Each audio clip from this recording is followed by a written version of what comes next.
Oh, shoot.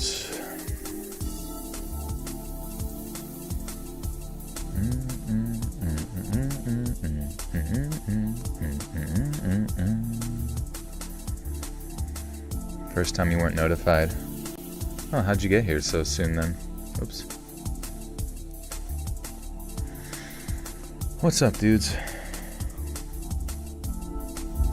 How's everybody doing? How's Pradeep? He's good. He's circling my enclosure right now, it seems like.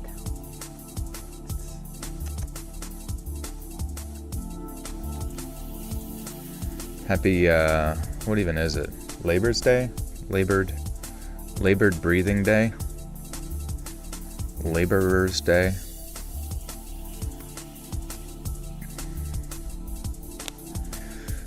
I just knew you were meant to be streaming, so I came to check. You absolutely knew. I'm literally waiting to go on for a performance, so I probably won't catch the... Oh, that's crazy, Zella. I didn't even know. That's crazy. Where are you doing your show at, if you can even say? But either way, good luck, friend. Boom, boom, boom, boom, boom, boom, boom, boom, boom. Joel, my name is also Joel. I think my wife is about to leave me. What? I'm sorry, Joel. Other Joel. Why? What the hell? Where's she going? The grocery store. Hello, Joel. I enjoyed the newest episode on Saturn Soul. Thank you. Yeah, how's that one doing? Sometimes I think, like, my, I don't know. I kind of worry that, like, doing the Saturn Soul promo before a video starts kind of kills a video's momentum. You know what I mean? And the Labubu store. That's where I'm heading after this. A Kirby's beer store. That's cool. Hey, Zella, you gotta start somewhere. I'm telling you, you got the name. You got the name, and honestly, when it comes to popularity, that's all you need. Next, millionaire. Katy Perry level.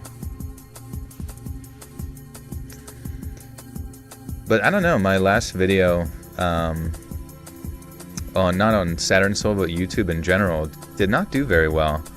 I was a little surprised. I didn't feel like it was like that. I thought it was a good video. I thought those stories were really interesting with the teachers. I thought it was pretty topical with, like, you know.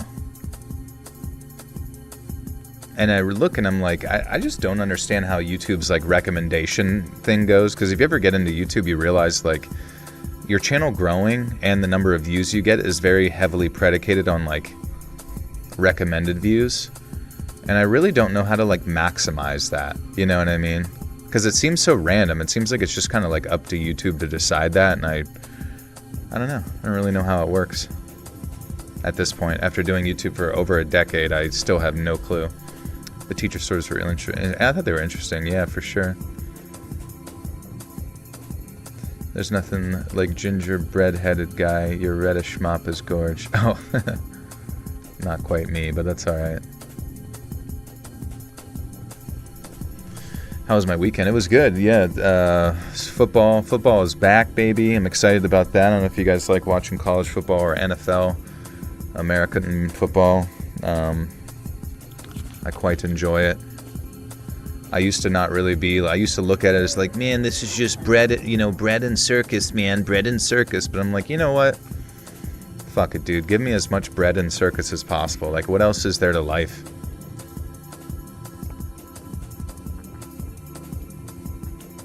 UPenn? I don't even know if the University of Penn has a football team. I think they have a wrestling team that's pretty good, but I don't know much about UPenn. Rick Campbell, thank you for the 20. Says, I look forward to this. I'm at my 10 by 20 cabin in the woods. No electricity, just a few solar lights, and you make me scared. I got you, bro. I know you were out in the woods last time. I guess are you out there for an extended stay of sorts? Penn has football as well. Okay, yeah. I guess that's an Ivy League school, right? And they just play what against like Columbia and Harvard and shit like that. Strauss Outdoors, welcome back for 1 month. Also, guys, there is a new bonus content video out called Shadows in the Pines. It's a video that I fully, assisted to produce and fund and mastering of the sound and all that kind of stuff. Yeah, I love football. But if you get a chance to listen to it, that's in the bonus content playlist. Penn State just beat Nevada yesterday. Yes, they're ranked number 2. So that's a good Pennsylvania team. They say they can't win the big game. So we'll see how they match up against the Big Ten teams like Oregon and Ohio State. All those massive schools. What did I eat for dinner? I had steak. I went out to eat, and I was watching Notre Dame and Miami. It looked like a pretty close game, and there was actually like a sick touchdown at the end of the half for Miami. It was like a one-handed snag.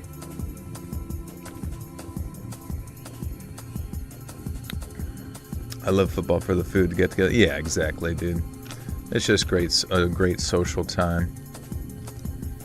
Thought about making a compilation for Saturn, and putting that on YouTube. I don't know anymore, honestly.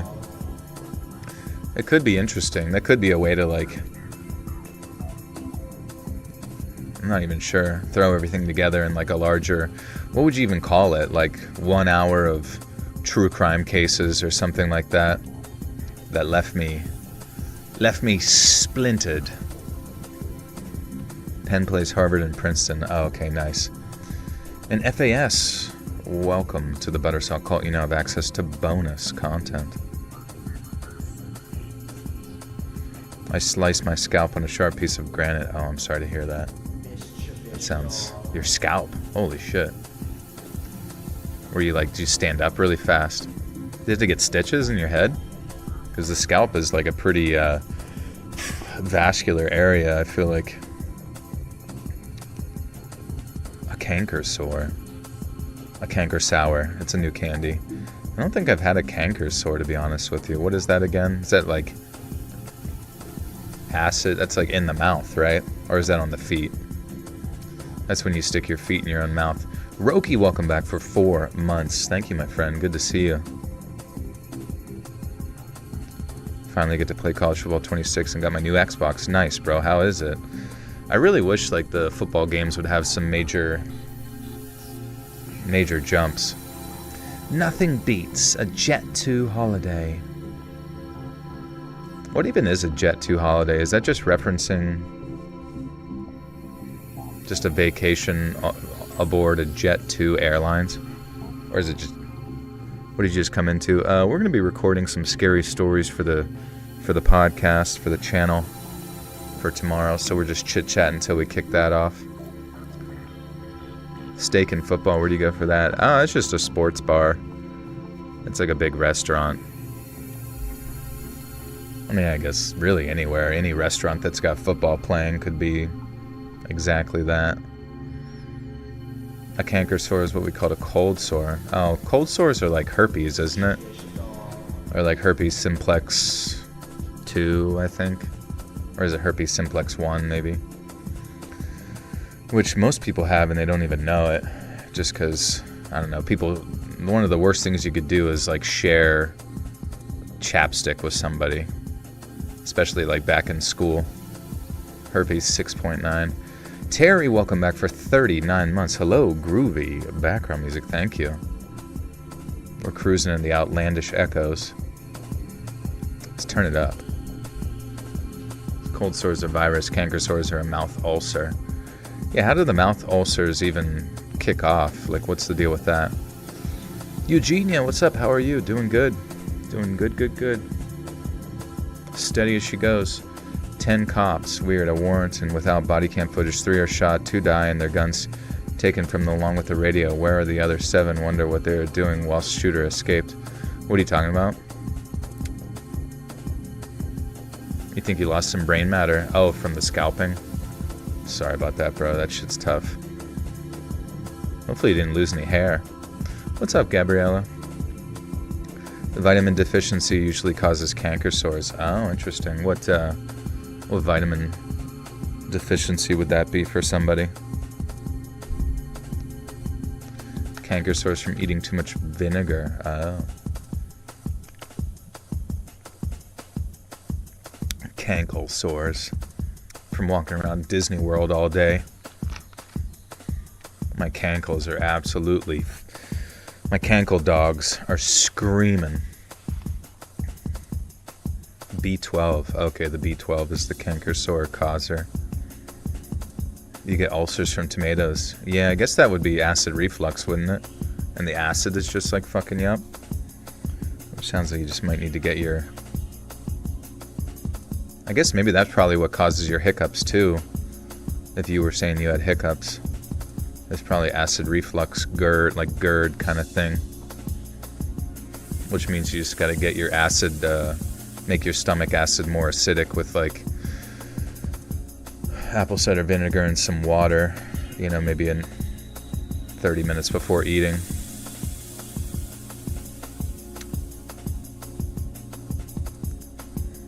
Anyways, what's new, guys? Anything cool going on? I heard Donald Trump was reported missing, but then it turns out that he was just reviewing many days of security footage of contractors laying down marble and nonsense. I don't know. Being the president honestly seems kind of chill. The art reminds you of night driving. It does, yeah.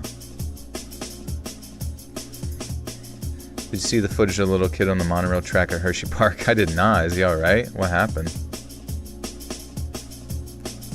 College football is the coolest thing right now. Oh yeah, it's in fashion, baby. Australia's latest mass shooting, 2 cops dead. Desi Freeman. Just thought I'd throw that in evil leaders. Not familiar. What's the... Yeah, I don't have any updates on that, or I don't know anything about it. Amy, thank you for the gift or 2Z. Also, somebody remind me at the end if people do gift. Please, I want to match those. I feel bad not matching them before. I feel like I gotta owe like 20 at this point. I got into protein and magnesium a few years ago because of you, Jolie, and my life has significantly changed for the better. Thanks for your inspiration. You're welcome, yeah. Can't go wrong with some good protein and vitamins. All the things we're usually missing in life, huh? The building blocks of life. What's up, Drew? He took Kamala's secret security away. Yeah, what's up with that? What's the deal there? Is he like allocating resources elsewhere or something? Or is he gonna come get her? He's gonna come arrest her. Throw her in the brig. What's up, Scars? Shall we kick this off, guys? Should we read some spooky tales from the crypt? I sit at a desk for long hours, my neck hurts. Do you have any stretches, exercise to help with that? Yeah, I mean, there's definitely a lot of like neck stretches that you could do. I would honestly just get a stand-up desk, because then you're just like upright and you just get like a pad for your feet so your feet don't hurt. And it takes some getting used to, but yeah, there's a lot of like stretches you could find on YouTube for stretching your neck. Also, a friend of mine with their neck gets tight from sitting at a desk for a while, they got like a neck brace that they said has kind of like changed their life for the better, but their situation's a little bit unique, you know. Alright, let's do this, guys. Let's get reading.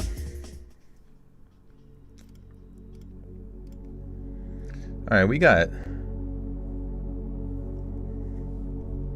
stories on the Freemasons. I don't know anything about the Freemasons, bro. I see their lodges in random places, but I've always been curious. What's that deal with that? Yellow Brick Road, thank you. Is my other monitor a vertical one? No, it's just a smaller, shittier one. I kind of definitively need to build myself a computer, though.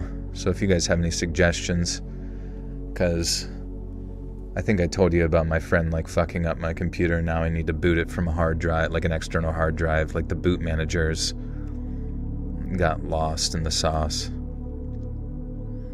How am I? I'm good, honestly. One day at a time. You brought me? Where'd you bring me to?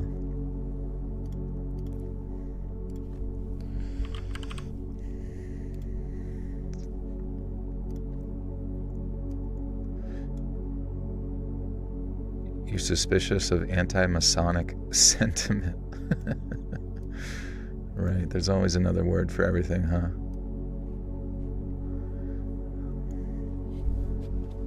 Was your friend like, well, sorry, man? I mean, fortunately, his girlfriend was there who's like much more tech savvy than he is, and then was able to like figure out how to like basically wipe her one, hard drive, like reformat it, and then put a version of Windows software on there, like Windows upload, what is it, the OS and stuff, like the OS installer, and then using that to like troubleshoot what was going on, and then put the boot manager on that hard drive, and now I have to just like always have that plugged in, or my computer like will not start. Favorite horror movie? I guess The Shining. I really haven't found many that have like beat The Shining at this point, but at the same time, I don't even know. Sometimes I'm like, do I even like horror movies at all? Based on how frustrated I get with them most of the time. I still haven't seen Weapons, no. I tried to find it on streaming like Friday, and I couldn't find it anywhere yet.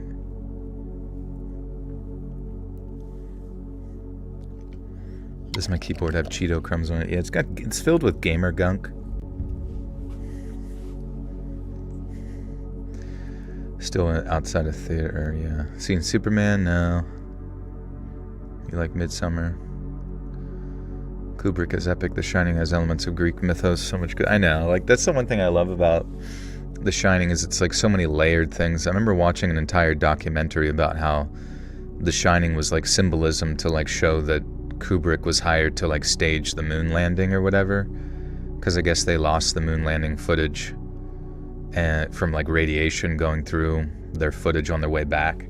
So they're like, fuck, we need to make it look cool or people won't believe us or something. So, and then I guess like, after he did I have actually seen Antichrist with William Dafoe. That one's wild. That's actually an insane movie. I need to go back and watch that, because I didn't really like it the first couple times I'd seen it, but I do realize the more you watch it, the more like just insane it is. But it's been forever to even really remember exactly what happened.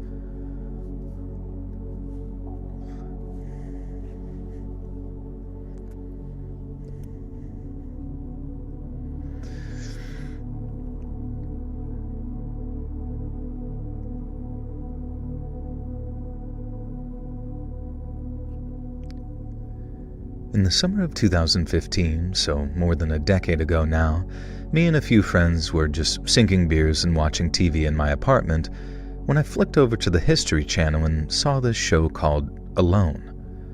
Now, for folks who have never seen it, a bunch of contestants get dropped off in some isolated patch of forest up in Canada, but so spaced out that they can't work together, and hence why the title is called Alone.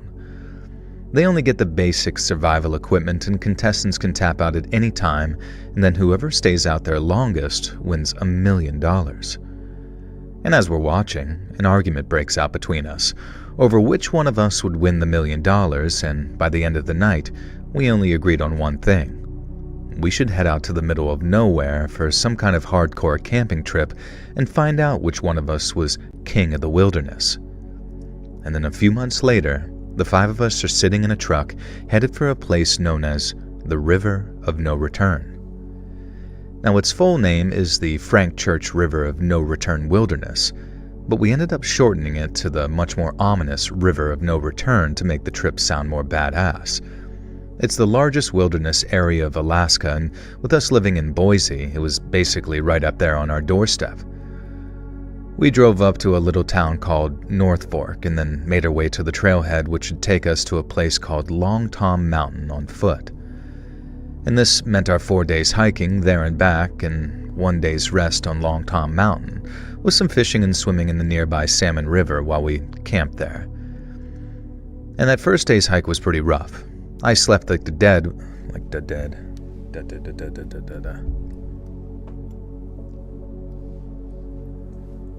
How's everything sounding, guys? Sound alright? I went down a whole rabbit hole with Kubrick and how he passed from making Eyes Wide Open. Yeah, I mean, it is curious, I suppose. People say he was in the club. The club.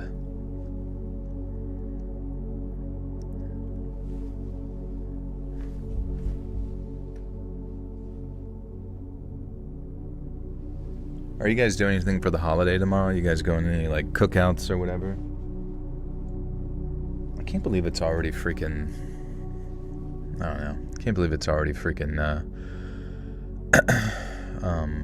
spring, or not spring, fall. Do I have any motivational posters on my wall? I have some interesting ones. I guess nothing that's, like, overtly motivating. Did you watch Fantastic Four First Steps? No, I didn't. I don't know. I don't really give a shit about the Fantastic Four. It sounds mean, but I just never really cared. Rowdy campers. Oh, I didn't know you worked at a camp place. The under summer is upon us, end of next month. I know it's crazy, but it's like already cold here, which sucks because I feel like summer started really late, like June 1st. So we basically got like barely 3 months of like summertime weather. Simone Archibald, welcome back for 9 months gestating in a Buttersock call. Says, good day, Buttersocks. Good day. Welcome, friend. Thank you.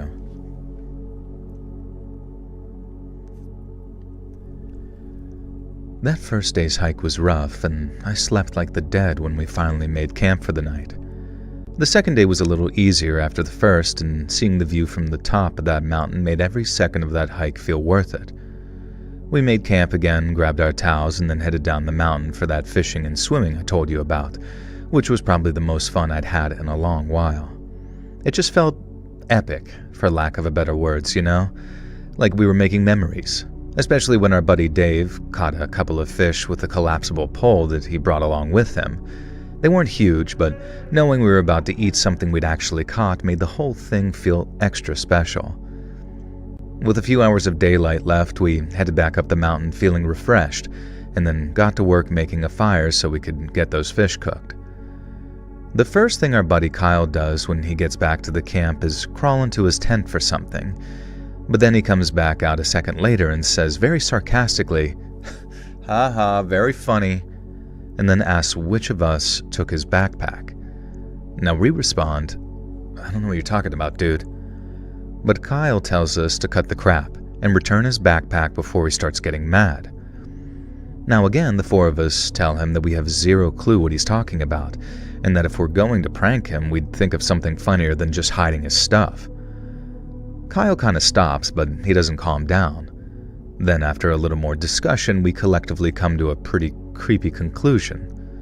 Somebody had been walking around our camp while we were down by the river, and they'd chosen to steal Kyle's backpack along with everything he was holding. We were definitely creeped out because who was this thief, and had they been following us? Were they dangerous? But I'd also say that the primary thing we were feeling at the time, especially Kyle, was anger. All he had left was his phone, his gun, and his tent, along with a handful of other items that hadn't been inside his bag.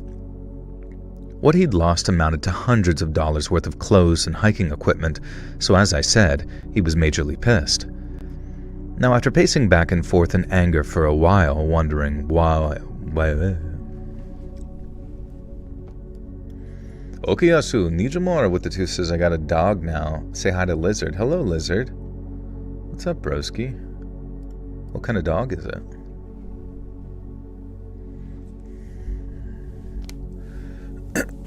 "90 degrees again." I guess that's true.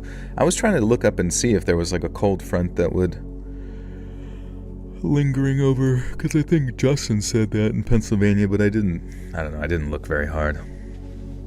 Some sort of varmint. Isn't a varmint like a rat of sorts? So I guess it's like a small dog. That's cool though.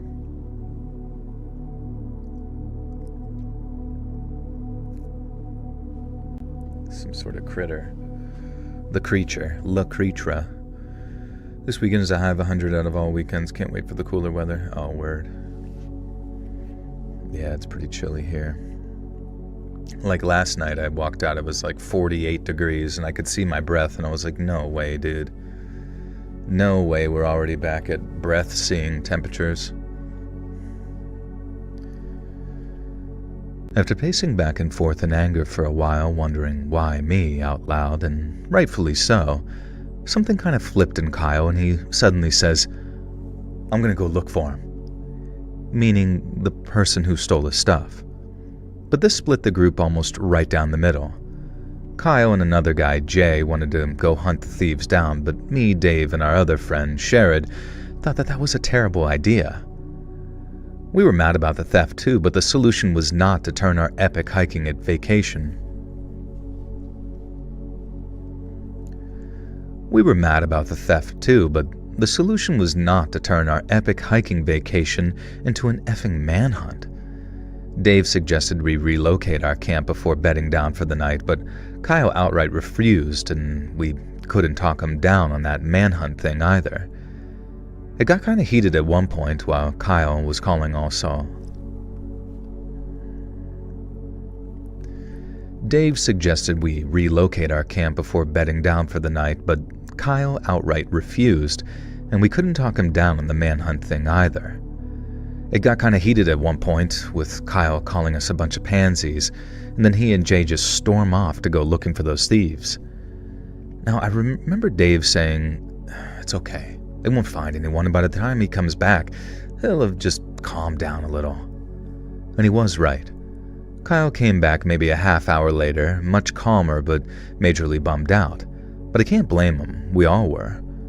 We knew our epic survival trip had basically been ruined by some creepy a-hole with sticky fingers, and the whole point was to get away from people. So knowing that we weren't alone as we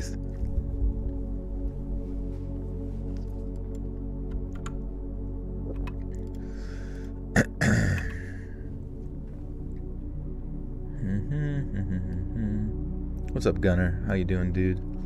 Just recording some spookies. Live close to Pittsburgh. It was cold last night. I know, dude. It's crazy. Whatever. I guess that's just the seasons, huh? And sometimes, I don't know, the seasons will fluctuate. A lot of people forget, like, sun activity, I feel like, is like one of the biggest things determining how things fuck up or change up and that kind of thing. And from what I hear, it's like we're slowly going into what's called like a solar minimum, and like the activity of the sun is starting to like lower itself down. So I feel like future temperatures overall might actually start to cool down quite a bit.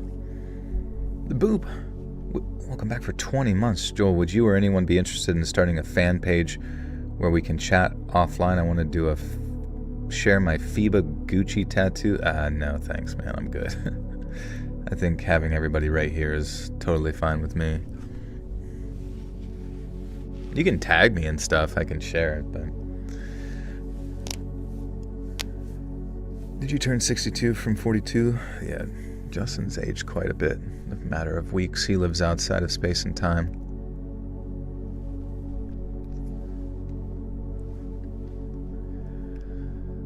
The whole point was to get away from people.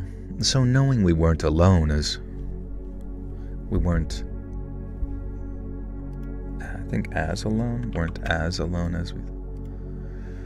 The Earth shifted a good few years ago. That's why the weather is so off everywhere. I mean, that makes sense too. I don't know, this like idea, like every time anything happens, people just like, I understand sometimes the weather can seem like magic, but to like completely encompass everything to like human activity all the time with the climate change stuff, it's just like such a cop-out where it's like basically you can just say the words climate change and not have to explain any further details, and then that's it. You're just like, things are weird because magic. Human magic. The whole point was to get away from people, so knowing we weren't as alone as we thought we were... God, I cannot read this fucking sentence.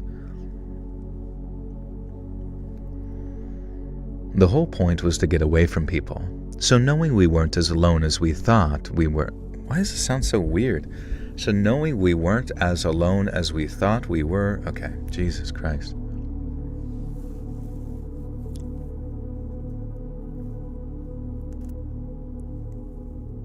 Pretty putties.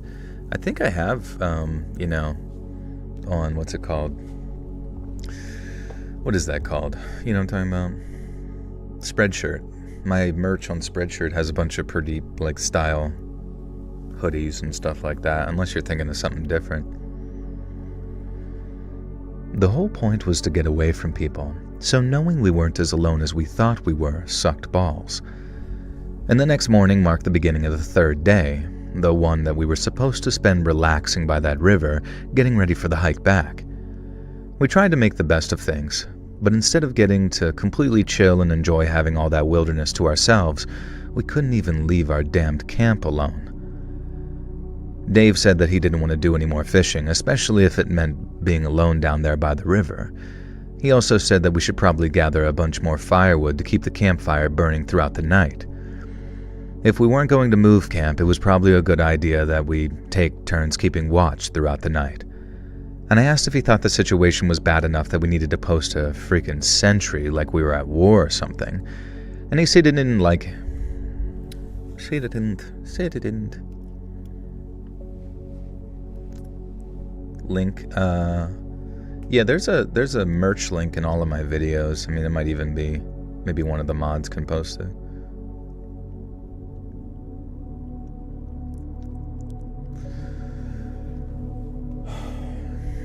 Climate change is natural, but we make it worse. I don't know. I think it's really weird, the narrative, too, of, like, we. Like, every time you think the weather is slightly odd, someone has to feel like some sort of strange self-flagellating guilt, right? For the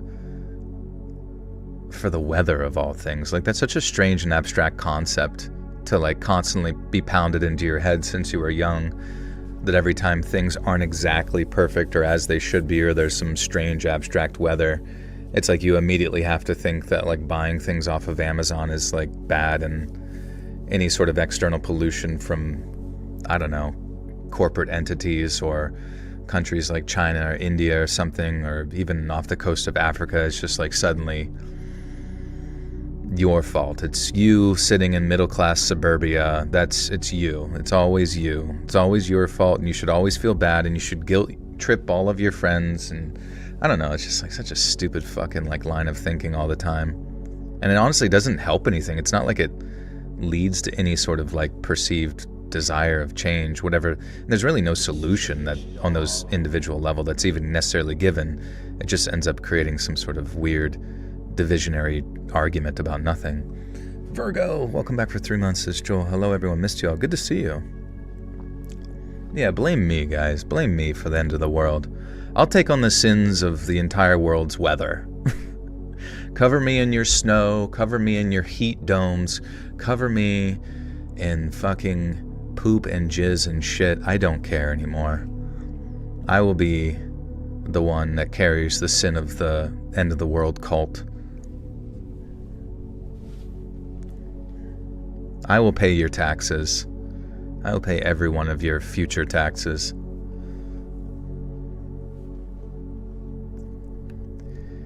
He said he didn't like how quiet it was when we went out to gather firewood, that the thief might still be out there and it was better to be safe than sorry.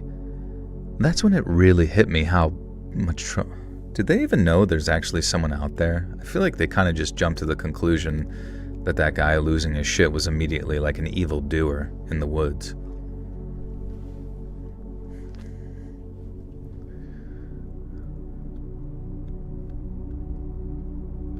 Take the bait, Christy, I dare you. That's when it really hit me how much trouble we were in. Dave wasn't a nervous person, and since he used to go fishing a whole bunch with his dad, he was easily the most experienced of the five of us when it came to being out of doors. So to have him say something like that, it just kind of hit different. We each had a pistol with us, so it wasn't like we felt completely defenseless or anything, but that night, as we all stayed up late in the night shining flashlights out into the darkness, it was definitely the most creeped out that I'd felt in a long, long time. And it was only made worse by the fact that Kyle actually wanted a confrontation. We each got a couple of hours of sleep, taking turns, keeping watches, agreed to, and then come sunrise, once everyone was on their feet, we agreed to get back on the trails as soon as possible. We still had one more night to spend in that river of no return, And seeing as the situation hadn't taken a turn for the worse, we thought it would probably be best to make camp early so we could just rest before having another all-nighter. And the hike that final camp was very tiring but uneventful. We were still mad, Kyle especially, but after we set up camp in the late afternoon, the mood seemed to just lighten a little.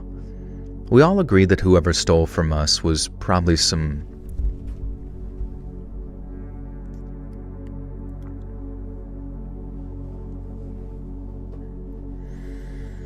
I'm so sad I'm missing the one because I'm a block party rave, taking a breather and saw the notify. You had a block party, that's fun. And brighter news, on the 1st and 2nd, the northern lights are going to be seen in some American states due to a solar storm. That's crazy, actually. Hey, Katie, what's up, dude? How goes it? How's the gym? If his bag was in his tent or car... I mean, yeah, they sit there and, like, worried about it the whole time, but there seems to be no other alternatives presented. Your son has a McLovin license plate? That's funny. Do I like talking to you? What do you mean?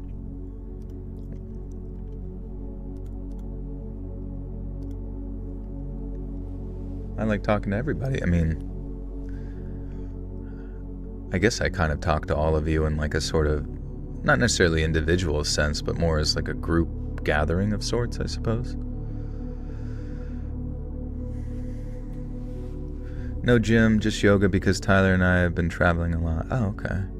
No worries. It's good. It's good to stay active. The cult. You've been traveling to a cult. You just want to make sure you're not annoying. No, I mean, what do you mean? I don't understand.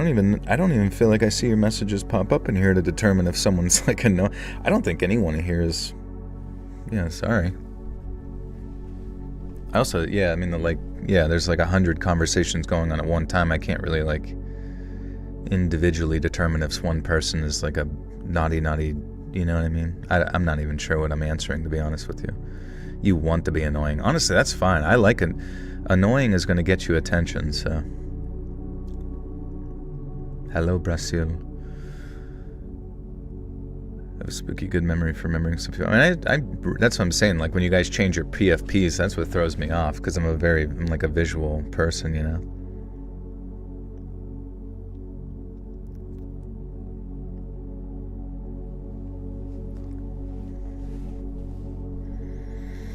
You're German? Nah, dude. Everybody's good. You can be whoever you want to be. I do not care. Be crazy, be normal, be chill, be funny, be silly, be whatever.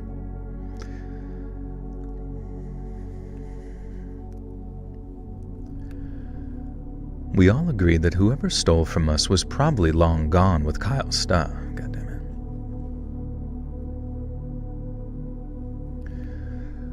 We all agreed that whoever stole from us was probably long gone with Kyle's stuff, and that the chances of seeing them again were probably non-existent. But on that count, we were proven majorly wrong. Maybe an hour or two before sunset, our friend Sherrod walked off to take a dump. He took his gun along with him because there was still that thought of we're not alone out here in the back of our minds. But we never imagined that I can't read worth shit, bro. Holy crap. I can't keep up with the chat half the time. How do you do it? One eye reading the story, the other eye reading chat.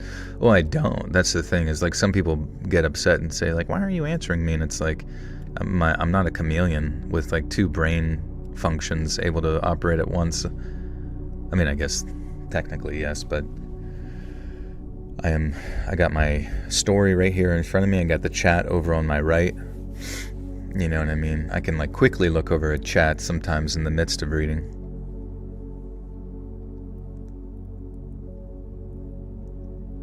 Did you know that the more people die eating and driving than texting and driving, and I'm doing both? Yeah, be careful, dude. You really never know when like some shit's gonna go down, and if you're just like doing something a bit silly, you're just gonna be kicking yourself in the butt later, like, why was I doing that? You might as well just like lock in. Especially if like a deer jumps out in front of you or some shit and you smash into it. Do I have a multi-monitor setup? I do, but the only other thing I have on my other monitor is just my Streamlabs desktop application where I can just like click onto different scenes, is what it's called. So like there's the stream startup screen that you guys see in the beginning, and then my reading screen. I got a be right back screen. I got an end screen. I got a, gaming and reactions thing. Not too complicated, honestly. You only subscribe to me for my chameleon boombaclotness.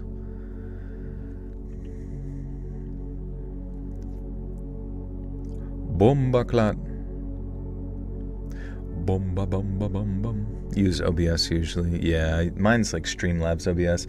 I used to use OBS normally, but the Streamlabs was just like, I don't know, it felt more user friendly, even though I've heard it like doesn't have as many features as the other stuff. Okay, anyways, sorry. He took his gun along with him because there was still that thought of, we're not alone out here in the back of our minds. But we never imagined there'd be an issue with him walking off to take a bathroom break. Not till a couple of minutes after he walked off, when we suddenly heard him scream. And I say scream, it was more like he yelled a curse at the top of his lungs, which had all of us running in his direction. And he met us halfway, looking scared out of his mind, and told us that he'd just seen someone watching him through the trees.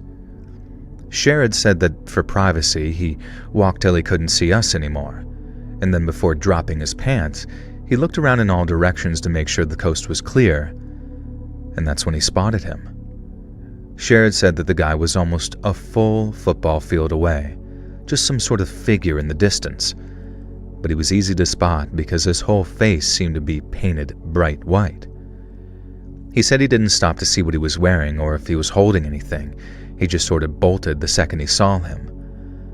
But we all agreed that was probably who'd stolen Kyle's backpack. I thought Kyle was about to go ripping off through the woods to find that guy, but I guess hearing about the bright white face knocked some of the pep out of him.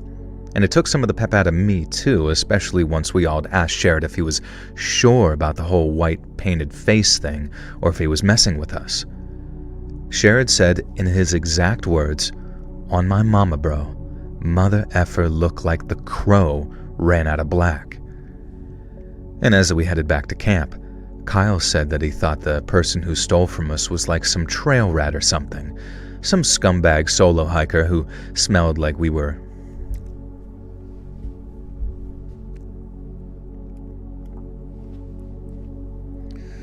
Decoy backpack for the thief, but filled with varmints.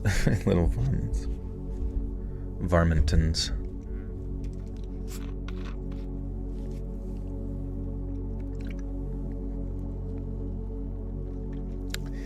You are a divine being. You matter. You count. You come from realms of unimaginable power and light, and you will return to those realms. Terrence McKenna when he gets high as hell.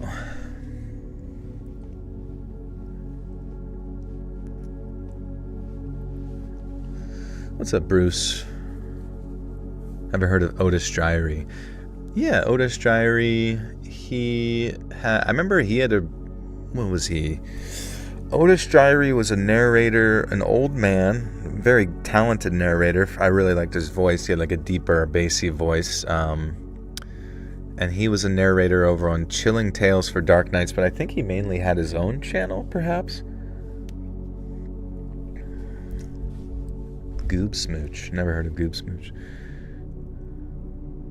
You had surgery and you're so much pain. Oh, I'm sorry to hear that. Mon Blue, I didn't see that. Chilling Tales for the Darkest of Nightingtons.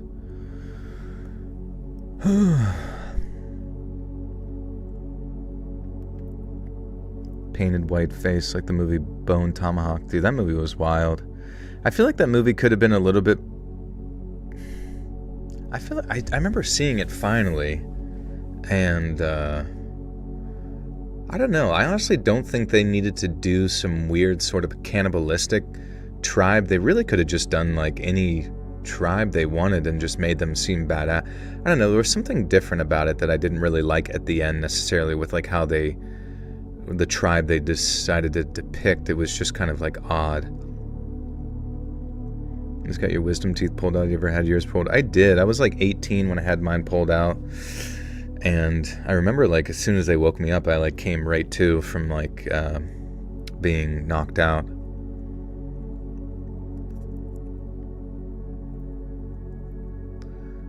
But I think one of the reasons that movie, like, I wanted to see it so bad was just the manner in which they depicted the violence, especially that one scene where because I don't know if you remember, it was like, the arrow came out of nowhere and like kind of like borderline hit the top of the dude's head.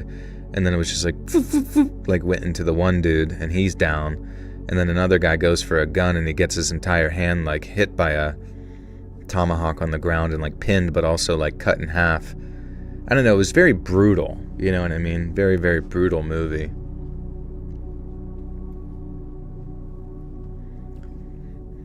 Just watched the Ice Cube War of the Worlds movie and I want my hour and a half back. Yeah, I heard it was complete, like, astoundingly bad, which I don't even know what the hell, like, why did they have Ice Cube, like, film?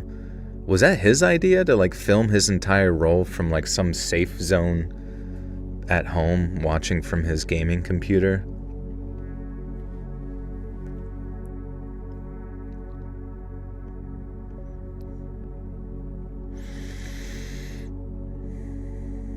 Requiem for a Dream and thing. Oh, I've seen that one. Yeah, it's been a while. The drug movie with Jared Leto. I feel like we're never gonna get movies like that anymore, you know? Just absolute fever dream fucking psycho shit. What's up, Queen? Some scumbag solo hiker who smelled how green we were and took what he wanted when we inevitably left our camp unattended.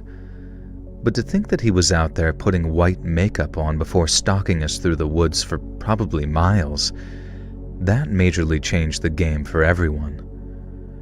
Like I said, we were armed, but we didn't know to what extent our pale-faced friend was armed either.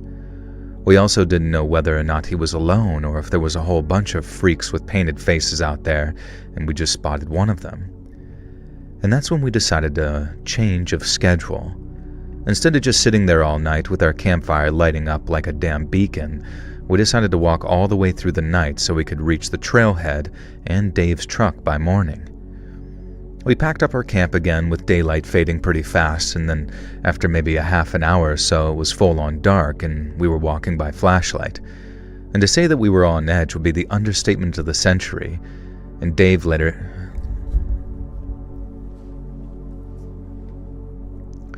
And to say we were on edge would be the My bad.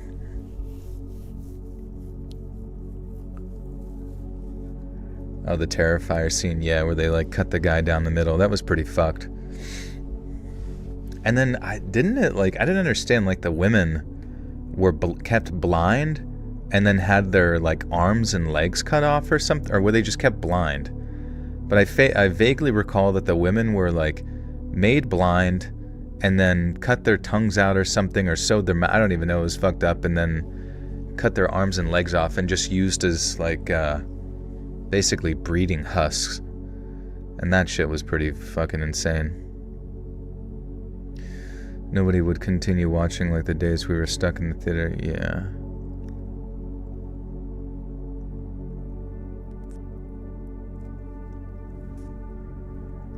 What movie? It's called Bone Tomahawk, I think, right? It's a good movie, honestly. It's pretty fucking crazy. Could you say? In a cosmic sort of way, yes. It's kind of a cosmic gumbo.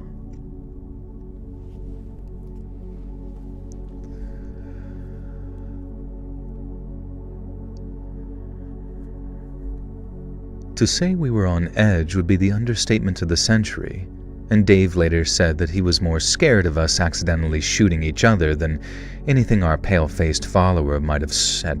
Motherfucker. It's kind of a cosmic gumbo. To say we were on edge would be the understatement of the century, and Dave later said that he was more scared of us accidentally shooting each other than anything our pale-faced follower might have in store for us. Everyone was doing these little 360s every so often, making sure that there was no one shadowing us, and just the thought of my flashlight catching that pale face through the trees was giving me shivers as we walked. And we walked for hours like that too, most of the time in total silence, until suddenly it was broken by our friend Jay saying in this quiet but freaked out voice, "Dude, what the F?" He was standing dead still, and so was the beam of his flashlight as he pointed at something hanging from a nearby tree. It was Kyle's backpack, the straps hanging from two branches that looked like they'd been cut short. But the thing that really caught our attention was how it had been shot, full of arrows. Now we gathered around it, our flashlights all converging on that one spot, and no one spoke for a while till I distinctly remember Sherrod saying, "This can't be happening right now." Kyle reached up to take his bag down, and Jay said something about preserving evidence for the cops or whatever, and then when Sherrod was like, "What are the cops gonna do?" I remember agreeing with him. Whoever was following us, you only saw him when he wanted you to see him, or at least that's how it felt. And the cops weren't going to mount some Bin Laden-style hunt for this paleface when all he did was ruin a backpack.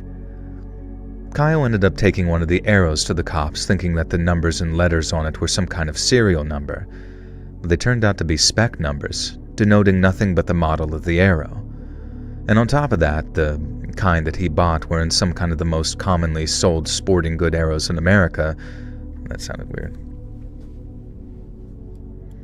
On top of that, he just sits there and shooting arrows directly into someone's bag, point blank. Boner. Yo, what's up, Queef? What the fuck? Was that you, Queef? Was that a queef coming out of your mouth?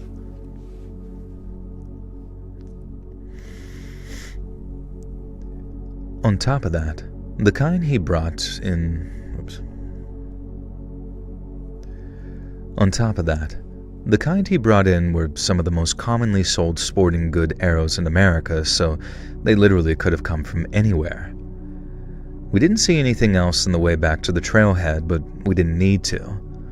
We were done pretending we were on the same level as that guy, whoever he was, because if it had come to some kind of confrontation like Kyle initially wanted, I have a pretty good feeling it was us that would have come off worse.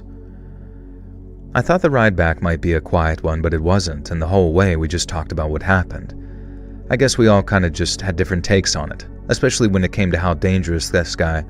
Did I have a speech impediment actually developing over time? I'm gonna have to take speech classes. Found your backpack, but since you're about to shoot me, I decided to fill it with arrows. Yeah. Joel, I'm gonna get ignorant. Are you ready? What is the definition of ignorant? Because sometimes people say, like, ignorance is a certain degree of bias. Some people say ignorance is, like, where you're just clueless to something. Other people say ignorance is when you get, like, belligerently drunk or just rude. So I never can quite tell, like, what is the sort of shared or agreed upon usage of the term ignorance or ignorant. You're under no obligations to be the same person you were 5 minutes ago. Good point. It means lack of knowledge. I would say the official term is lack of knowledge, but there's so many usages. Joel, is it true that YouTube is going to require ID to watch vids? I mean, they have that in the UK, but then apparently they have this thing where it's like an AI determining if someone is under the age of 13 based on their watching status and comments. So if they determine that, they'll be asking like for your ID for stuff. So I think that honestly has affected things to a degree for some people. But then if there's mistakes, like say you're older, then it's going to require your ID to sign in, which I just don't think is good. I really don't think that, because I mean, we already see like data breaches happening all the time. We really don't need YouTube saving a bunch of people's IDs in there on a third-party service that can be hacked almost instantaneously. Because in that case, I think that there should be like a pretty strong lawsuit, unless they've already determined that that's probably what's going to happen, and then, I don't know. Lack of knowledge, but some people say I'm going to get ignorant, as in behave as though I have a lack of knowledge, even though it's implied the person doesn't lack the knowledge. They're going to get buck wild. They're going to go torpedo style.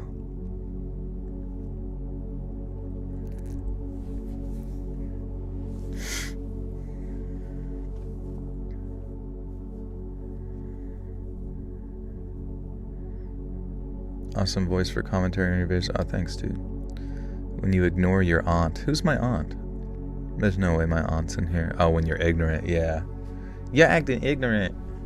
Ignorant. Wouldn't ignorant mean that you know that there's something there, but you choose not to look for it? I think it just has multiple usages, and depending on the cultural vernacular. YouTube flagged my other account where I used to watch Minecraft SMP videos because I couldn't verify I'm an adult. That's so annoying.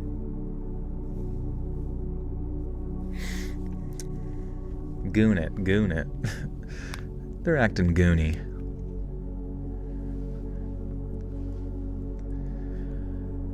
I guess we all kind of have different takes on it, especially when it came to how dangerous the guy actually was, and what would have happened if he wanted to fight instead of just trying to spook us. But the one thing... Jesus Christ.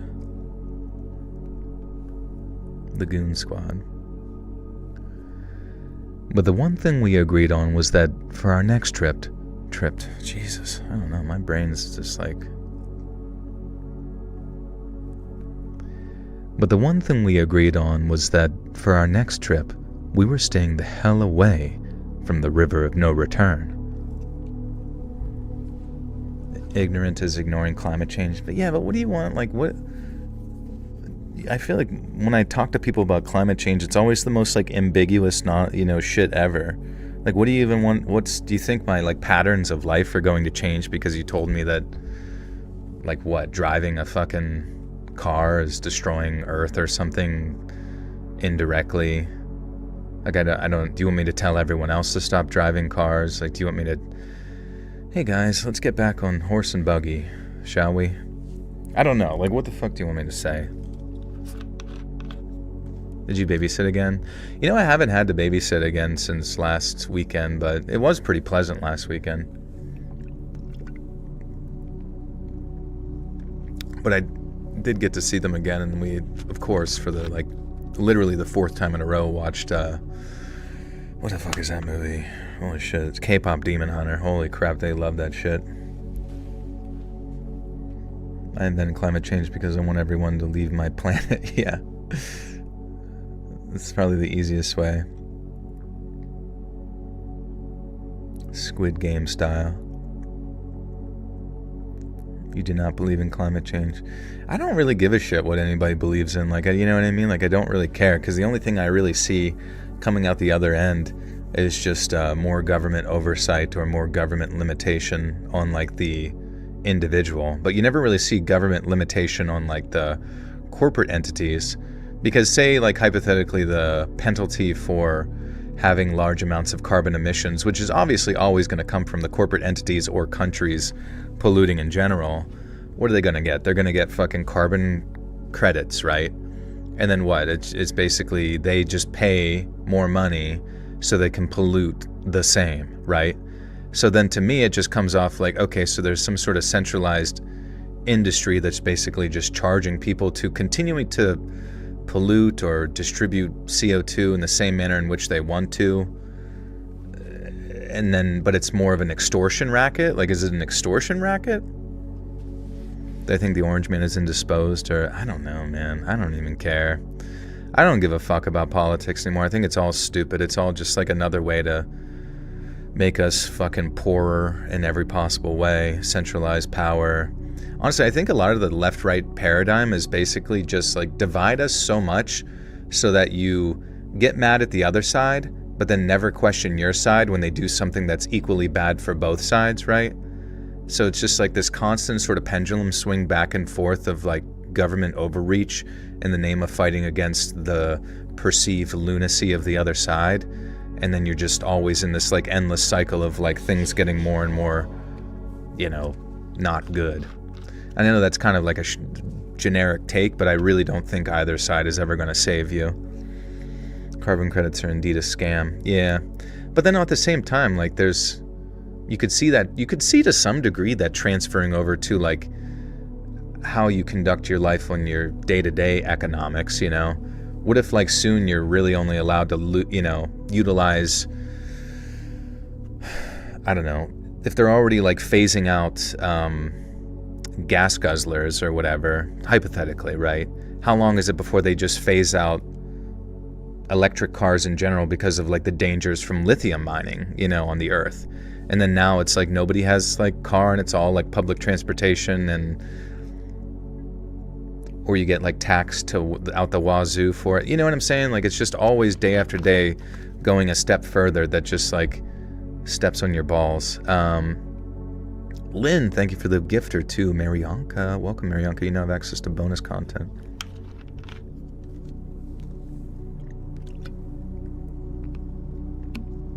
Put all the plants in France. Its government policy has caused their issues, subsidiaries for corn and monocropping, etc. Or what's the ENC? I don't know, man. I mean, I'm not going to sit here and tell you that I have any solutions, and honestly, most of our conversation is just going to be a big circle jerk. I always find that really interesting about like how smug a lot of the political streamers feel when they discuss things, because a lot of the I mean, think about like some of the biggest political streamers. They don't debate anybody ever. I'm not saying I would be a good debater or anything like that, but I just noticed that they don't do that. They don't ever debate anybody. They just call the other person like a Nazi or a bad person or whatever. They don't ever have conversations that may or may not challenge their perspectives. Like, I mean, if you really think about politics, it's not just specifically about circle jerking the audience that you have catered to yourself that's going to support you on Patreon or donations or whatever. It should be about like facilitating conversations to a larger degree. And I just don't really get it. I don't know how they can take themselves so seriously or consider that they've changed anything when in reality they don't even want to face an opposing perspective at all, because it's so quote-unquote dangerous to them to even consider platforming said person. Oh God, a different perspective, lock him up. I used to get really angry about it, but now I've accepted that no one cares and we're all gonna die. Yeah, but at the same time, like, isn't that just like a strange demoralization process anyways? Like, do you really just want to wake up every day and like think about the end of the world? Is that even like fun? I mean, you've done your part. You've lived a better life. How been there, mate? I'm good. Hit the like.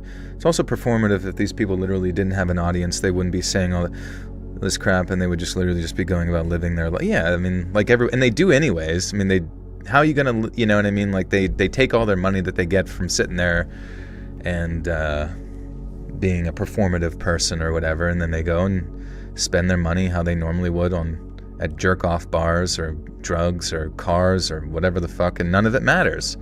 You all just like feel a little bit better at the end of the day because some person on the internet with 15,000 concurrent viewers has told you that your opinion is the one that matters, even though the opinion that you have is probably one that's been curated and fed to you by a contained Overton Windows system anyways, you know, so you don't even really have a unique opinion on anything. You've never, like, I'm not saying you guys, but I'm just saying all of us, myself included, like what is my perspective on reality really external from like what somebody else told me to think? You know what I'm saying? Like, it's all just fucking nonsense.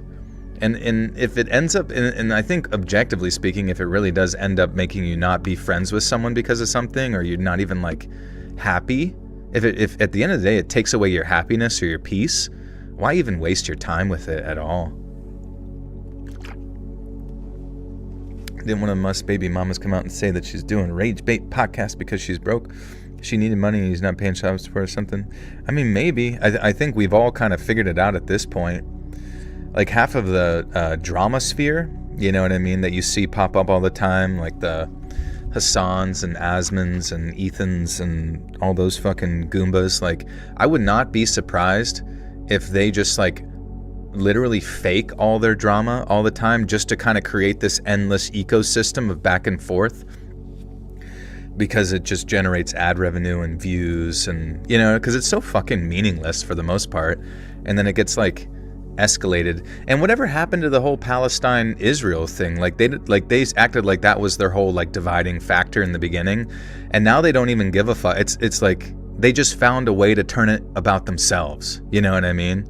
Like, Jesus Christ. Like, talk about the most selfish perspective you could possibly have, where initially you hang every, criticism that you would have against you to, like, pointing to some, action in the Middle East somewhere and the differences there and how important it is to discuss it. And now you're so fucking self-centered that you have to turn it and make it about yourself all the time. It's so cringe. Like, I can't even stand, like, knowing the fact that I even share the same YouTube space as some of these fucking morons, bro. It's so embarrassing. But you get your bag, kings and queens. You get your bag.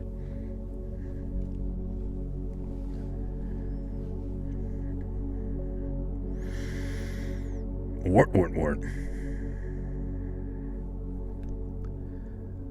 My name is Dr. Fernando Castillo, and for 17 years I worked for the National Parks Administration here in Argentina. I was posted all over the country, but most of my time was spent in a place known as Gran Chaco. El Gran Chaco, or the Chaco Plains, as you might call them in English, is an area There are no outdoor boys. I've never heard of them. What are they?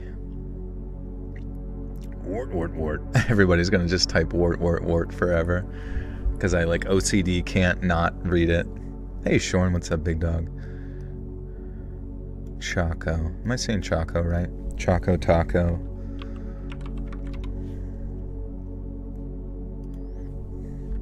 You know, it doesn't make any sense. Is like this website Forvo, I can't access it unless I go into what the hell is it called? Incognito mode. He is the best guy in YouTube, well aside from you. What's he do? Is he cute? He made Survivor videos.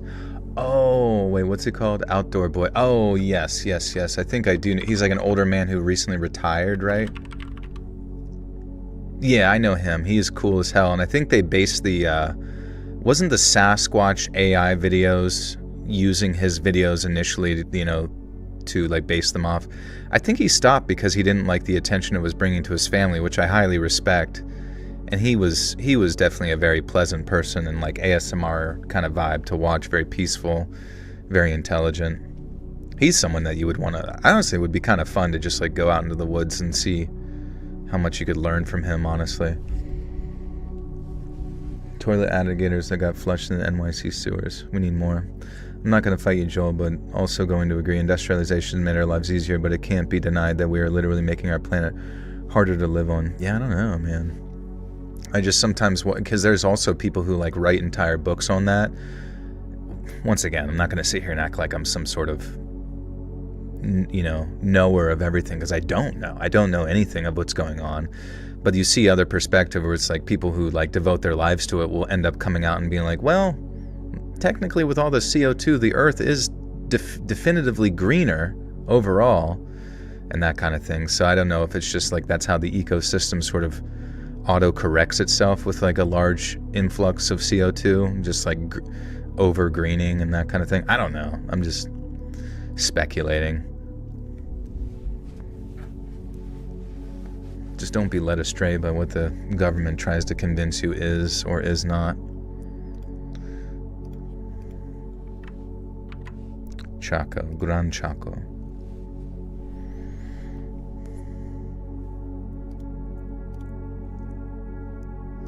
Oh my god, I can't even... What is even going on, bro? I can't...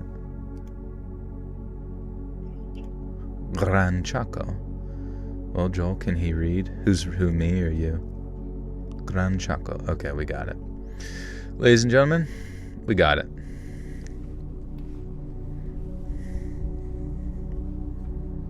Have it played Peak?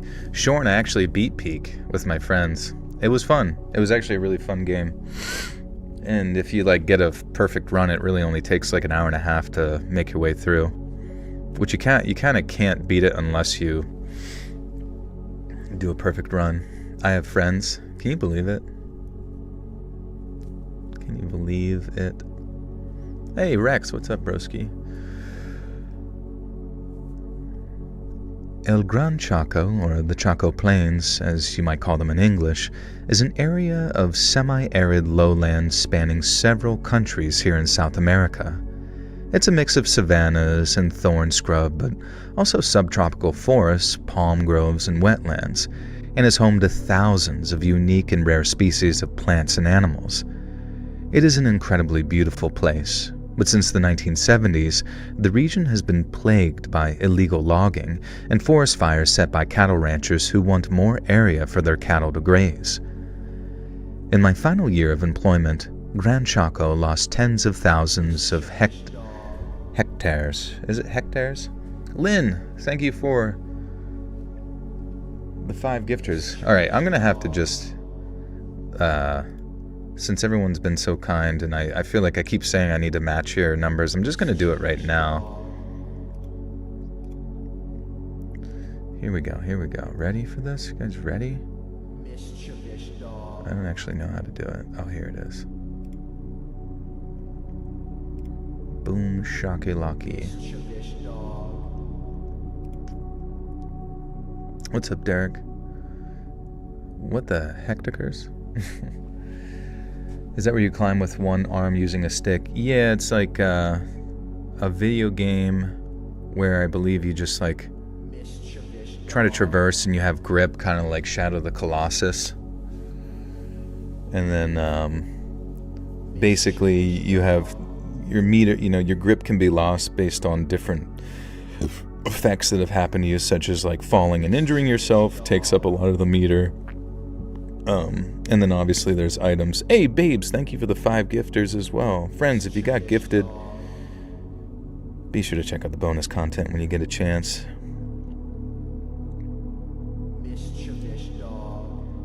Also, Julie, I'll keep track from now on. After you match this batch, I'll actually be able to be here all night. Nice, Lynn. Thank you. It's good to see you.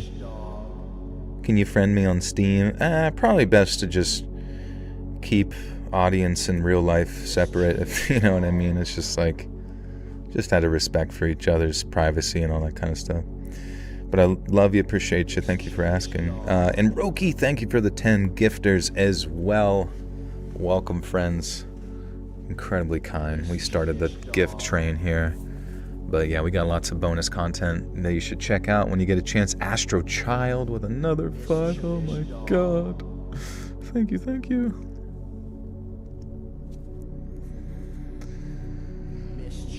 Oh man, you guys are cool people. Okay, how do I say? Is it?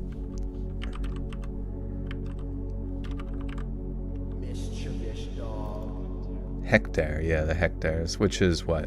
A metric unit of square measurement equals to 100 acres. Oh, hectare, interesting.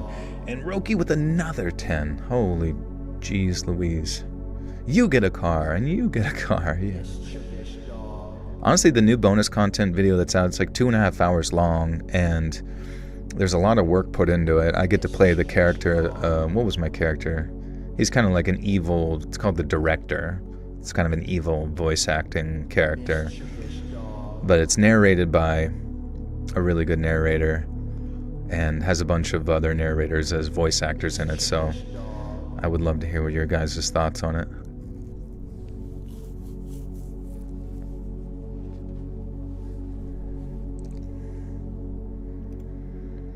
All right.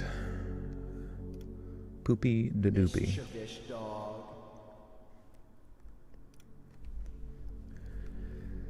In my final year of employment, Gran Chaco lost tens of thousands of hectares of forest, and I have seen the heartbreaking effects of men's greed with my own taco. I thought it said taco. It said 2. Sorry. I've seen it with my own tacos. In my final year of employment, Gran Chaco lost tens of thousands of hectares of forest, and I've seen the heartbreaking effects of men's greed with my own 2 eyes. But I've also seen far, far worse things in the forest of Gran Chaco, and of all of them, this is one. Hectares. And of all of them, this is the one that haunts me the most. During the late summer of 1991, I was out doing some survey work around 20 miles north of a little town called Fuerta Esperanza.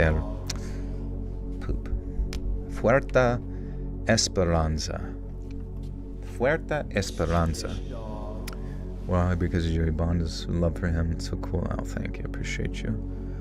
How often do I wash my sheets? I guess at least like once a month or something like that. Or, well, I guess it depends on like whenever there's usually at least like 3 underwear washings between now and Christmas.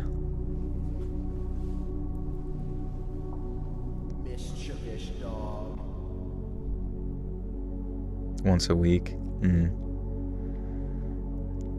Yeah, I mean, I guess sometimes I also have like a blanket down, like a soft blanket as like the bedding part, so I can like rotate through those as well. And I guess in many ways the sheets themselves don't even really get touched, just because it's, if it's chilly, you lay down in your bed and it's like chilly, and if you don't have like a blanket, like a soft blanket down, it's hard to get like super cozy, comfy.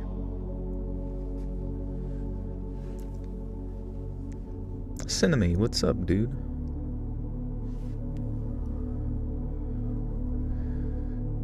During the late summer of 1991, I was out doing some survey work around 20 miles north of a little town called Fuerta Esperanza. Now, after crossing a long and desolate patch of flat scrubland, I reached a section of forest composed of algarrobo and pink trumpet tree. What the fuck am I reading?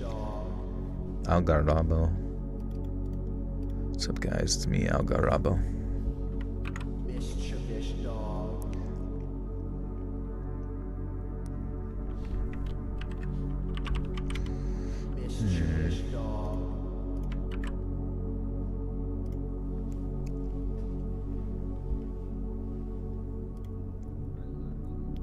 Algarrobo.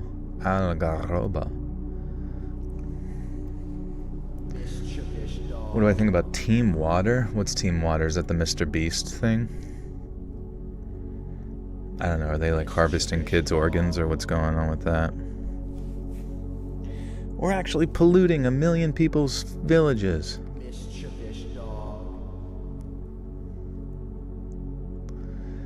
I don't know, man. I don't really care about Mr. Beast stuff anymore at all. It's like initially it starts off as like kind of a thing, and I'm sure people still watch it, but like Mr. Beast content to me is like probably the like peak normie shit to watch, you know what I mean? Not to put him down or put anybody down for whatever they want to watch, I don't care.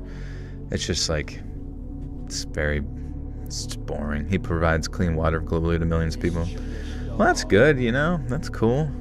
That's awesome. That, if that's what it is and it's doing, then that's freaking awesome. I mean, what am I supposed to say? But that being said, maybe he's harvesting kids' organs. I don't know. Penguin's thoughts. What's thoughts are going through his head? Probably nothing interesting. Nothing that deviates too much from basically whatever Reddit says or whatever Twitter wants him to think for the day, and not rock the boat too much unless it's about like a movie and I can say it's poo-poo caca. But beyond that, I have hundreds of millions of viewers. I don't want to ever get wrapped up in controversy. I helped Mr. Beast harvest organs as his intern. Oh, that's nice of you. Did he pay you at least? That would be the big issue if he didn't pay his interns to harvest the organs. Would I collab with Charlie? I mean, yeah, if Charlie ever wants to react to a video, but I can't imagine my content being like interesting at all for Charlie to. So this guy basically puts people to sleep with his like voice. He's got the vocal cords of Adonis, and he some people like myself actually sit on one of my big black dildos and jerk off to it. It's pretty cool. All right, see ya. You think I get along with them? Oh, 100%. Like, I know, like, all these, me and Charlie be, like, best buddies, and Same with Mr. I mean, you know, people sit here and pretend like people's personalities are somehow outside of their purview or whatever, but the second that they hang out with them in real life, they would probably be chill as fuck. And they are chill as fuck. I mean, they seem very relaxed and good. Let's just start some mad drama. No, I don't. There's no drama that I have. I just generally find most YouTubers, including myself, to be very boring. You know, we're just like we're not interesting people at all. Like that. I mean, but we would be interesting individually because the interesting thing we would be doing would be playing racquetball or basketball or going and getting breakfast. Yeah, we could flex together. Yeah, we'd start our own chocolate factory.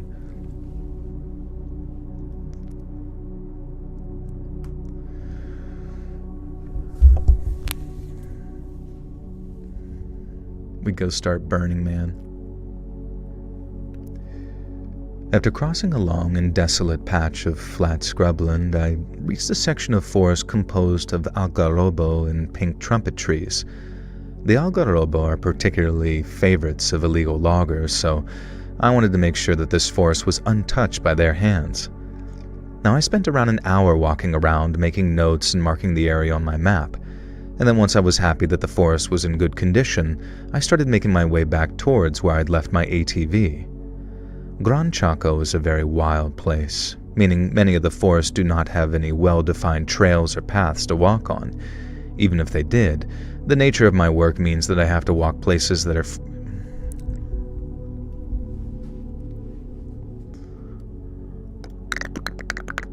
How many stories? I think we got 5 stories tonight.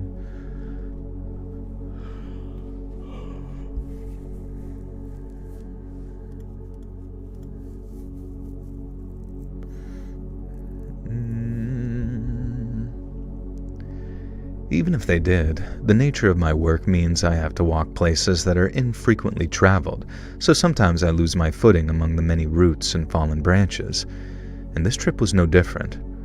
Most of the time I merely stumble when catching my foot on something, but on this occasion, I caught my foot immediately after hopping over a thick branch which had fallen among some knee-high grass. I was totally unprepared for the second impediment and completely off my balance, so after my foot caught on, I was sent tumbling into the grass in front of me with a very loud crunch. Notice how I described it as a crunch and not a thud because I didn't fall directly into the dirt and grass. Something broke my fall, something hard but kind of brittle. I didn't check to see what it was at first because my priority was to inspect the fresh grazes on my forearms and elbows. But then after picking myself up, I saw that I hadn't landed on a pile of fallen branches. I'd landed almost directly on a pile of bones. Since jaguars are very active in Gran Chaco, I initially thought that the bones must have belonged to a jaguar kill, perhaps a deer or some type of pig. But upon further inspection, I found that they were too large to be a pig of any kind, and too much like a monkey to be a deer. The forests are home to howler monkeys too, so when I saw bones that looked remarkably like those of a human hand, I thought they belonged to some dead monkey. But then I saw the skull, and there was no markings.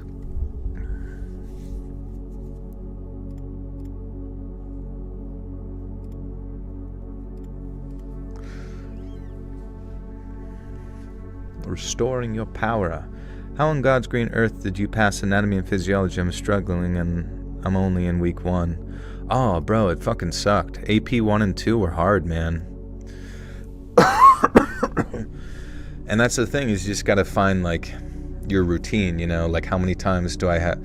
And honestly, I would just talk to your professor if you get a chance, like, after class, be like, can I talk to you? And just be like, what would you suggest my study patterns be based on, you know, our oncoming semester routine? And then they might say, like, oh, you know... After I give out the notes for... I took AP class. I took anatomy physiology classes in college, yeah. It's because I had to for nursing. The weirdest thing is, I would say out of all my, like, hardest classes I took, it was probably chemistry. Just because, I don't know, it was like right out the gate as like a freshman taking like a pretty hard chemistry course. I ended up getting like a C in it, I think. And then I never got like, and then you basically in the nursing classes, you couldn't get below like a B or, anything worse. So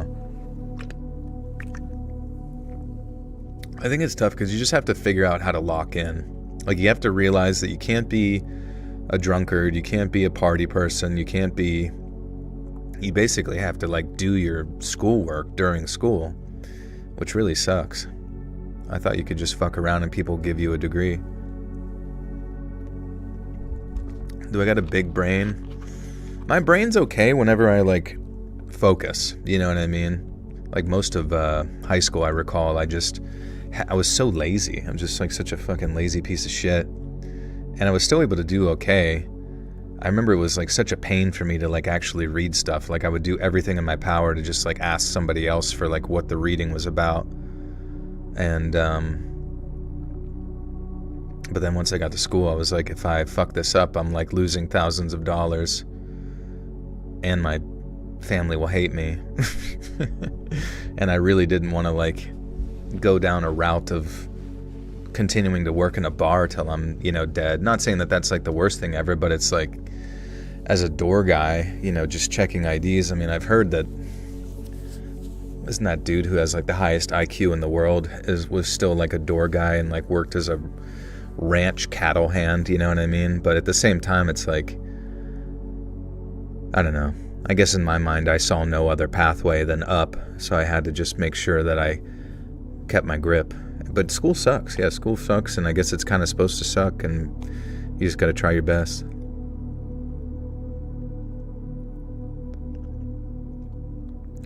As a retired chemistry teacher, I still rely on my schooling to make blue meth. Yeah, exactly.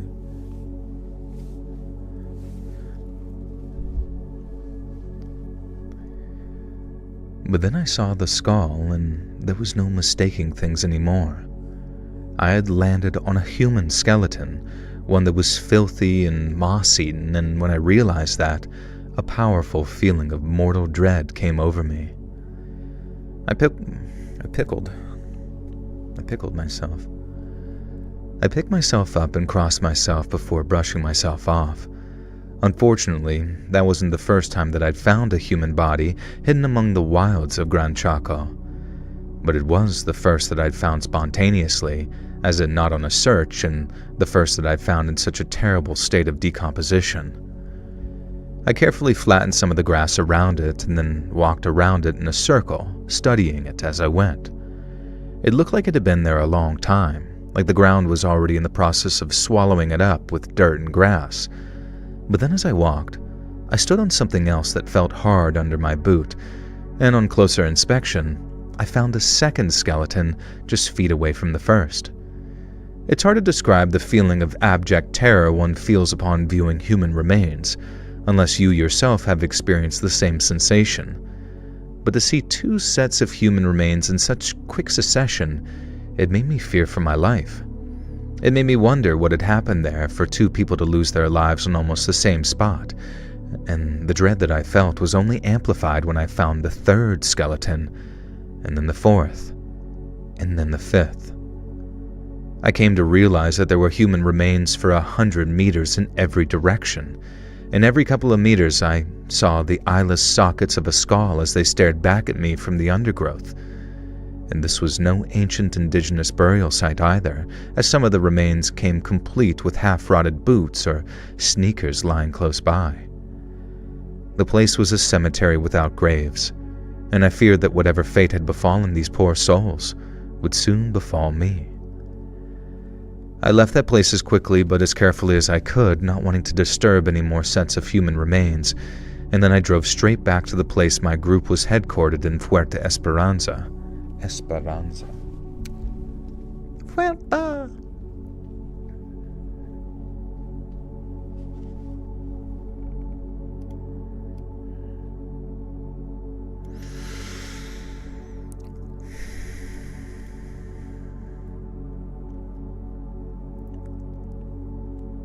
Ay, papi.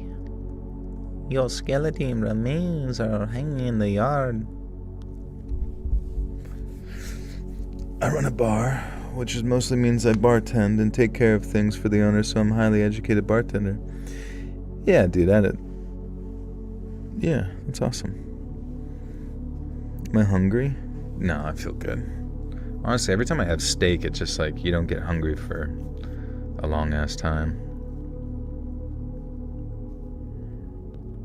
A dude got killed at a concert I was at the other night, so I'm still trying to recover from all that. Damn, dude, what the hell happened? Chat is dead. Oh, what happened? Chat, did you guys die?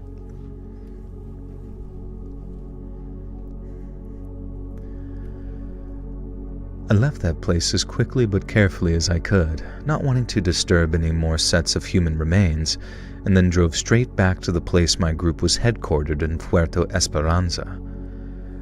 When I told our station chief what I'd seen, he demanded we drive back out onto Gran Chaco so he could see for himself. He didn't think that I was lying or mistaken, he just simply wished to see such a thing for himself. And when we arrived, he was just as horrified as I was, and before we departed, we said a prayer for the dead together, and after that it was out of our hands as the federal police stepped in to carry out their investigation. They are Argentina's equivalent of the FBI, and in coordination with our group from the National Parks Administration, they were able to paint a picture of what had happened to the many lost souls that we found. From around 10 years,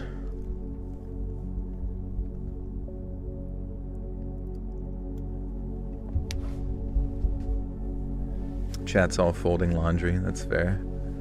That's pretty much all you're really supposed to do when listening to scary stories: fold laundry and put on makeup and sleep. Or go on a walk, or drive trucks for long distances. Masturbate, whatever. Am I gonna collab again with Lazy Masquerade? Yeah, maybe one, if he wants to. I'm definitely down to. Faux show. Walking yo dog, nice. Fold clothes with one hand. What are they doing with the other one? From around 10 years in the 70s and 80s, the Argentine government collaborated with several other South American countries for what was called Operation Condor. Condor was the code name given to the tactics of anti-communist repression that these countries employed.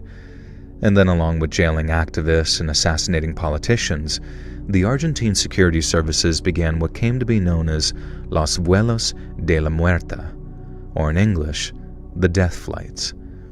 And this is when they would load a dozen prisoners onto an airplane or helicopter, fly them out into the middle of nowhere, and then throw them out of the aircraft to disappear them. Thousands of people were murdered this way, and to this day, many of their bodies have never been recovered. But as much as I am proud to have helped return many lost souls to their rightful resting places, there are still many more who remain missing. And although I am happy to have helped reunite these poor people with their long grieving families, I'm haunted by the sight of what became of them. And some nights, I dream that I too am being thrown to my death from the hold of an airplane. What's up, Noir? The other hand is obviously for the pickle. Just like folding laundry, chomping on a pickle. Why don't I sleep early if you have magnesium to help you? Oh, because I'm recording stories. I usually pass out as soon as... I don't know. I start my streams at like 10:30 sometimes. I probably should start them earlier. I feel like that's definitely going to be like story one for show. Faux show. Do you only sleep late on stream nights? Nah, I mean, I'm kind of nocturnal all the time, honestly. It's bad. It's not the worst thing ever, but I don't know. It doesn't even fucking matter, really, at the end of the day. Life goes on.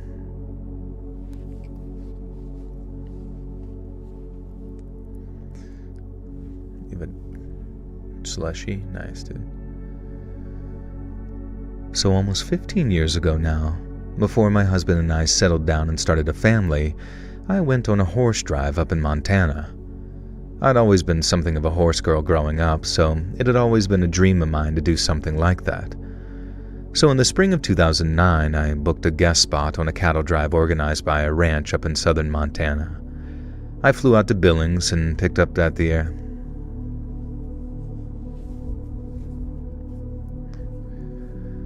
I flew out to Billings and was picked up at the airport with several other guest riders. Some of them had come from as far away as Europe, and since the drive out to the ranch was just over 2 hours, we had plenty of time to get to know each other on the way. The ranch cook fed us dinner when we arrived, and then as we ate, our guide explained that what we'd be doing for the... Motherfucker. Joel, you are the one keeping the world rotating. If you stop reading, we are doomed. Fuck. That makes sense, honestly. You said word. Bird is the word.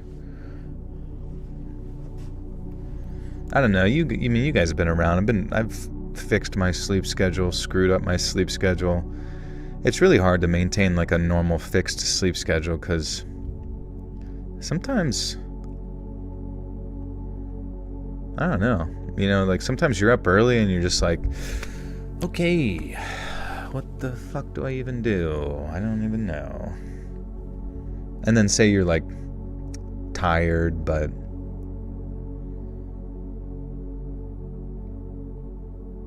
and it's like if sleeping is like the best feeling ever. So some days, even if you have a normal sleep schedule, it's like you just want to keep adding like an additional 5 to 6 hours, whether it's you being tired or you just being generally depressed or whatever it might be. And I don't know, after I sleep, I just feel overall better, and you want to get as much of it as you can.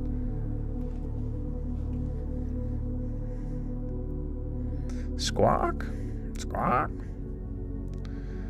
So good at falling asleep, but not so good at waking up. It's tough, dude. I feel you, bro. Wait, what was someone saying? Oh, weird question. Did Corpse husband die? I don't know, man. I thought someone like more recently said he like released like another song or something of that nature. So it seems like he's still active, I guess, right? Christina Reeves, welcome to the Butter Sock Cult. Thank you, bro. Good to see you. Let's check. Corpse Husbando. Corpse Husband. Videos. Choking My Friends was the last one. Oh, I'm thinking of Corpse Music, yeah. Because he's a music guy now, right? Go to Corpse. 1 year ago. Disdain. Did we listen to it before? Take a quick listen.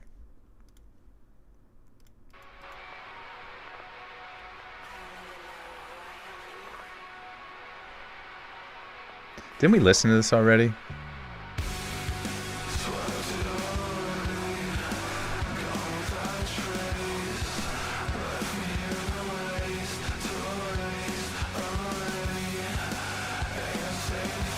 I actually like it.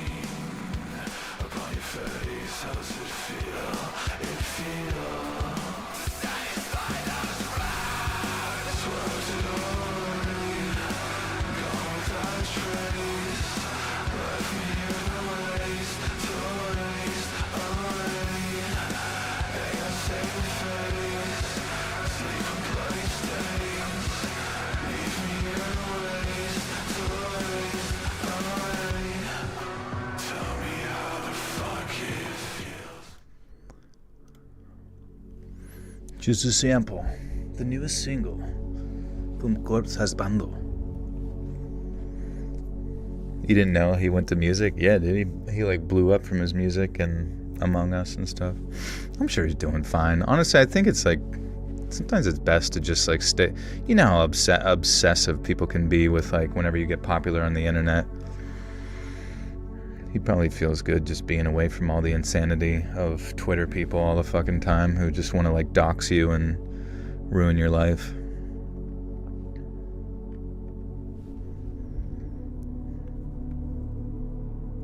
Some of them come from as far away as Europe, and since the drive out to the ranch was just over 2 hours, we had plenty of time to get to know each other on the way. The ranch cook fed us dinner when we arrived, and as we ate, our guide explained what we'd be doing for the next 5 days. We'd head out on a new form.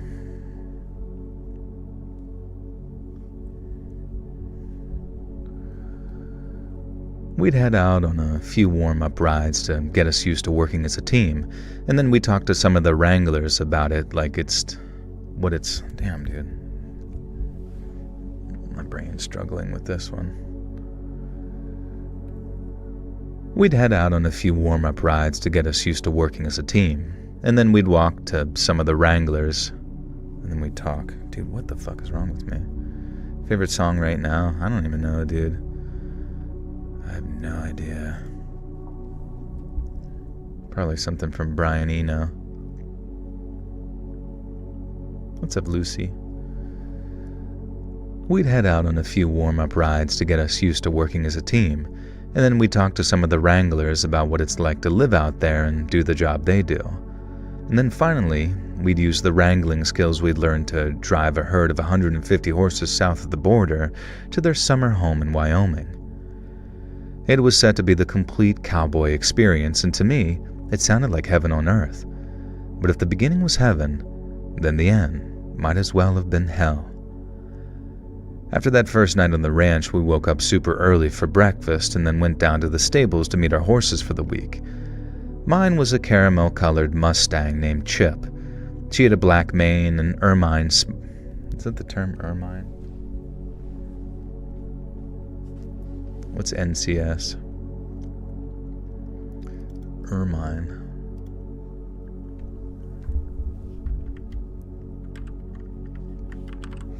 Wow.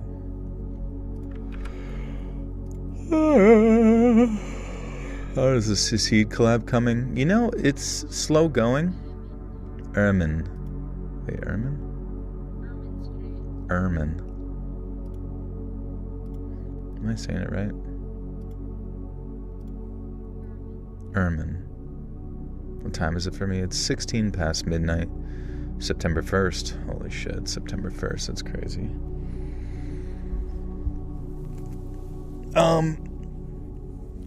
Anyways. What was I gonna say? Oh yeah, the collab with Succeed. It's... I don't know, I haven't... Like, I reached out to him recently, and he says, you know, that it's been difficult to find the time, but also like bring things to fruition or like find the rhythm of making music again, which I guess was kind of the trouble in the past as well, hence why he hasn't made anything in like over a decade or whatever. So that makes some sense. But on top of that, I don't know, you know, I guess I can't really... I mean, basically, I paid him up front to begin work on the album, and then I said, whenever you finish it, I'll pay the second half or whatever. So, you know, my thought process is like, I hope that he creates something good, but I hope he still feels incentivized to finish it, you know what I mean? So, I mean, he's one of my favorite artists of all time, so I really do hope he, you know, whatever he makes, he truly enjoys. And they're actually, you know, some of his older cuts exists within the bonus content right now if you want to listen to those like secret tracks. Whether or not any of those will make it to the original or the final concept, I'm not really sure. Yeah, I just turned 17.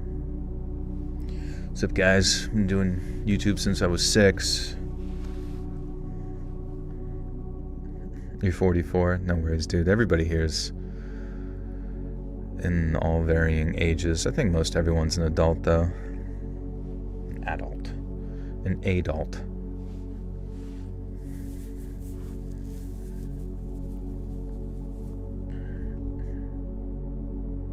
Whatever, I do original songs.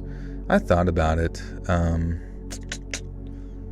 I really should. I mean, I guess that's the typical progression of people's YouTube careers, right? They do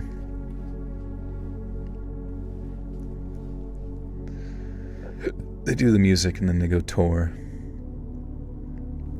I wonder if that is like an easier life, just like being a musical artist, or if it's just like even harder.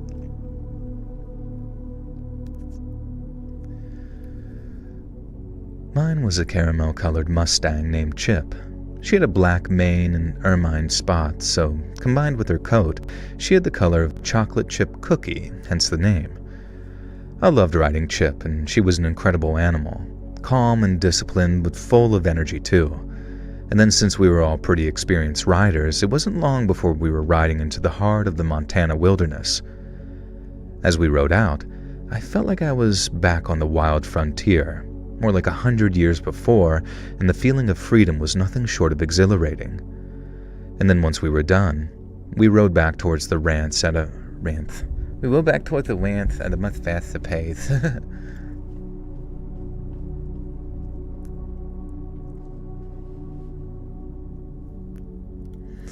Dun, dun, dun, dun, dun. Saw some rock band documentary touring and shit. It's hard life, but fun. Yeah, I feel like you gotta have some like youthful energy to do it. Like, I'm not really sure, like, what do people do as they get like older and start making music? Is touring even like an interest for most people? Or do you just like perform locally or something? Even that seems kind of exhausting. Showing up, hey, mic test, what's up? Test mic test. Can anybody hear me? All right, 1, 2, 3, rock. Here we go, guys, ready to rock.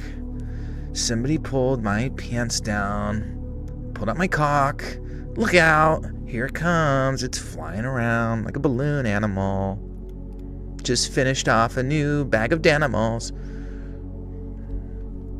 What? That's my singing voice. You got a problem with it? Used to play Guitar Hero with your toes. That sounds pretty sick, honestly. Could you play everything? I feel like that's like a whole OnlyFans career right there, honestly.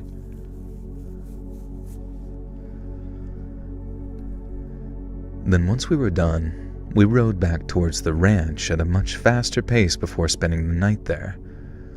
The next morning we were back in the saddle, headed north towards the plains. We were looking for a herd of horses roaming north of the ranch, but when we started out, we couldn't even see them. We had to ride for an hour across almost featureless plains before they finally came into view. And when they did, it was probably one of the most incredible things I've ever seen. More than 150 prior.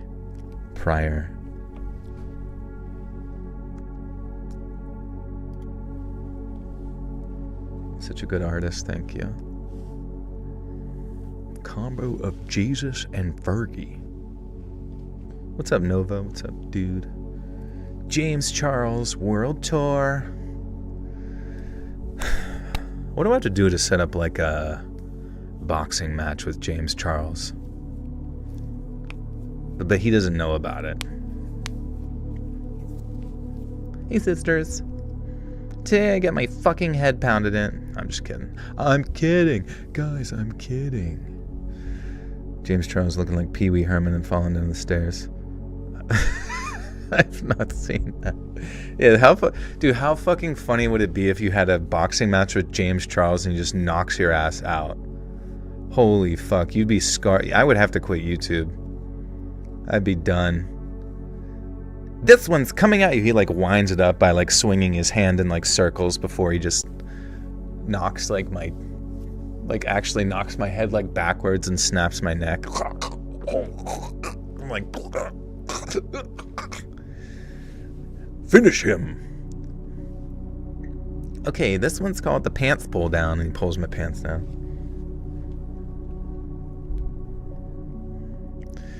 And then he doesn't get arrested because I signed a waiver.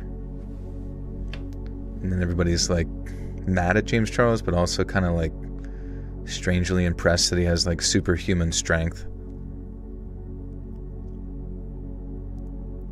Get ready for the sister KO.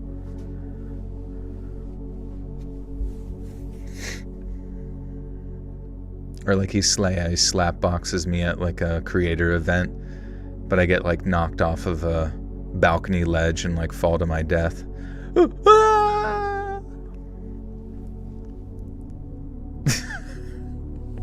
That's my dream. I dream of that every night, getting killed by James Charles. Okay.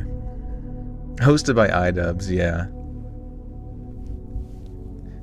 That Nazi had it coming. That'd be actually great. That, honestly, I feel like that would be the only way to save. That'd be the only way to save Creator Clash 4 or whatever we're on right now. Is by every match is actually has to have some sort of fatality at the end. That's probably the only way. He's gonna have to host some sort of Mortal Kombat situation.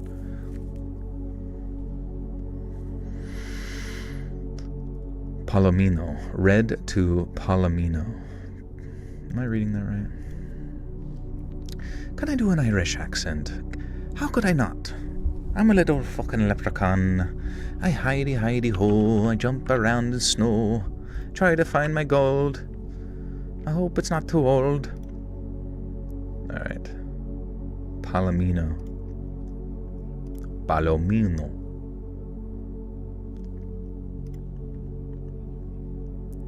Darman. I haven't heard that name in a while.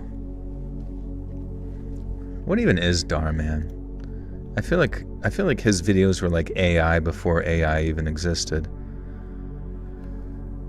More than 150 prior mountain Mustangs were spread out across the That sounded so bad. More than 150 prior Dude, I'm gonna fucking throw myself over a balcony after James Charles punches me out. I can't read worth shit.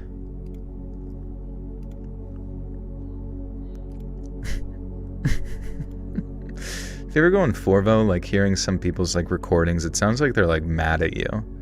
They're like mad at you while you ask them to like tell them how to say something. Do I talk to myself? Yeah, it's the only way I can.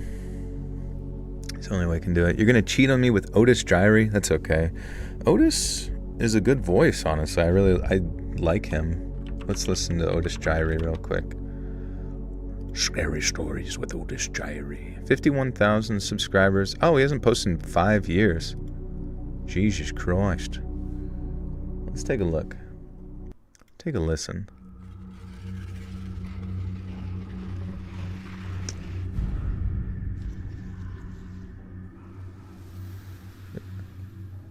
Otis Gyrie. Well, you should post on YouTube, not just podcasts. Keep hearing them crackling. Grave hair and Can't cracker. see them, but Can't see shit, motherfucker. them were young, and later several were beautiful, which is really how the whole mess started in the first place. Is he playing a character? Occasionally, they seemed kind and friendly, He sounds a little drunk. yearning for more of her legs and laugh and company. More of legs and laugh and company. Well, something about him sounds like different than I recall him being. Maybe he's doing a character in that one? Happening. Oh, here it is. Shaking all the way, he ran to the elevator and went to the ground floor, along with several others from the office. Some of them were crying as they joined the growing crowd around the scene of the... I don't know. Something about it sounds a little off. Like the audio quality isn't quite what it used to be or something. The accident. Jack could hear the far-off sound of emergency sirens. Looking past the gawkers... It's not bad. I just, for some reason, feel like it could sound even better. Not saying mine sounds great, but I don't know. Something about it sounds a little bit strange. It's not that it's like just some... I don't know. Maybe he drinks? No, just kidding. I don't know. It does sound a bit drunk. Maybe it's just the character. Anyways, I'm not trying to be mean or anything. I'm just I remember listening to him like years and years ago and being like, this guy's voice is awesome, but something was just quite off there. Am I drunk? I know. Takes one to know one, right? I'm not, though. I'm simply high on fentanyl. A true man's vice. Dr. Pepper, aka Fentanyl. Oops. I just spilled my fentanyl everywhere. Do I drink? Just socially. And then even this weekend, people wanted me to go out because it was a big thing. And I didn't want to go out because I hate how it makes me feel. Expose my galaxy gas. Yeah, what's up, guys? I've been smoking helium.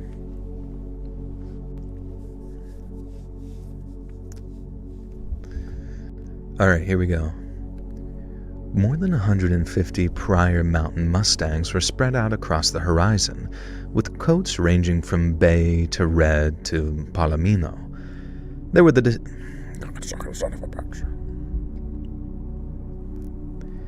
They were the descendants of Spanish horses that escaped New Mexico in the 1600s, a piece of living history right there in front of me, and it was our job to wrangle them back towards the ranch. But that first drive was probably the hardest ride of my whole life. The wranglers didn't mess around. They talked to us like they would each other, which for an adopted city girl like me was not something I was used to. Every other word was a curse word. They rode like they were mad at the herd, and if you slipped out of position and you didn't do what you needed to do, boy, they let you know about it. When the ranch finally came into view, we stopped for some lunch and to talk about how we did. We drove the horses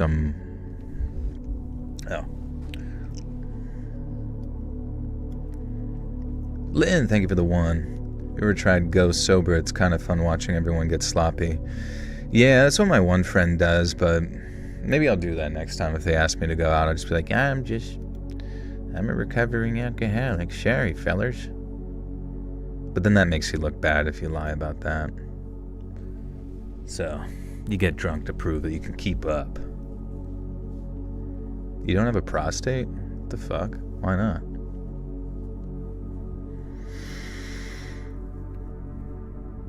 We drove the horses some more in the afternoon, then as the sun started to set, we rode back to the ranch to get some well-deserved dinner. I remember the wranglers telling us to get as much rest as possible because not only did we have to wake up... Jesus Christ, what the hell?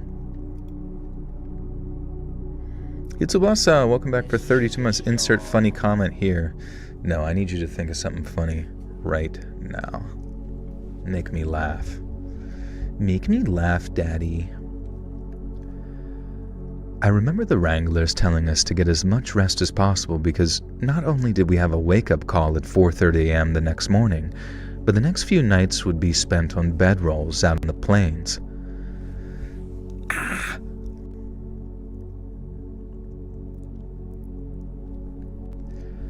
I remember the wranglers telling us to get as much rest as possible because not only did we have to wake up... Dude, I don't know. My brain's checked out. Probably from the fucking Dr. Pooper. I remember the wranglers telling us to get as much rest as possible because not only did we have to wake up...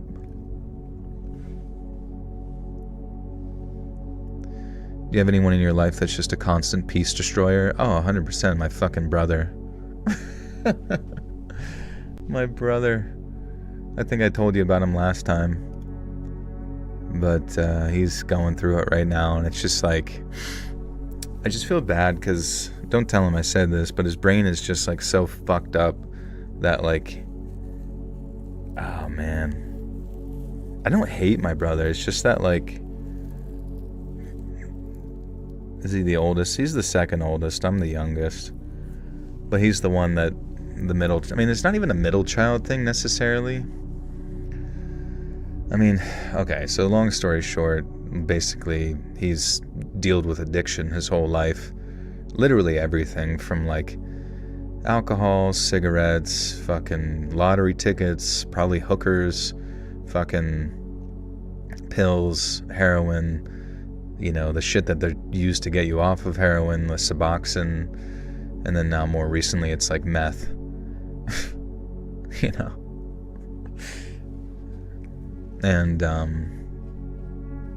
yeah. And then like more recently, it's like he's been in and out of like rehabilitation facilities, of which many of them I've like paid to like, you know, assist with. And then it's like he lasts for like not that long. And then there's like a government mandated one or whatever, I guess, that like lasted like 4 months. So it was like the entire summer. And then all it is like, you know, he made it like fucking 4 days. And then, you know, right back to the old stink pit. I don't know, you know, but it's just one of those things where it's like, I don't even know how to describe it necessarily. It's like you don't, like, even at his like most baseline, does he have kids? Yeah, he is my nephew, who I did get to see today. I took him to the park, and that was fun. He's cool. He can climb up rock walls, which is pretty impressive. He's only 3. But, yeah, you know, it's just one of those things where it's just like baseline annoying as shit.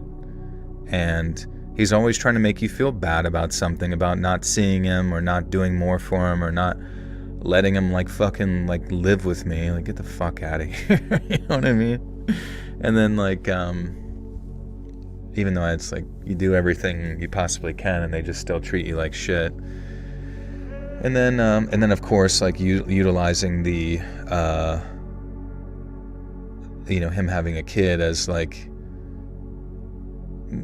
basically like blackmailing emotionally blackmailing my mother, that she's never going to get to see the kid if she doesn't help him with this or that and this, you know what I mean? Or you don't care about me or blah, you know, just always like, it's just fucking like one thing to the next. But it's like, it's only the recent years, like once like the methamphetamines kind of started, that it got like next level insane.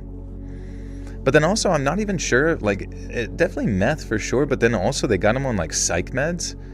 And it's weird because sometimes I honestly wonder if it's like the fucking psych meds that like actually fucked up his brain, you know what I mean? Because it's like the second he gets off of that, it's like he's sent down a spiraling loop, which just probably leads him back to like utilizing the drugs and shit even more, you know what I mean? So I'm just like, I don't know, there's just a part of me that's like, I call it like a blood curse. Even though I do love him, you know, it's just one of those things where like ever since I've existed, it's always been like a constant state of chaos in my life. Hits a boss with the 10 says sometimes you can only give people, even family, so many chances. You have to let them hit absolute rock bottom. It's hard, but sometimes you have to let them do it, so climb out, some don't. Yeah, and I'm pretty like desensitized at this point, to where if it ends up in, you know, a catastrophic fate of one's soul, then that is the case, and I did all I could, you know. He is the family member that I talked about before. I kind of like wanted to avoid, you know, throwing his shit out there too much, but I don't know. It's whatever, I guess. I'm not trying to like garner sympathy or anything like that, because I try to keep it as far away from me as possible. But whenever it does arrive, it always arrives in like full force, and it's like you gotta stop like everything. And your peace is just like stolen from you. Whatever. Fuck him. He fucking sucks. I mean, he doesn't suck. I do love him. Like, he's just a piece of shit. He needs a hobby. Yeah, he does need a hobby. Who was my favorite teacher? I always liked art teachers for sure, just because I was good at art and they always liked me. We'd always make out. Just kidding. I did 15 years in active addiction, H for a long time. I got hold of meth. It took me down. Been clean 12 years now. That's good. I'm happy for you. Just keep going. I don't know. Part of me is just like, I don't know. You want to find somebody's dealer and just be like, what's wrong with you? Like, why are you selling to this guy? Like, why are you ruining their lives? Just so you can like have, I mean, how much does, you know, probably doesn't even make that much money, you know, just fucking ruining, literally destroying other people's entire existences just to like, I'm sure they're addicted to drugs too, the dealers. I grew up with my family being addicted to all types of drugs, so I worked on methadone clinics, understand, can't help somebody, they don't want to get helped. They got to figure it out. Yeah, it's tough.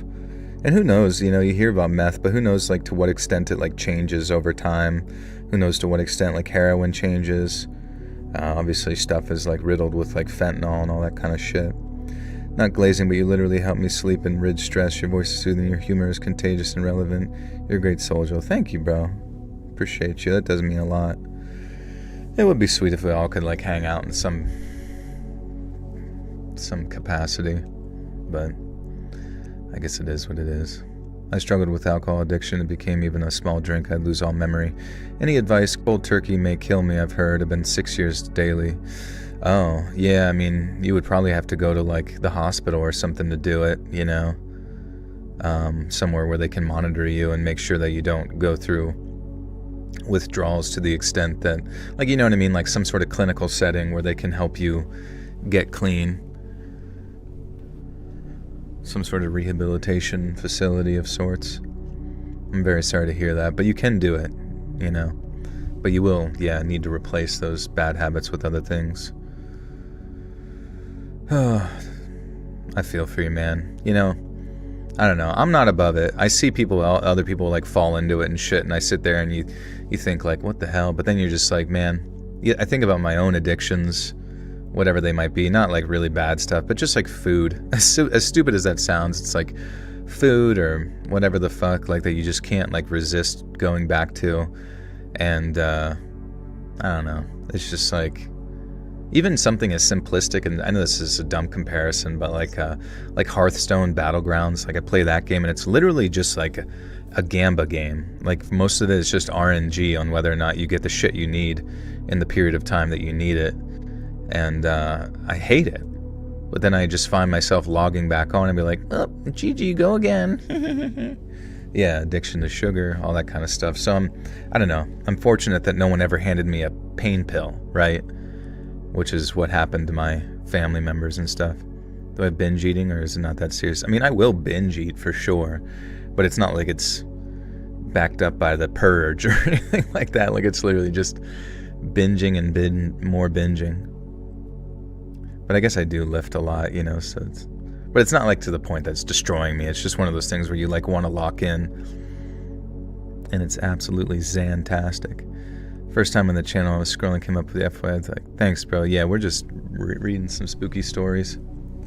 Addiction runs my family right now. I have issue with simple sugars in certain foods. The neurodivergent doesn't help, but I guess I'd always rather the food issue than drug. Yeah, just avoid those at all costs. Avoid alcohol. Because you just never know. Like, it's so insidious. Like, one day you start doing it and go out with friends, and then the next you find yourself drinking by yourself, and then now you got a fucking problem and people don't like you anymore,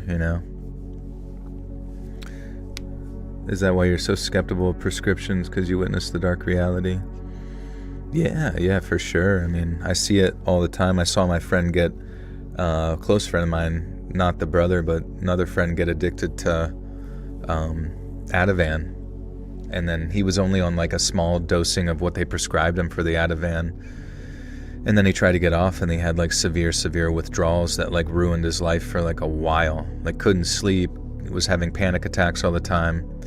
And, he had to taper off of it with, like, basically you crush it into smaller bits and then, like, put it in water to, like, dilute it and then just drink the water. And then slowly over time you, like, wean yourself off. But even after that, like, he says he still has, like, some anxiety issues and some shitty sleep or whatever. I don't know. It's just stupid. We live in, like, a time in which, like, the pharmaceutical companies are just, like, just completely guilt-free of destroying most of people's lives.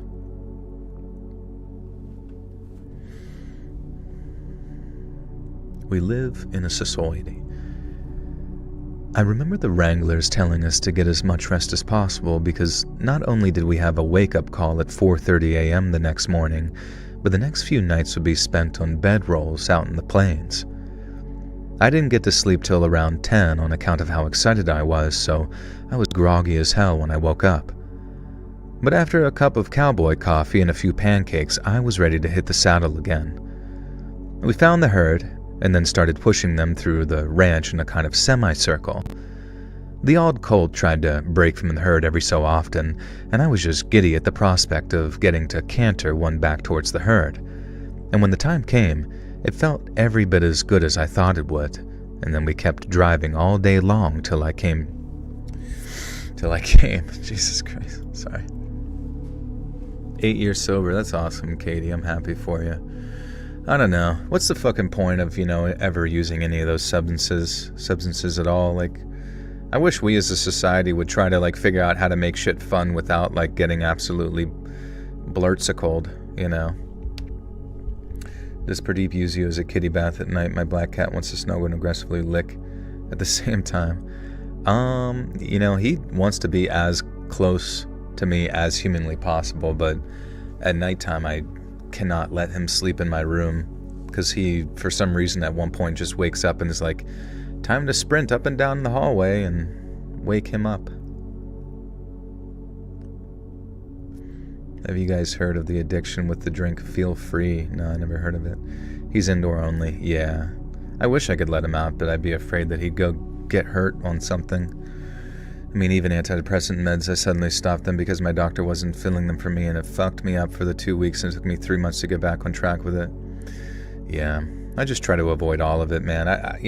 To sit there and pretend like pharmaceuticals have got life, especially the brain, figured out. I just can't, man. I can't green light any of that shit. No matter how much Reddit wants to demonize you for not going along with their perspective on things.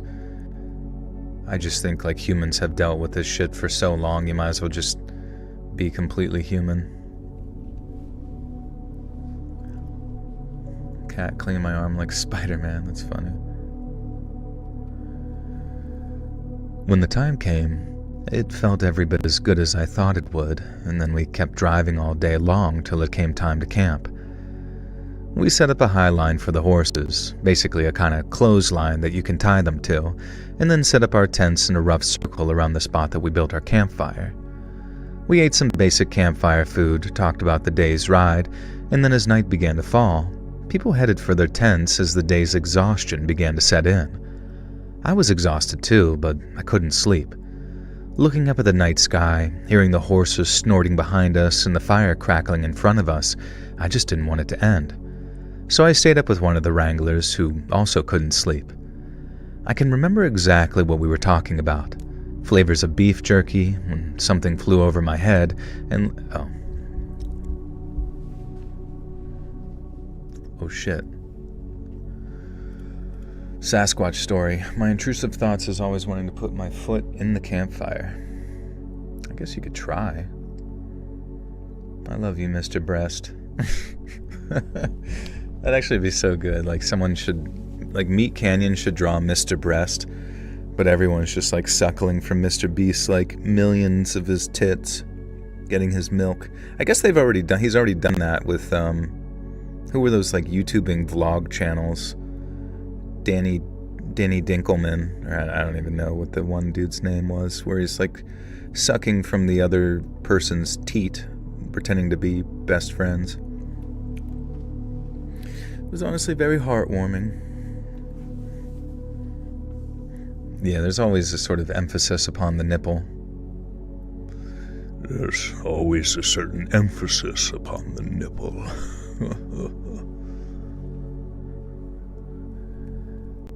I can remember exactly what we were talking about. Flavors of beef jerky.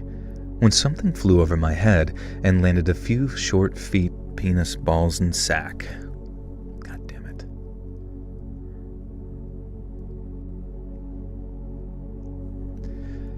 I can remember exactly what we were talking about. Flavors of beef jerky when something flew over my head and landed a few short feet. A few short feet from the campfire.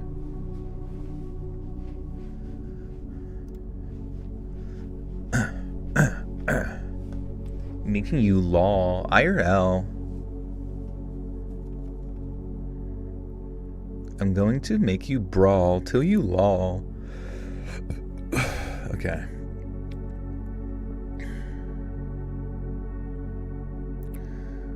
When I met my sister for the first time after 26 years of her life, I thought that was being set up for the cartel. She invited me into her house and I didn't drink the cup she served me. Really? Are you on like near the border or like a res or something? Would you rather fight the front man or Shrek? Who's the front man? Chills. It's just a valley girl.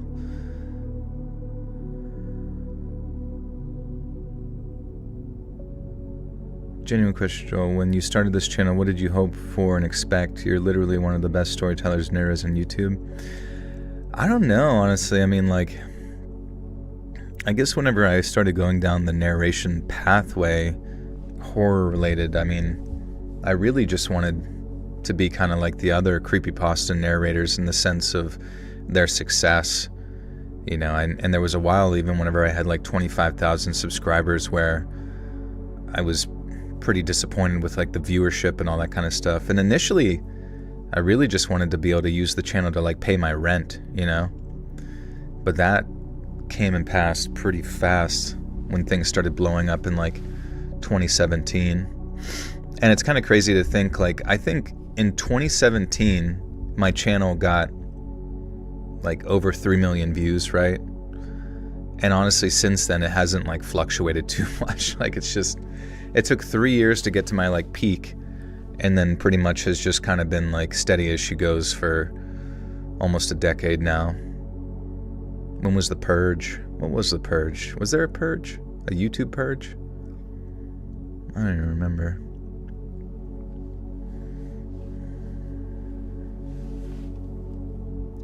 Started listening to your oldest stuff, very creative. The noir, the psalms, very, yeah. Yeah, it's, some of that stuff back then was, oh, the Adpocalypse. Yeah, I remember. Adpocalypse was around, I would say, 2017 era. Because I feel like I have like a post that I remember seeing where it's me begging and pleading to get my channel like remonetized and stuff, and still posting videos, but essentially just doing it for like free. You hate retaining walls? How come? They're kind of cool, aren't they, if you make a cool one? I lost to a friend alcohol who tried to quit cold turkey, and that's why I know how shitty it can be. Damn, that's crazy.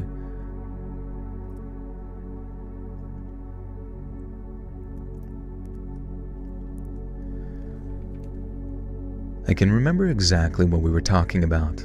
Flavors of beef jerky. God damn it, this one. Why is there always one sentence? I can remember exactly what we were talking about. Flavors of beef jerky. When something flew over my head and landed a few feet short from the campfire. I screamed, which woke people up and brought them from their tents.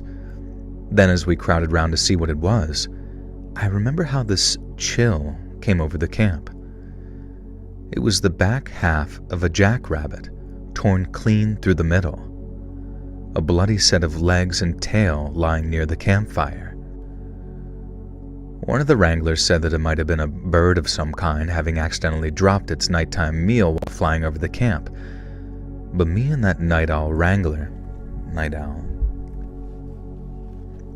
Why did it get demonetized? I think like every channel got demonetized back in like 2017.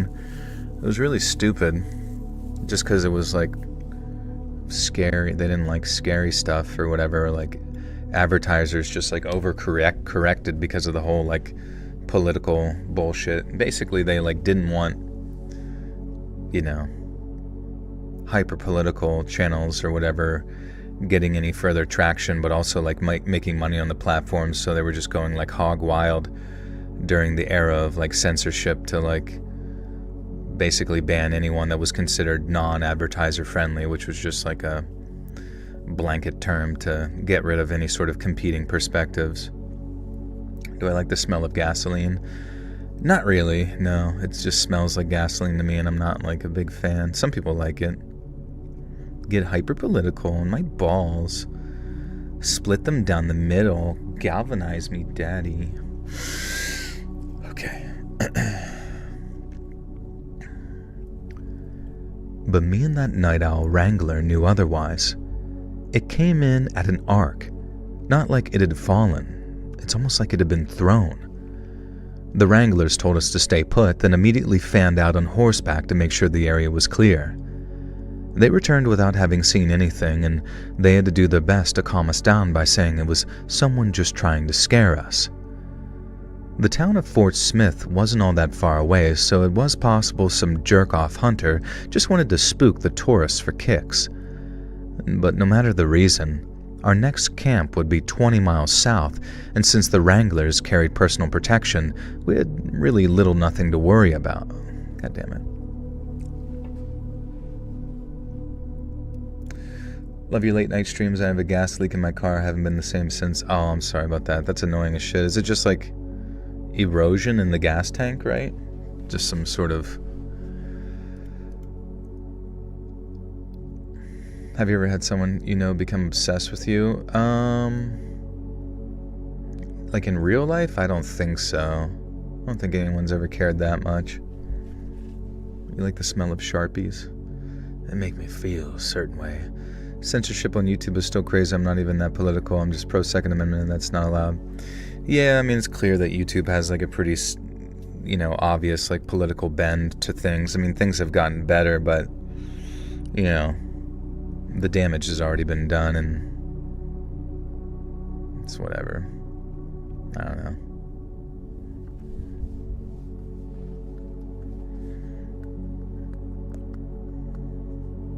Bring back YouTube Rewind, yeah, with Will Smithington. But no matter the reason, our next camp would be 20 miles south, and since the wranglers carried personal protection, we had little to nothing to worry about.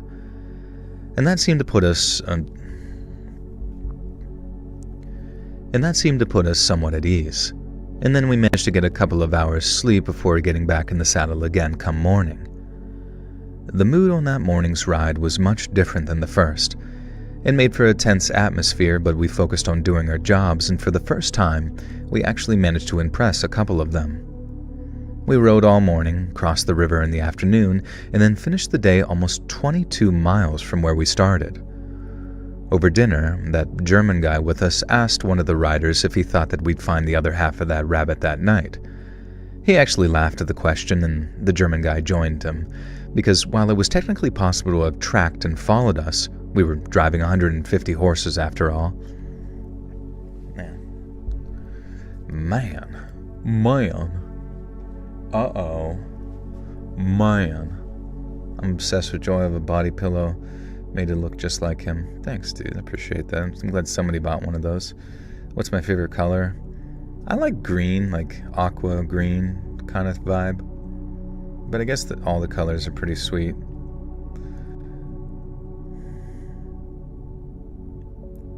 Where do I read the stories from?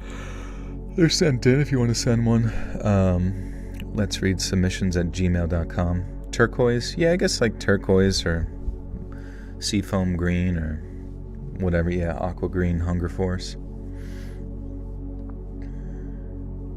I mean, all the colors are pretty, Sage. Sage. Sage is pretty cool too. I really like emerald. There's a part of me that's like, if I ever got actual jewelry, I feel like emerald jewels always kind of think would be kind of nice to have. But I also have just never been one I don't know, just never been one to wear jewelry. Word limit on stories? I guess there's really no word limit. Maybe like, try to keep it to like 2,000 to 5,000 at maximum. I don't know. I think if you go back and edit your story, you can probably always like edit it down quite a bit to get it more efficient. Never heard of waterfall fried chicken. Bit of a gimmick, but still good. Never heard of it before. Send me a whole creepcast story. Yeah, where do they get their stories? I don't even know how their podcast works, to be honest.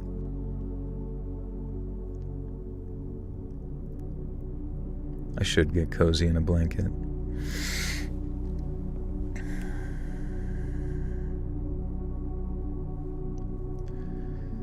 He actually laughed at the question, and the German guy joined him, Because while it was technically possible to have tracked and followed us, as we were driving 150 horses after all, it was unlikely anyone was that dedicated to harassing us. Unlikely, but not impossible, as we soon discovered. Unlikely, but not impossible, as we soon discovered. And aside from one of the wranglers who was keeping watch, we were all asleep in our tents when we heard the horses suddenly start to make a lot of noise. I remember sitting up in time to hear the watchman yell, "Who's out there?" And then as I was climbing out of my tent to see what was happening, the horses started getting even louder, like something was out there spooking them. One of the wranglers came out of his tent, but before he could turn his flashlight on them to see what all the... Dude, I don't know what the fuck. Wranglers. Pair of Wrangler jeans. Emerald jewelry is pretty, yeah. Imagine putting on a VR headset and suddenly you're knee height with a giant hog in your face. We can all dream. You're bored of asking questions? Ask a good question, Misty. I'll answer it. C.O. Driscoll's. C.O. Driscoll's out there. I had an emerald necklace and earring that my grandma gave me when I was a baby, but they were stolen by a family friend. Damn. That sucks. I hope I can pass on some cool shit to grandchildren. How cute is Pradeep? 1 to 10. Oh man, yeah, definitely a 9 for sure.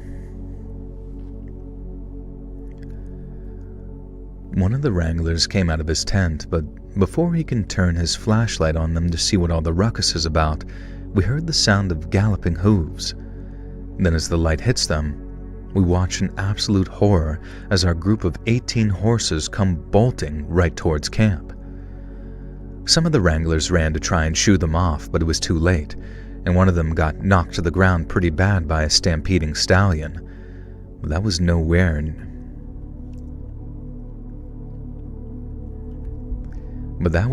near the worst of it. Some of the fellow ghost riders,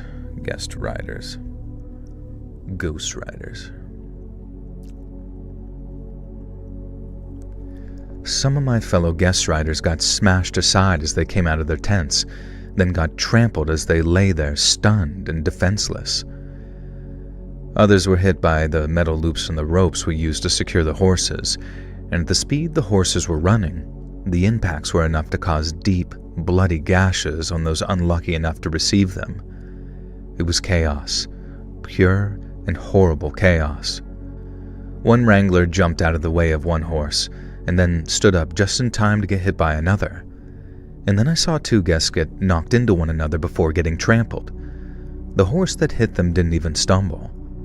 Nothing could stop those horses. No tents, no campfire, not us. Nothing. And seeing those gentle beasts suddenly so mad with...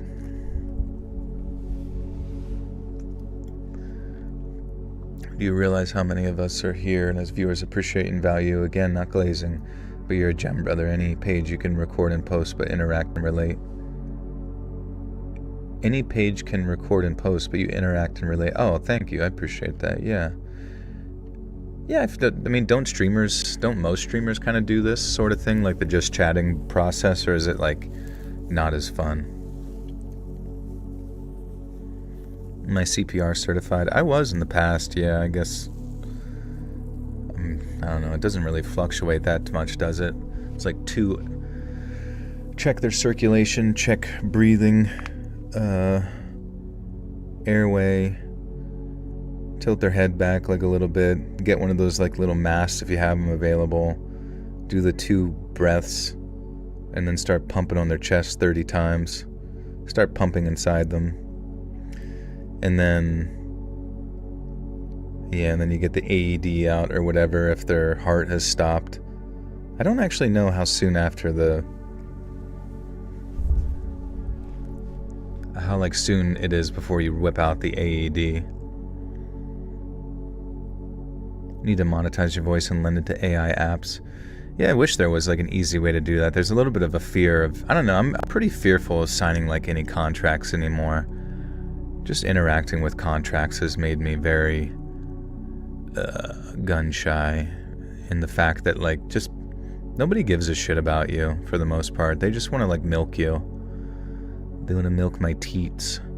Have you ever flashed the devil's horns on hand and peace sign on the other hand simultaneously, and the stinker with the third hand? I don't think I've tried it yet. Would I collaborate with Mr. Breast? Is he on Pornhub? Then no. I mean, it would be cool. I mean, what would I even do? Today we're reading we're meeting a million scary stories with some of the best writers in the... Shut the fuck up! It's like every day we're supposed to be excited about another stupid thing. It's hard to always be excited about every fucking thing ever. Why doesn't he start like a... What happened to his video game company? Does he have a movie company? Where's like the animation company? How come he doesn't make like sick ass animes? Does he have any passions or interests other than just like milking 9-year-olds for fucking advertising revenue? I mean, I get it, but it's just like, how can you always be stoked about that shit all the fucking time? Like, is there not like moments in his existence where he's just like, Jesus Christ, what am I even doing? Ghosty with the 5 says, hey Joel, turn to national parks. We decided to visit the one in the serial killer capital of the world. We'll update if live. Be careful, bro. Which national park did we talk trash on? I don't even know. He's not stoked. I guess that makes sense since his like smile is dead inside. Also, the fucking Mr. Beast toy bullshit that he did for collecting, I feel like there could have been such a better approach to that. Because I've looked at those toys and like none of them even seem like remote. Like, I'm actually surprised at how unsuccessful his like Beast Bar with the chocolate has been, and then the weird little toys. I'm not saying they do bad. I'm sure they sell okay, but I just kind of wish the product itself would be even. Oh yeah, then the Feastable. What's the one with like the Lunchable knockoff? Those look kind of gross. I don't know. All of his shit just literally just like old moldy cheese and like dollar store toys. Like, where's the cool shit? He could have teamed up with, like, McFarlane Toys or something like that and made some actual badass shit to collect. He proposed to his girlfriend. He's at the first AI girlfriend. The Mr. Beast chocolate was stinking. Remember the burger? But the burger was weird. It was like you had to make it at the facilities. Like there was like a recipe that you followed. It had nothing to do with like anything like a consistent product that you would see at McDonald's or Wendy's or some shit. There's a remote controlled skibbity toilet. Whew, thank God for that. Mr. Beast is a psyop made to fill the new waves. What's the new waves? His burgers were undercooked. Yeah, but isn't that up to the facility that's making them though? Since it's not even like it's not like he actually. It was almost like he was trying to do like the Uber of like food, and I just feel like that's a terrible idea. Have you ever seen him in those live streams where they try and getting donos? Oh yeah, I guess he did one recently. Does he just seem like soulless or something? I'm not trying to put him down, but it just, I don't even know what's to even be excited about anymore. I also don't know why he even like, because he always seems like he goes out of his way to like tell people who bring up drama about him to like stop, which I get to a degree, but why does he even care what like adults remotely think about him? Because all of his audience is like not even in middle school for the most part. He literally could just exist in his own little hole somewhere and like not a single adult person would ever have to. Maybe it's because like then he has to face them in real life when he passes them at the airport. If he even has to do that, I don't even know.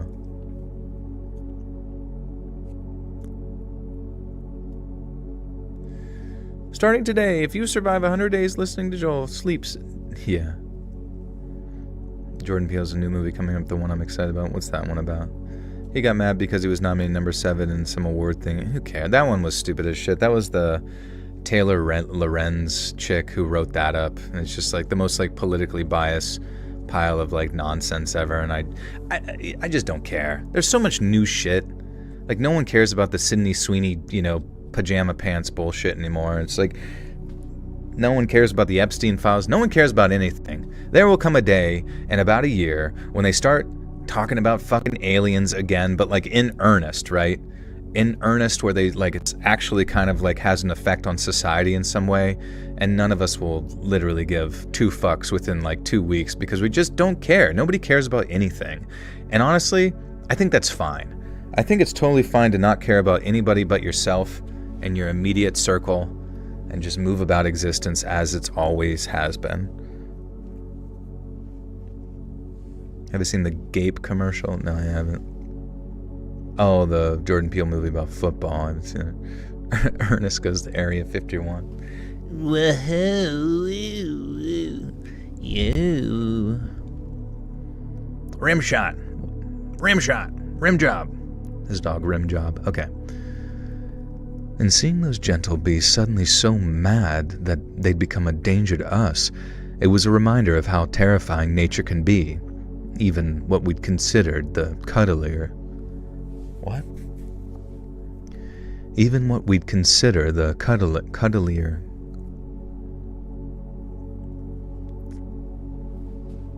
Sydney Sweeney's jeans. Sydney Sweeney's big old titties. Is she a good actress? Like, is she in anything that's of interest other than just having a pair of boobies? And seeing as those gentle beasts suddenly were so mad that they'd become a danger to us, it was a reminder of how terrifying nature can be, even what we'd considered the cuddlier sides. When it was over and the last horse disappeared into the dark, all you could hear were the groans of the people who were hurt. I'd managed to avoid the worst of it, but my tent and all my stuff had been completely trampled. Yet none of that mattered in the moment. All that mattered was seeing to the people that had been hurt. I remember that German guy, Jürgen.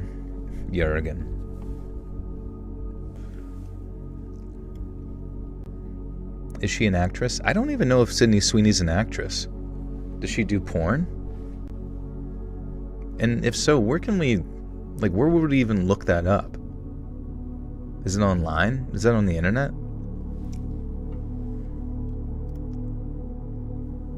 Do they make denim bras? She was on Euphoria? I didn't even know she was in Euphoria. I don't know. Nothing matters. God, I'm so negative. I'm such a negative Nancy all the goddamn time. But I do really want to get like stoked about something eventually here. I guess a big pair of tits does sound pretty cool though. Stuffed into a denim bra. That's kind of timeless, right?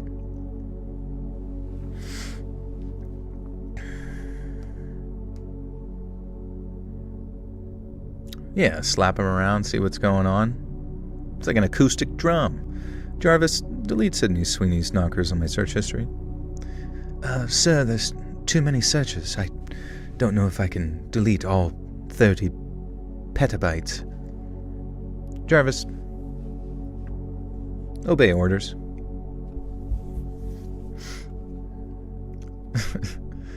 Jarvis, make her 30 feet tall. Jarvis, have her crush me with her ring toe. I remember the German guy, Jürgen, the one that had asked about the other half of the rabbit. He'd been trampled after getting knocked down, and by the looks of things, he had a bunch of broken ribs and a few of his teeth had been knocked out. There were a couple of broken wrists, a dislocated shoulder, a lot of sprains, and a few bumped heads, but Jürgen the German got the worst of it. The others needed medical attention, but Jürgen ended up needing a helicopter to get him out of safety.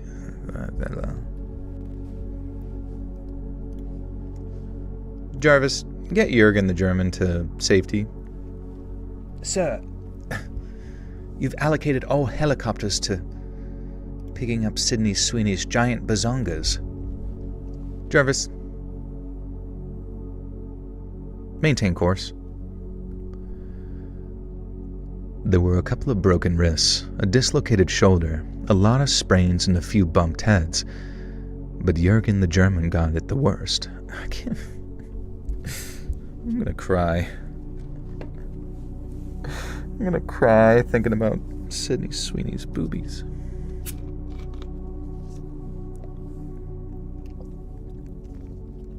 It's so beautiful. They're so beautiful. There were a couple of broken wrists, a dislocated shoulder, a lot of sprains, and a few bumped heads, but Jurgen the German got the worst of it. The others needed medical attention, but Jurgen ended up needing a helicopter to get him out of there safely. The rest of us waited for a bunch of 4x4s to show up and give us a ride back to the ranch, where those with less serious injuries were then driven to the nearest hospital.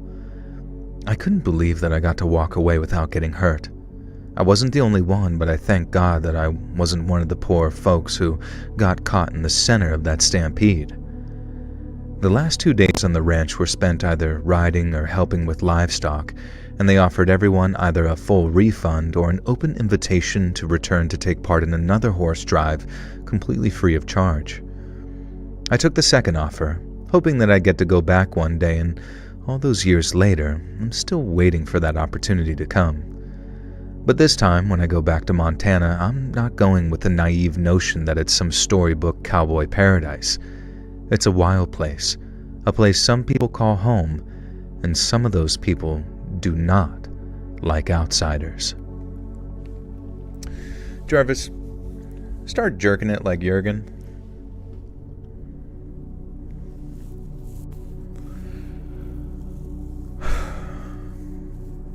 Sydney Sweeney is in the chat. Go to emergency milkshake flavor. Ah, fuck. You know what they need to do? They need to stop, making milkshakes with some bitch-ass straws. You know what I'm saying? Every straw you ever get is always, basically you're trying to suck pee out of someone's urethra. It's that small. You know what I'm saying? They need a big fucking thick boy with a 1/4 inch diameter so you can and it's, it's all about surface area. It's science at the end of the day.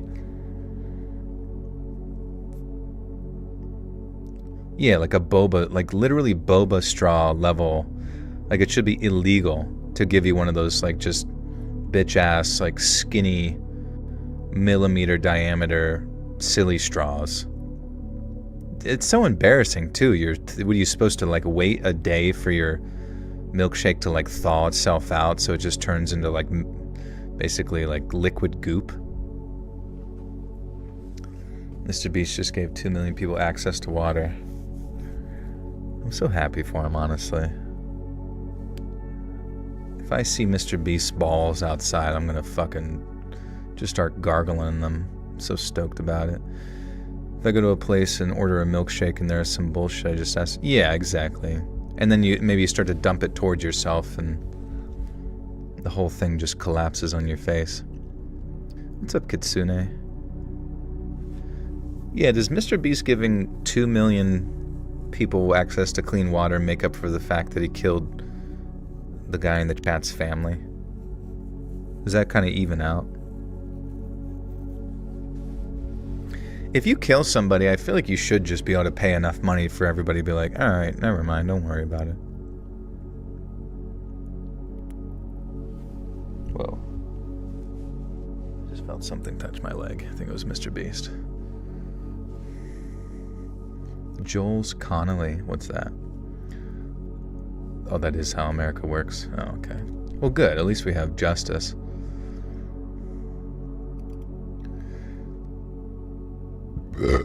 What the fuck? Alright. Story number 4.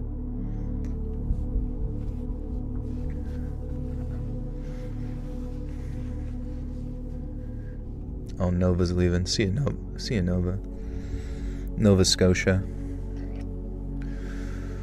Oh, and we finally got to 400 viewers, so that's good. I was worried we'd never get there again. YouTube hates me. This algorithmic robot system has a personal vendetta against my spookiness. I used to be a surveyor. I used to be a surveyor for a large oil and gas company that will hereby remain unnamed. I think I'll also remain unnamed because the specifics of what I did for a living tend to make certain people very, very angry. You see, I used to scour this great nation of ours looking for areas of outstanding natural beauty and assess their potential to be, in the words of one critic, pillaged and polluted so fat cat corporate types can make a buck. Pillaged. What am I eating? I don't have any food, sadly. If you guys could send me some snack. Send me late night delivery. 445 million subscribers. Like, how does one even get that big just off YouTube? I've never seen one Beast video. Yeah, I mean, I guess it's just sort of like a cascade effect. And I suppose he is sort of like the YouTube cash cow, so I'm sure YouTube gives him plenty of benefit. And I think on top of that, he has like all of these like sort of AI translating type things as well.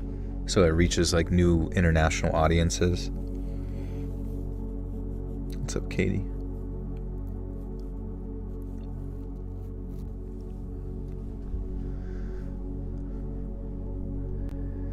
See, I used to scour this great nation of ours looking for areas of outstanding natural beauty and assess their potential to be, in the words of one critic, pillaged and polluted so fat cat corporate types can make a buck. I guess that's not entirely wrong. Oil and gas have made a lot of people a lot of money, but modern oil and gas extraction is a lot less messy than it used to be, so it's not like the places I recommend end up scorched, scarred, and devoid of all life. The primary reason I took the job is because I love being outdoors, and being a surveyor afforded me a heck of a lot of time in the field. The last thing I wanted is to see the environment ruined, but as a society, I knew we couldn't just switch to renewables overnight. So I decided to live my dream of making a low six figures for what...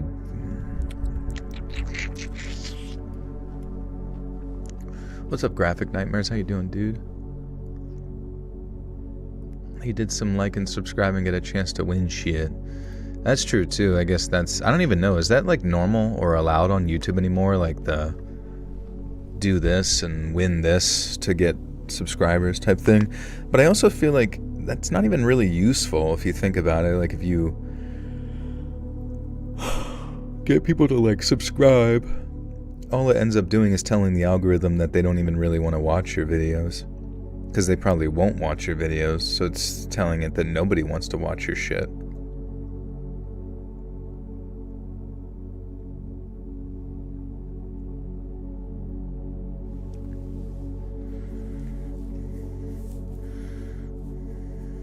Mm-hmm. 3,000 Samsung phones. We gave microchips to 2 million African people to monitor their biometric day-to-day activity. So I decided to live my dream of making a low six figures for being what was essentially a professional hiker and see if I couldn't do some good from the inside. But just because I was living my dream doesn't mean it was always smooth sailing. There was this one job that I took back when I first qualified as a surveyor, my third ever trip into the boonies that took me to the middle of nowhere, Arizona. I had to drive around 9 miles off-road, then hike another 4 or 5 just to get to my destination. Then once I'd taken my geophone readings, I turned around and then started making my way back to my truck. It was early fall, but those Arizona daytime temperatures were unforgiving. Not quite as unforgiving as the summertime, but it still made for a sweaty hike, and I had to stop about half a dozen times just to drink some water and let some sweat dry. I hadn't seen another living soul out there all day, but when I was on my third stop, only a couple of miles from where my truck was, I saw a lone hiker wandering down the trail. He looked to be about the same age as me, maybe a little younger.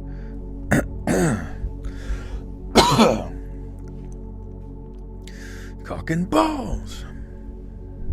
Joel's a sausage man. All I do is make sausage all day for everyone.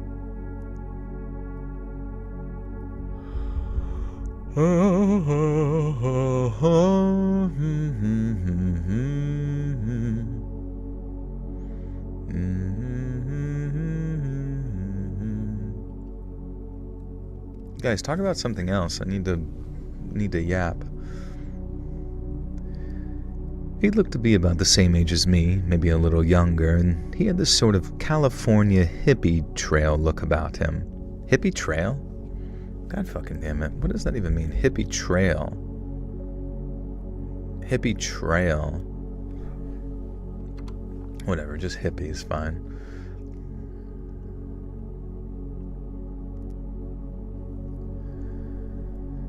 He looked to be about the same age as me. Oh my god. Wait. I think I have spritz. A bit of spritz somewhere around here. Where is it? Is this it? Oh, this is it. Yes. Yes, yes.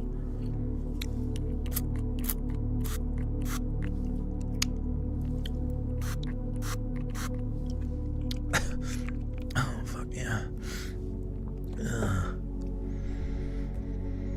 Canned piss.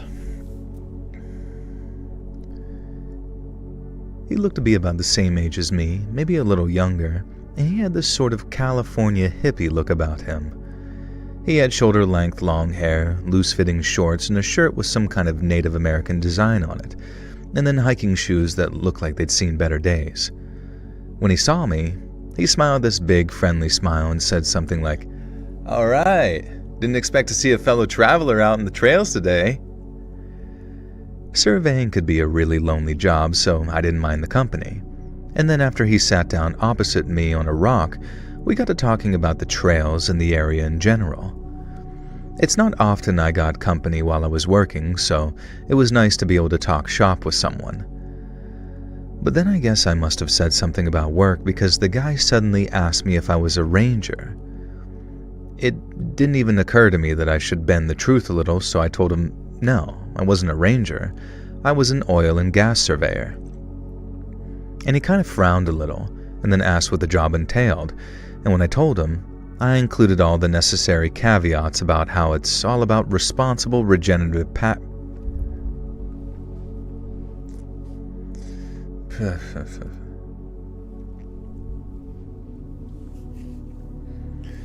Can I impersonate Denzel Washington? My man. What's he do? He's always like... You know what's so insane to me?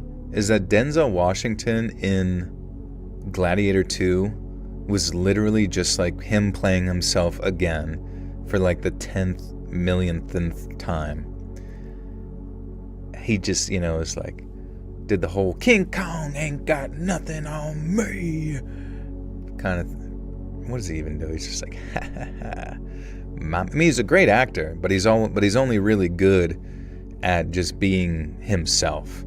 And that's it, which honestly is like better than everybody else. But was Gladiator 2 good? No, it was bad.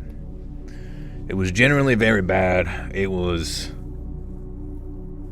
bad. It was bad because the main character was bad. I didn't like him. Whoever played that main character had like no soul. It literally just reminded me of like, I've talked about it before, but like Jake Paul as like an actor, where he just kind of has like soulless eyes, and the only character quality about him was that he had like uncontrollable rage, I don't know, and then there was all this like 3D animate. There was like right out the gate there was 3D animated baboons, 3D animated rhinoceri, 3D animated sharks in a fucking coliseum. I don't know, it was the whole thing just felt like it didn't take itself seriously like the first film. They didn't seem to want to use like any practical effects at all to maintain, I don't know, the authenticity of anything. The characters were stupid. Everybody was like cringe. It just felt more like a mix between like the worst parts about 300 and whatever the fuck we get in the modern era. And it was just a waste of time that essentially spit on the grave of the timelessness of the first one. I am Denzel Washington. No, I don't even know, man. I mean, Denzel's great. Like, he's a great actor. It's just He did not belong in that movie at fucking all. Now, I will say, Pedro Pascal, for as like annoying as he is sometimes to me to even look at, he does do a good job in movies, I feel like. Like, he definitely carries things quite a bit. Been watching Joe Rogan lately. His comedy is sometimes his random landing on some episodes at some points. Yeah, I don't know. Joe Rogan's comedy is definitely hit or miss.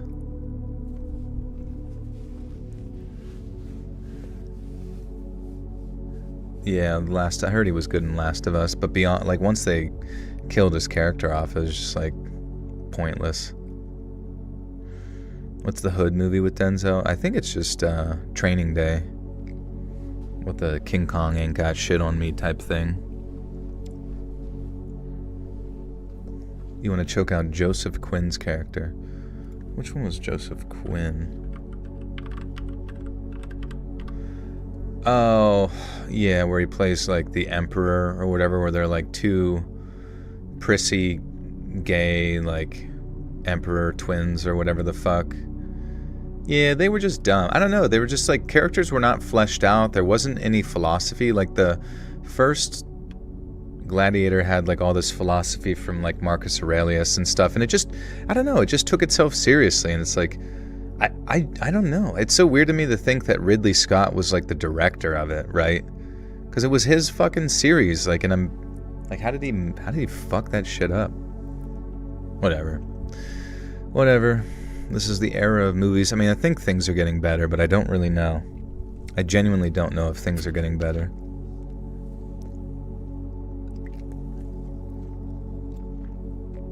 Oh, yeah. I mean, when Russell Crowe... I've already said this, but like when Russell Crowe looked at that dude whose like blade was caught in the fucking... And he's like, the frost. Sometimes it makes the blade stick. And then he killed... Like that was like... had more weight to it than the entirety of the Gladiator 2. Or the time whenever he's sitting on his knees, crying about his dead wife and kid. Like literally like snot coming out of his nose. Now he has like nothing to lose. It was the only reason he wanted to like get done with fighting. Like what the fuck? Like how hard is it to write some shit like that? And all I can really assume is that Hollywood is dying and the only people working there are fucking retards. I know that sounds mean, but that's the only thing I can kind of arrive at, is that the overall general writing and leadership IQ within that realm of whatever the fuck Hollyweird is just the lowest possible form. And that's like all we're gonna get forever is just like complete bollocks. Yeah, the only smart people are in this chat right now. You guys are all here. Combined IQ of 30,000.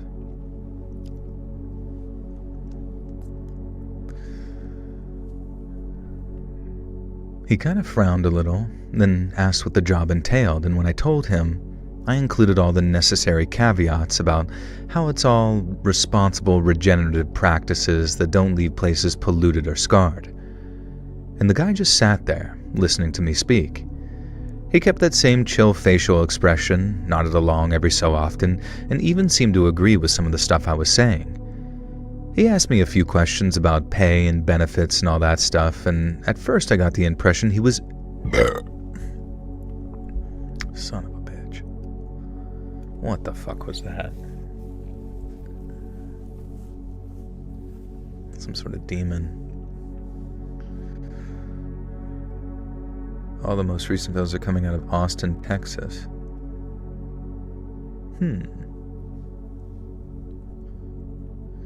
Lynn with the 10 says, you have no idea how happy I am to be able to stay for a whole stream while playing my DS while eating favorite rice snacks. What a perfect night. Thank you, Joel. You're all... Thank you, Lynn. Thanks for being here. It's good to see you. Thank you for the 10. Check out Primitive War. It's an indie film that came out recently about dinosaurs in Vietnam. It's really good, really violent. Oh, okay. That sounds interesting. My brother spent 6 months working on Cinderella Man with Russell Crowe. That's cool. See, that's, I don't know, it's just like films like that when I was younger I'd be like bored at. And now it just seems like those like boring films that kind of took themselves seriously just don't exist anymore. There's no budget for it, I guess. You can smell my garlic. Smell my garlic. I'm putting it in a jar for you. You want to see weapons? Yeah, me too. But I know for a fact I'm probably going to see weapons and be like, what the fuck? Everybody said this was great and it sucks. I'm not saying that's actually what's going to happen, but every time anybody's gotten like really hyped about a horror movie lately and I go see it, I'm always just like, Jesus Christ.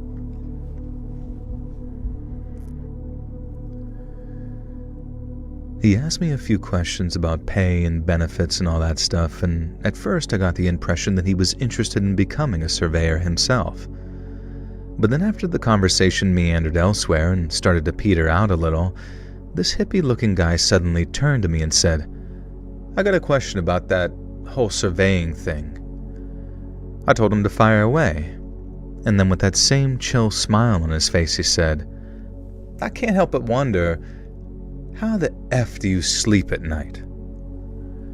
And the question was so unexpected, and the tone he used to ask it was still so friendly sounding, that I honestly figured that I'd misheard him. Then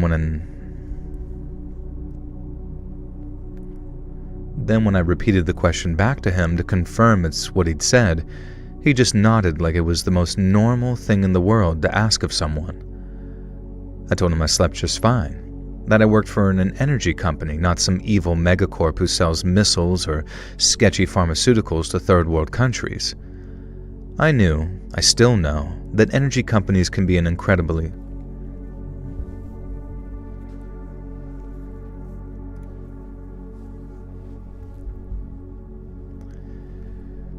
I told him I slept just fine, that I worked for an energy company, not some evil megacorp who sells missiles or sketchy pharmaceuticals to third world countries.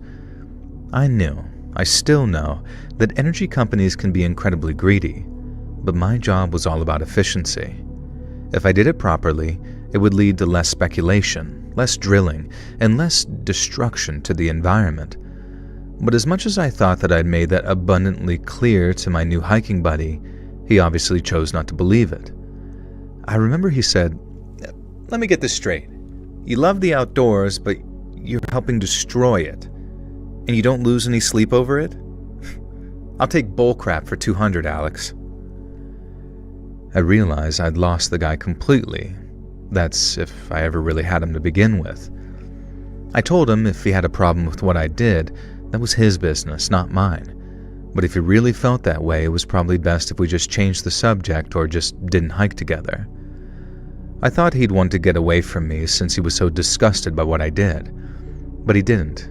He stayed put and just kept on asking me how I was able to live with myself knowing that I was contributing to the entire planet's destruction. And I was rapidly losing patience, so I decided the best thing to do was to walk in the opposite direction that we were headed for a while. It meant adding to my own...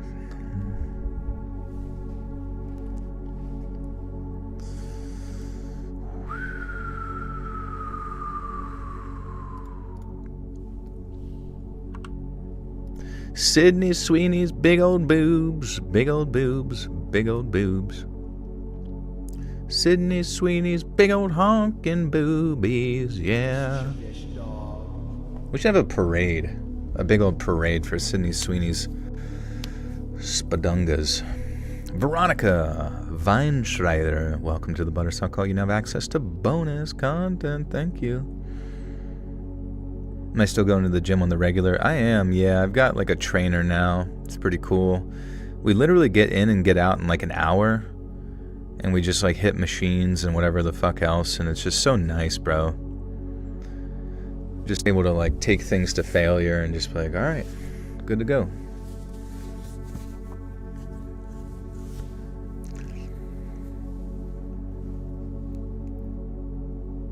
Imagine someone twerking only one booty cheek with the rest is dormant.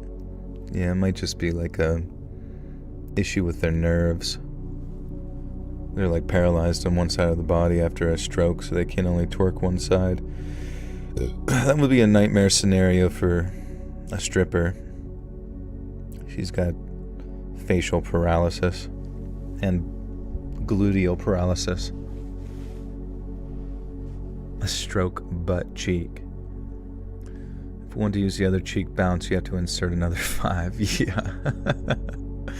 Pull the lever. This is story number 4 of 5. I mean, that's true too. I mean, if you have like muscular tissue in one glute, muscular tissue in the other, and then you also have fat surrounding it, you probably can just kind of make them go back and forth like doom, doom, doom, doom, doom, ding, ding, ding, ding, ding, ding. Imagine making an OnlyFans and not getting any followers. I could like 100% see that happening to me. Like me thinking like, oh, people have been waiting for this day. And then nobody gives a shit and I'm just like embarrassed because I just did that.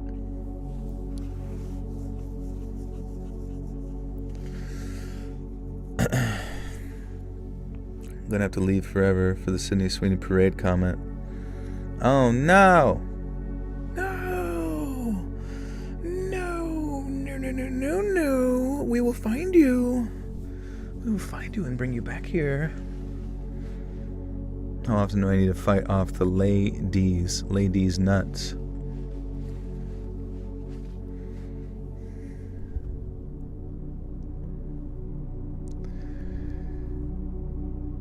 It meant adding time to my own hike, but by that point, I didn't care.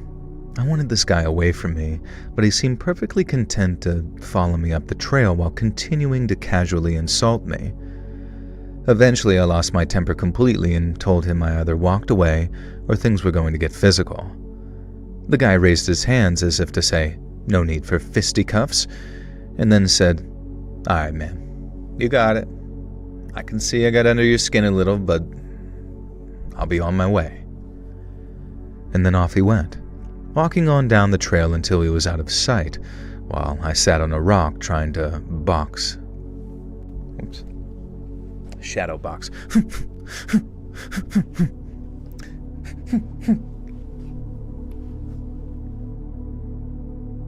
Joel, I dreamed you did a live reading and I think my brain showed me your face. Wow, dude. It's gotta be accurate, right?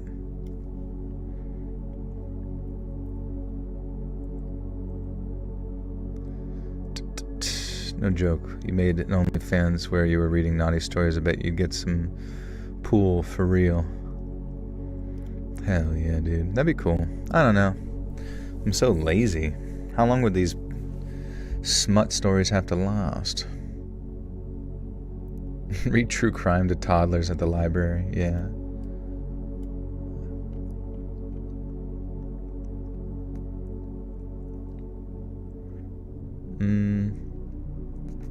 Yeah, what would we even read on the OnlyFans? Maybe the OnlyFans wouldn't even be about reading, it'd just be about fashion. A guy named Albert Fish.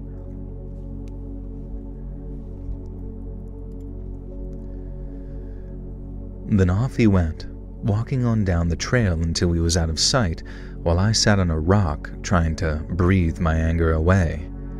And I gave it around 10 to 15, enough time that we wouldn't run into each other again, and then I hit the trail.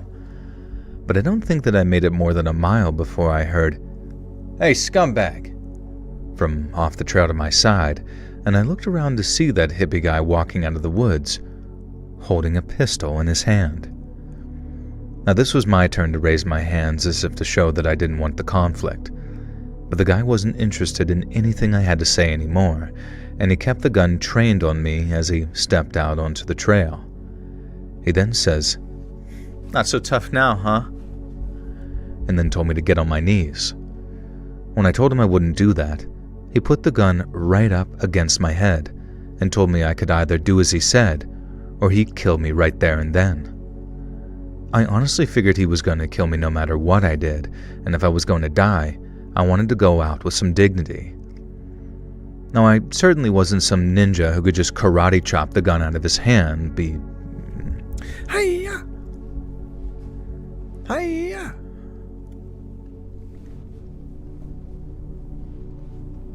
Do I smoke? Misty, why do you ask... That's such a day one question. James Charles fanfiction.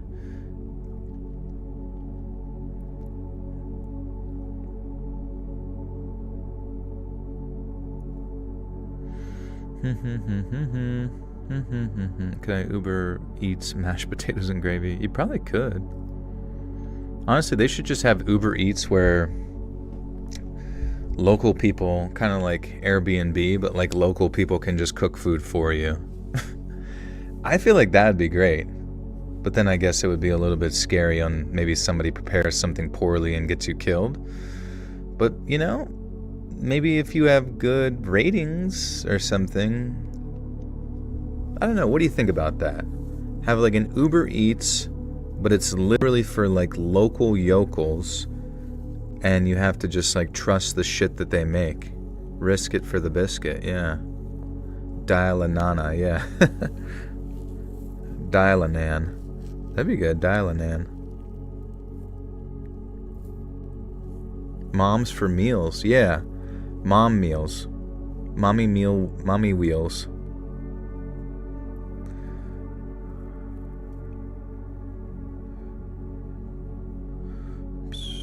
Here's some boiled leg of some random creature I found in the forest. That's a good point. That would not...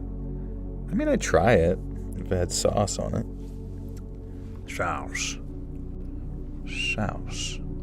But then you come to find out that someone's like cooking human meat or just like pissing on your shit. It's a real thing, really? What's it called? Oh, it's actually called Nana's Plates. Oh, that's a real thing? Hold on a second.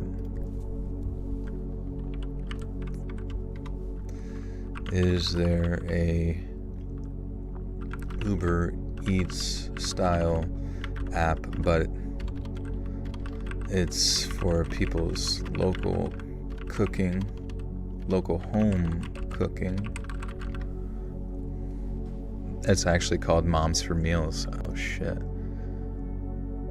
In Iowa. Apps that connect you to local home-cooked meals. Chef, SHEF, a marketplace connecting with local home chefs who prepare and deliver homemade meals to your doors. It's like Uber Eats, but for home cooks. Damn, that's what we were looking for. Cookin', a platform allowing home chefs, caterers, and bakers to sell food online. It supports integrated delivery and pickup, helping cooks reach customers directly. Cooker, cook with an R at the end. This app connects users with talented home chefs offering a variety of homemade meals, snacks, desserts, and beverages made with locally sourced ingredients. Cook Connect, Food Gnome, describe itself as a legal, that's good, marketplace for home-cooked food, allowing you to order authentic meals from local chefs. That's all I wanted.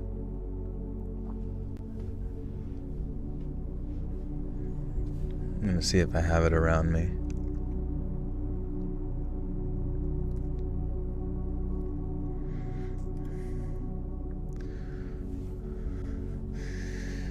Liberal. Happy fun. Okay. I certainly wasn't some ninja who could karate chop the gun out of his hand before he pulled the trigger, but I also didn't want to give him the satisfaction of dropping to my knees and pleading for my life. I actually tried to say that too, but when I tried to speak, no words would come out. It felt like no matter what I did, no matter what I said, he was going to pull that trigger and everything would just cut to black.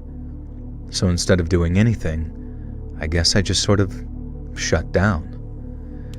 And when I started to shake, he made fun of me for being scared, and then goes into some big speech about how what he was doing, putting a gun to my head, was essentially what I was doing to the entirety of planet Earth.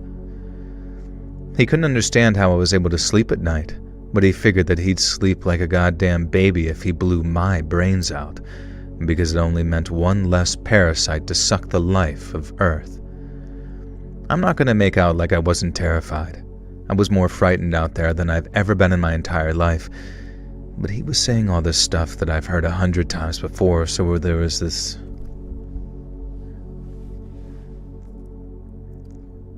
happy fun, da da da.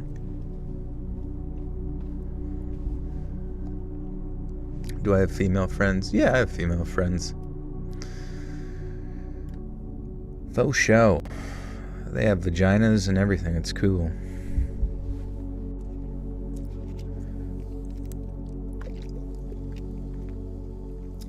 At least, I think they do. I forget.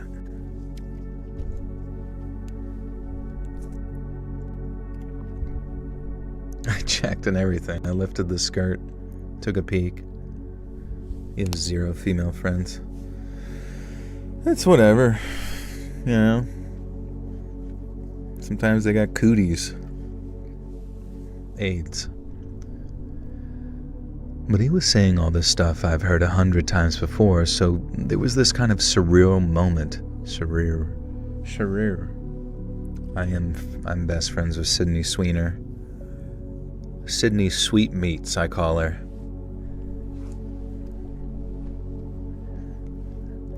Yeah, if you have female friends, you're guaranteed gay. But he was saying all this stuff I'd heard 100 times before, so there was this kind of surreal moment where I found myself thinking, I can't believe this crap is the last thing I'll ever hear. The only time I found myself close to tears or showing any kind of emotion that wasn't hate and anger was when I thought about my mom, and how she'd wondered what happened to me if search and rescue didn't actually find my body. Thankfully, I didn't have to dwell on that long, because before those thoughts managed to break me down completely, the guy pulled the trigger. It didn't shoot me. He moved the gun to the side at the last second and then fired a shot off right next to my ear. I didn't actually realize that I had been shot, though. It's almost like the explosion in my left ear and deafness that followed made me think that I'd actually been shot in the head. So I just sort of collapsed to the ground, clutching the side of my head, and the last thing I kind of heard in my good ear before the guy eventually disappeared was the muffled sound of, "Quit your job, asshole." I honestly thought that I was a dead man, because the shot had caused blood to come out of my ear and my whole head was just completely throbbing. So I thought that I'd been hit, and I had maybe seconds to live before I collapsed and bled out from a shot to the head. But after lying there, waiting for everything to fade, I slowly realized that,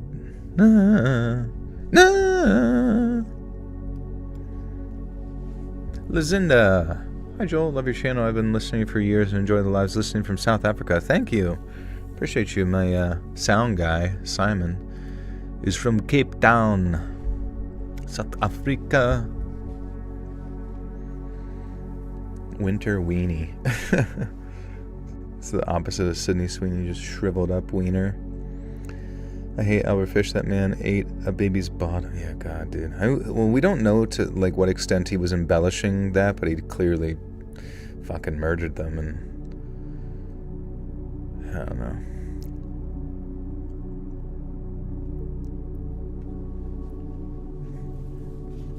England. Greetings from jolly England.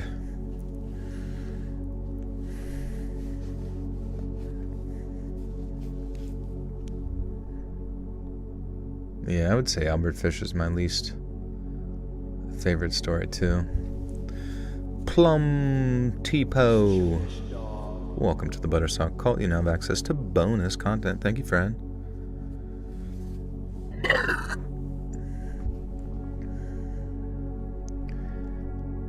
But after lying there, waiting for everything to fade, I slowly realized that I was okay. Or at least that I wasn't going to die. I managed to make it back to my truck, drove to a hospital to get my ear checked out, and then filed a police report as soon as I was able to. It took a while for my hearing to partially come back, as it's still not entirely back, and the cops didn't manage to catch up with the guy who'd almost deafened me. I didn't think that they would. I didn't even catch the guy's name, but it still makes me mad sometimes thinking that he just got away with that, scot-free. I did end up quitting my surveyor's job too. The social pressure just got too much and I couldn't face lying a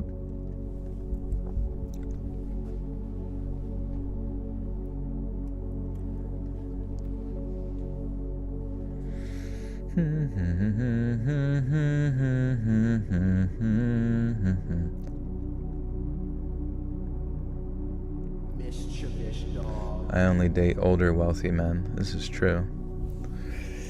Because then I just have to wait for them to die, and then I get to have all of their Xboxes. Luisa Rodriguez, welcome to the Buttertalk Court. You now have access to bonus content. I found your channel last month. Listening to your stories helped me with insomnia. Sending you love from Egypt. Thank you, Zane. Good to see you, bro. Glad you can get some sleepies. Do I have a 67-year-old girlfriend? Someone said that. How absolutely dare they?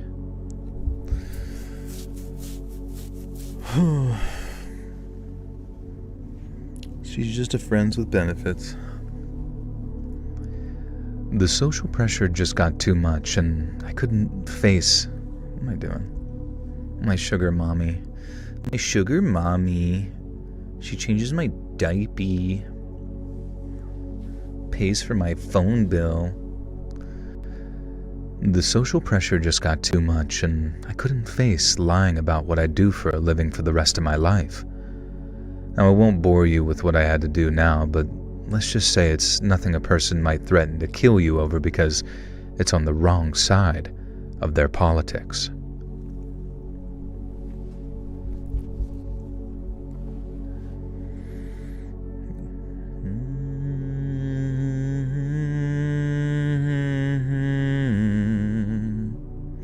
Sandra Bollocks. Would be your sugar pop? Sure.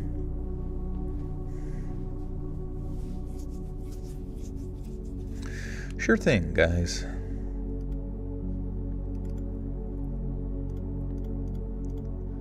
What does it entail to be a sugar dad? Like, what kind of things you have to pay for? Hopefully it's just simple things like fixing the fridge. Everything. They don't pay for anything. What if I got to be the sugar papa to somebody, but we just went halvesies on most things? Wouldn't that be... I still feel like that's kind of an even deal. We went halvesies on everything, and then we just had a healthy, normal relationship. Doesn't that sound pleasant? Only date wealthy widows.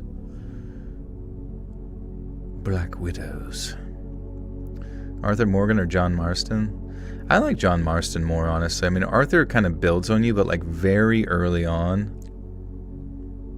I was not a fan of Arthur Morgan in like Red Dead 2. There was just something about his character that I felt like I really struggled to connect with and feel like he was lived in, if that makes sense. Like he didn't... I don't know. There was something about John Marston's character that had so much personality, whereas Arthur was... It absolutely has personality for sure, and don't get me wrong. It was just that there was something about him that felt a little bit more hollow, I suppose, compared to John. Almost like his backstory just like didn't make sense to me. You just send me money when I need it and can talk on the phone 1 hour a day. Honestly, that sounds like more of a pain in the ass for me.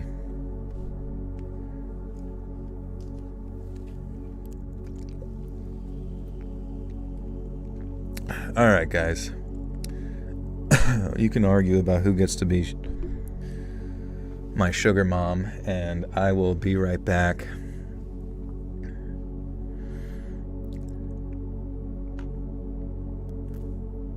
And we'll read the last story. BRB.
I'm not gay, all right?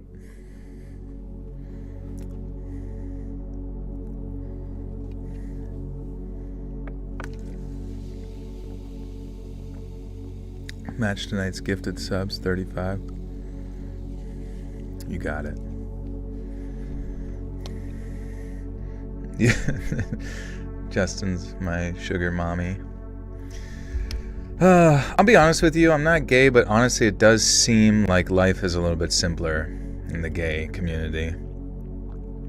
Just fucking having a good time and dancing and just fucking sucking cock. You know what I mean? It just seems chill. It seems like there's no pressure.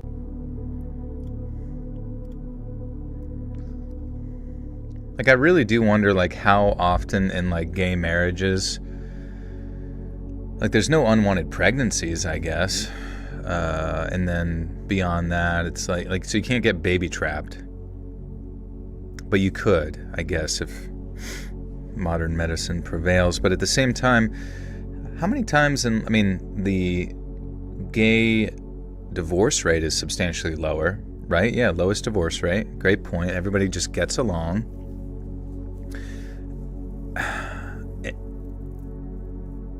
Yeah, I feel like most of the time it's just like everybody jizzes and then they go right back to playing Super Smash Brothers or something. Or like you go and hold hands and look at the boardwalk, you know? And then you kind of like get to dress up silly or whatever. That sounds kind of cool. And then even if they were to go through a bit of a divorce, I really do wonder if, like, is there any sort of like 50-50 split on things, or is there sort of just an agreement within the community to like not take the other one's shit? Because who's the judge even going to have like a bias towards in that scenario? Maybe the judge is like, you both owe each other 50%. I don't know. I was on IG writing for Joe. I thought he was saying really a ton. Come find out the first stream was paused because I was watching a video on IG. So, oh, that's funny.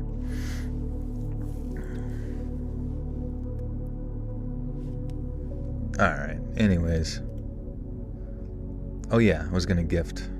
I gotta click on this and can't stand hearing my own voice. Alright. You guys ready for this? Wait.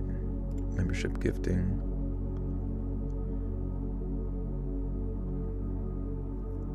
Two dudes in a hot tub 5 feet apart because they're not gay. You don't know that. Alright. So 35. Was it really 35 gifted tonight? I guess we gotta go above because there's no like 35 above and beyond. Divorces should not claim a prize reward. It's almost an incentive. Yeah, that's like my biggest fear. So if anybody wants, I would have a baby, maybe a couple of babies, but I don't know if I could do the marriage thing just out of fear that one day the other party would wake up and just want to like ruin my existence, you know? There you go, guys. There's 50 gifters. 50 gifters.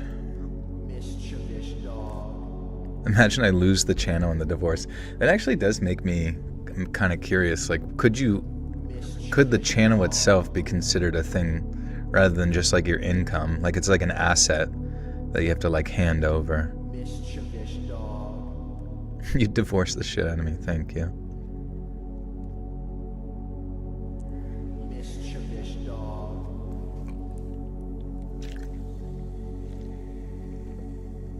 Anyways, whatever. Life finds a way.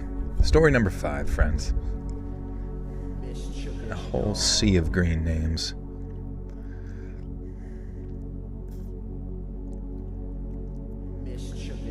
Most women don't wake up and decide divorce. It's a slow burn. Oh, perfect, Misty. That makes me feel so much better about it. Take my money over an extended period of time. But you know what I mean? Like it's if the end goal is just like procreating and being happy, you don't need to like sign some paper to like guarantee your happiness with someone, you know what I mean? What's the point? If it's just like a liability, and there's really not that great of tax benefits, I'm fairly certain. No, and if you took per deep, I would 100% have to like do something rather drastic. Is money the most important thing to me? I mean, if you're asking that in the context of somehow I should feel morally bad because a woman has taken 50% of my... Can you imagine that? That's their argument in court, is they're trying to take you for 50% of what you're worth after a divorce, and like, what? Is money really the only thing that's important to you?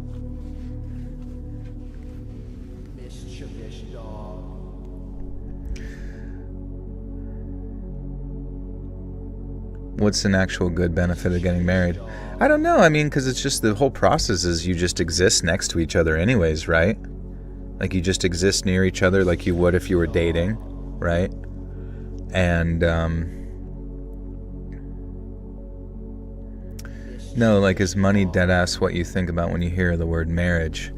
No, it's not when you're like a little baby, sure, you know, but whenever you're older and you realize like you're gonna be the main breadwinner in a situation, and you see everybody else in your existence who gets fucked, of course it's gonna be a consideration, because essentially you could still have the exact same outcome with a person in both the creation of children and living a life in conjunction as a team together. But if you don't marry, you don't have to worry about any of that. You don't have to worry about, you know, you don't have to worry about any of it. You just kind of like do your thing.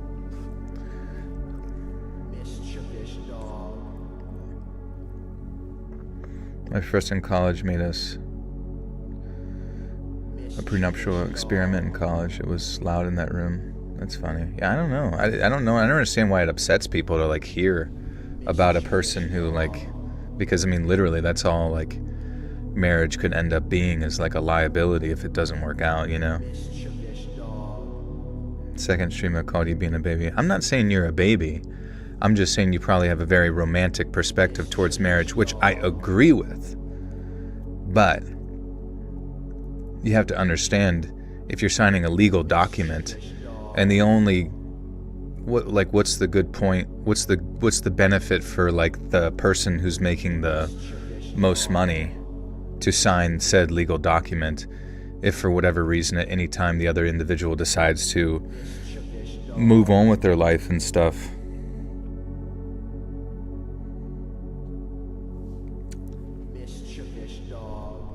Yeah, I mean, like I feel like I've just been around successful marriages. Also, prenups exist. I guess. I don't know. I've just also heard prenuptials can kind of be like worked around pretty easily by a lawyer as well. So I'm done being the breadwinner. Bought her everything. Now she pays her own way and mine. Hey, there you go. I don't know. I'm not trying to like put a damper on anything really, because I just genuinely believe that if I could be with somebody, I could be happy with them in the normal context as well, and probably get them prego, and you just live the same life as every other human did ever, and it's fine. In my own network, I've seen some crazy property settlements after divorce. Yeah, dude, I mean, that too. Losing your whole home, having to... I mean, I think we even like went over the fact that there was like a guy who married later in his life. The woman's father-in-law went into a nursing home. He had a prenuptial signed, but the prenuptial did not secure the fact that like the nursing home that her father went into could not pull from the money from his having married into her family's estate. So, you know, his money was taken from him, his property had to be liquidated, all to pay for like a nursing home for a, you know, a father-in-law you never even knew up until like they were in their fucking 60s. You know what I mean? Like I would jump off a cliff. I would legitimately, like, if everything I worked for... And just the other day, okay, just the other day, my friend wanted to go look at this property. This property's like crazy property, like insane amount of acreage, you know, with like a farm plopped on it, just out of curiosity. You know, sometimes it's just fun to like look at shit. Ended up meeting the owner, right?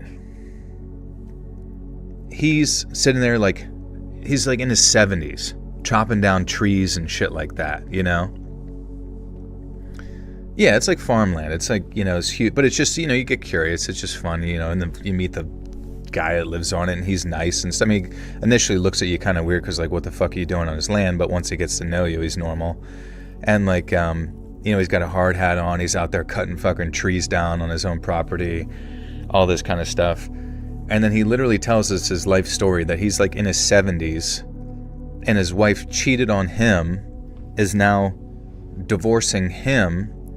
And in all of the long periods of time in which he spent, I think in divorce fees, he had already spent some insane amount of upwards of like 400,000, like some insane amount of money on like the divorce process. And I'm just like, what the fuck? And then like on top of that, to pay his alimony, even though he was literally just like a teacher or something. He was like a teacher. He has to cut down $10,000 worth of trees on his own property every month just to pay the woman that divorced him after cheating on him in their 60s or 70s or whatever the fuck. He has to chop down $10,000 worth of trees. I don't even feel strongly about marriage. I've always disliked the thought of having a wedding. I just think you are naturally cynical and you're going to miss out because you're afraid of an if. There's nothing I'm missing out on because I'm literally comparing. You have apples, right? You have a basket of apples and it's beautiful. It's a beautiful basket of crisp, delicious granny pinks. You know what I mean? Right there for you. And then you also have a pile of delicious, amazing basket of granny pinks, but there's a government contract that says if those granny pinks decide to like cheat on you and fuck off somewhere, that you owe them all your money. You know what I mean? I wish I thought like you. I know all the things against marriage and I still want it. I mean, I still want it. Dude, I deep down want it. We all, like, it's built into our like Disney-addled brains. You know what I mean? It's pounded into us from when we're young that we're going to have a beautiful wedding and I do honestly think like people, it's good. Do divorces just suck in America? Dude, I wouldn't even want to be in a relationship in Canada because in Canada I heard if you lived in the same domicile as the individual for over like 10 years, you're immediately considered something like a, you know, unified couple or whatever that is, similar to marriage, where then I've heard of stories where legally the guy then owes the person they've lived with for a period of time, not even being married, some degree of like alimony sort of process. And I think even that's to me is like terrifying.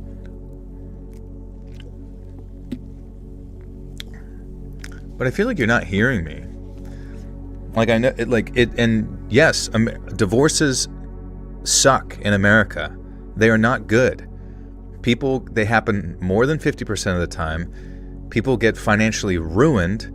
They literally look at their previous spouse in which they loved and devoted their whole life to and now call them the devil, right? I have friends who like refer to their exes as the devil because that's what they perceive them as. And I don't blame them because that individual has done everything bad and had seen no consequences and in fact were rewarded. You know what I mean? If you watch Breaking Bad, it's pretty accurate. I don't think I've seen all of Breaking Bad. I've only seen bits and pieces. What happened in that? You were married for 32 years. How was that? Probably not going to have kids anymore in the U.S. anyway. Not much opportunity for kids coming along.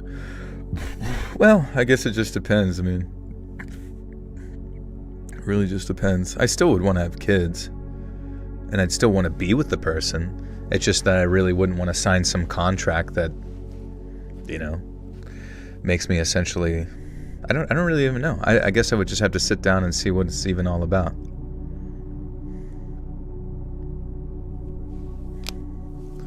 I'd mentally break down if I don't have some support. What do you mean? Hating someone you once claimed to love is insane. I'm good on all that crap. Yeah, but it happens all the time. It's like you're always like walking on some like teetering line of emotion with your significant other. It seems like it makes me sad because it's like, what the fuck? What happened to people just being normal? I don't even know if maybe they never were. I don't know.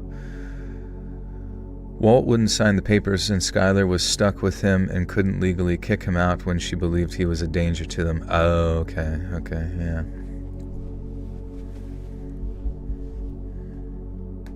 Yeah, and things, that's what's so weird to me is just the fact that like someone, after divorce, that happened to my oldest brother. He didn't make much money at all. This is a separate brother, but he was married for a period of time, had a kid, and I remember him like calling me after I got out of like a late night, like one of my like early late night nurse shifts. He fucking calls me at like 7 a.m. as I'm like leaving, and is like crying. Like literally the first time in my life I'd ever seen my fucking older brother cry. Ever. And he was crying because his like wife that he had been with for many years is leaving him for like some doctor, right? Some older 60-year-old rat man, king of the rats.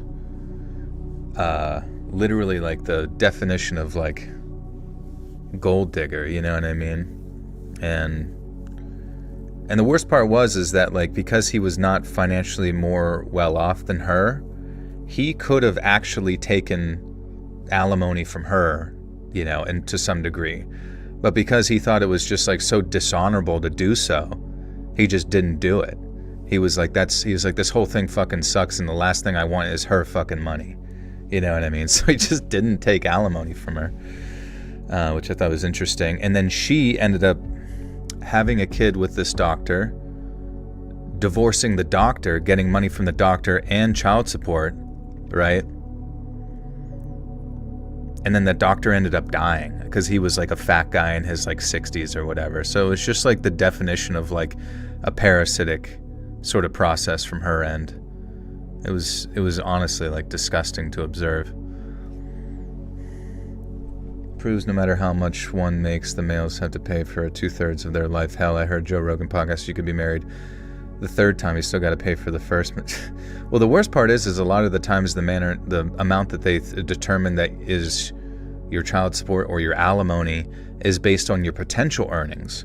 So not even like what you're making in that moment. You may have made money in the past, like the good money that I make from this YouTube shit would be allocated to my alimony in the future, even if I don't even do YouTube, because of like how much I would have made or something. So that's what that old guy on that farm was fucking having to cut down trees so he could pay hypothetical money, even though he was like technically like retired. Like none of it makes any fucking sense. This whole, like, you really have to sit there and think it's not necessarily my cynicism that makes marriage ugly. It's the fact that there's this legal system in place that specifically is predatory against like happy, nice marriages and incentivizes people in those systems to fuck over the money is so fucking good screwing over your old partner that it literally incentivizes you financially to do so. That's how, I don't know, it's how bastardized this whole system has become. I don't know. And then people don't even spend their child support on any. You end up like thousands of dollars on child support, and then they end up like fucking buying a new car with it or some shit. Jarvis, fake my death, please.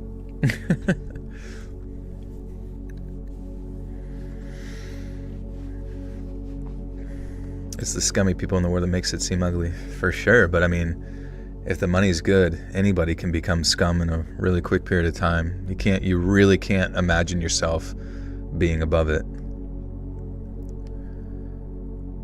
After earning my pilot's license, I managed to land myself a pretty cushy job flying for a major airline. The pay was fantastic, the hours weren't too bad, and my girlfriend thought that I looked great in my fitted uniform and aviator shades. People thought I was having the time of my life, but the truth was, I hated it. I hated the structure, how polished but ultimately phony everything about the airline was, and I hated paying a ton of money to rent a home I barely visited. So one day, I just shocked everyone by just quitting. I didn't just quit with nothing lined up. I'd found another job before I handed in my 3 months' notice. It's just that the new job happened to involve moving up to Alaska to be a bush pilot. My girlfriend thought I was crazy, and we broke up not long after.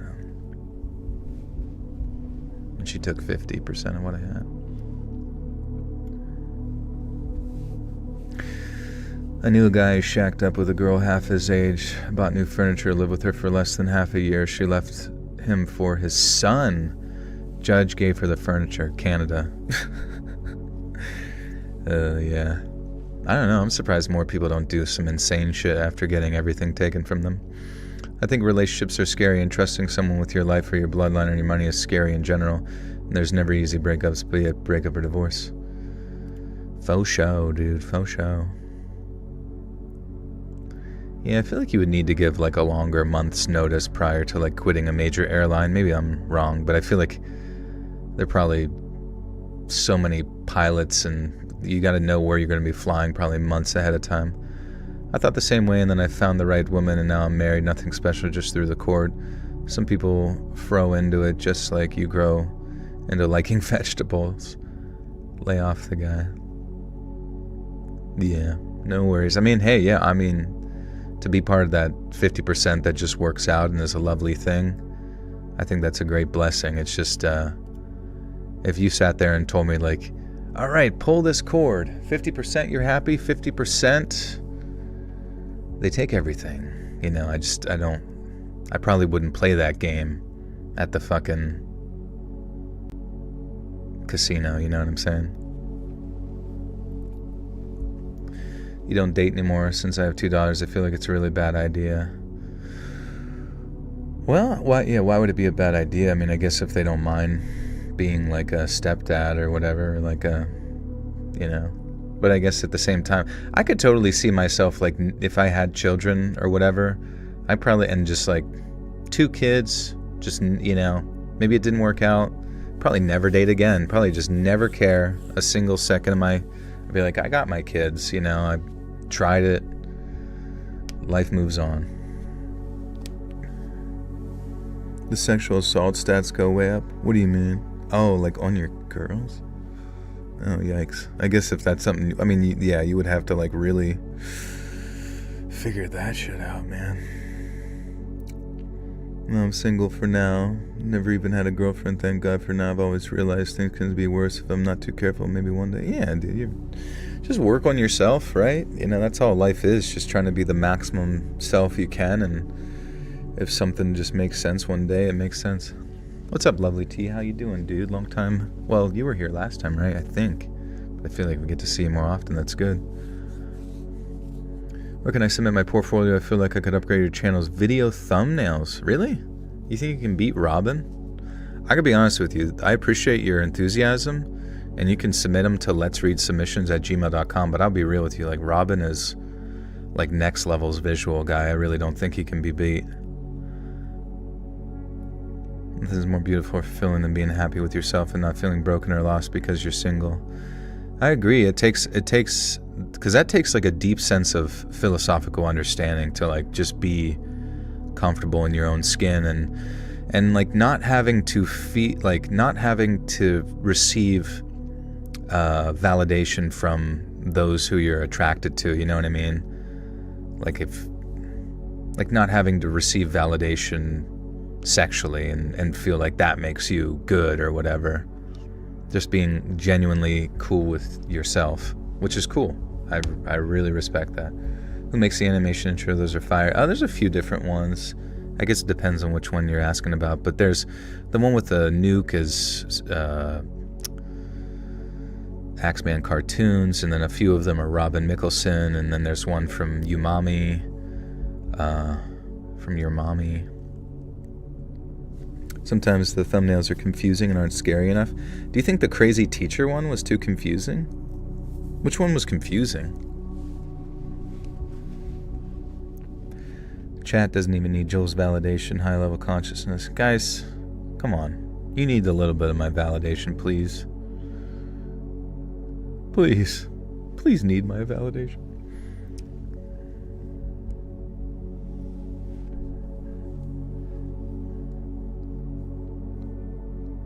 You want my validation? I give you my validation, guys. You guys are validated, and I think you're doing a good job, and I think you're, you know, maybe having too many, like maybe one or two too many cookies. But I'm only really just looking out for your best interests. Hey, no frowns. What the heck? What's up, dude? Where you been? Where have you been?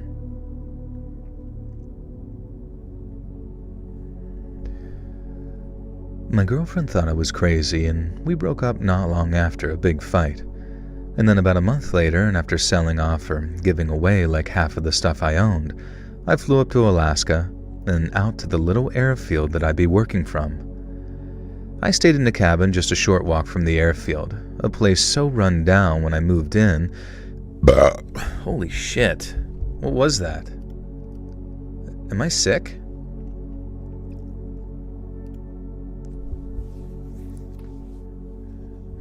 You didn't get any cookies, who ate them all? See, that's what I'm saying. Some people take more than their fair share. Babylon Rose with the 20 months. Joel is the validator. You're good, and you're good. You're a sweetheart. You get a pat on the head. You get a kiss on the cheek. You get a high five. You did a good thing.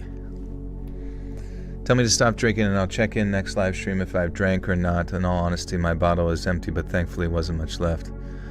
Stop drinking, man. I'm being honest with you. Like, okay, so one scary thing about drinking too, aside from just like the, you know, the withdrawals that can kill you. So when you do, and you will check into rehab or a hospital or something, you need to do it in a medically contained setting so you can stay safe, you know, from that kind of stuff. But from the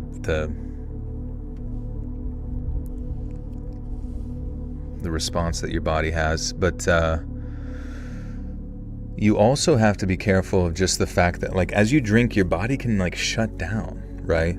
So like one of my close friends' brothers, and this was only in the past year, he passed away. He was only like 4 years older than me, and he passed away from alcoholism. And basically what happened was, like, you know, his liver shut down, and then his pancreas started to shut down, and he had no idea. Like, he had no fucking clue that his pancreas was just like shutting down, and then it just like stopped, and then he died. He like felt kind of weird going to take it, and he was like, I'm gonna go take a nap, and then he went to go take a nap, and he died in his sleep from, I guess, like his pancreas like just shutting down.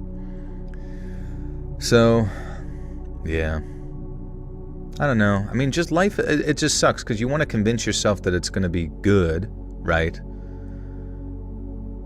Or that you'll be fine or whatever, you'll just be this guy. But like, life is just so much better when you can set aside all the vices, go to the gym, get your cardio in, eat fucking healthy. Like, life is just so much better, you know what I mean? When everything is just functioning well. How often did he drink? I mean, it was daily. He was an alcoholic. He drank. He would stop for a while, and then he just turned into a fucking mess and lost his job, had to move in back with his family. It was fucking miserable, bro. Was it hard alcohol? Yeah, he would just drink liquor. I mean, liquor all the fucking time. I barely knew her. Oh, yours came close to shutting down as well. Yeah, you gotta stop, man. You gotta stop. Otherwise, it's just a world of destruction. And there's just so much more to life, you know? There's so much more to life than the self-destructive path, especially since it's an addiction and your body, like, wants to get back there. But I promise you, alcohol is the one that you can break. I've known many people to do it. You will break it. You just need to take that first step to like separate yourself, and it's going to be a little bit of a hell, but it's going to be a hell that I think God will carry you through. You're a better singer when you're drunk. I had cared for a man who was 35 who drank himself into dementia. It was the saddest thing I'd ever seen. He ended up dying at the age of 38. Yeah, man. It's fucked.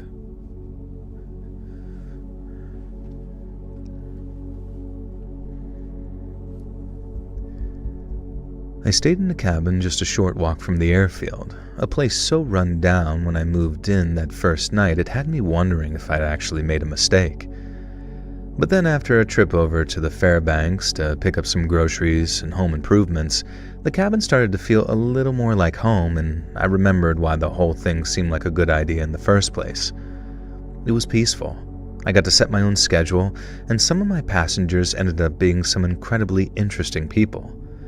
There was something about living wild that felt good for my soul too, but don't worry, I'm not a better... Don't worry about a thing. Every little thing gonna be alright. Woke up this morning. My pancreas started to leak enzymatic fluids. I drank 1.75 liters every day. 2 days for a couple of years. I should have died. 4 years later, 55 pounds later, no BP meds. Hike Blue Ridge Mountains weekly, 54. That's good, man. I'm glad. Just gotta stay on the straight and narrow. You can't make mistakes at that age, you know what I mean? Like, they're like, just gotta lock in on the diet. No more processed bullshit. Just fucking good, clean, salt of the earth eating and drinking. It's gotta be it, you know?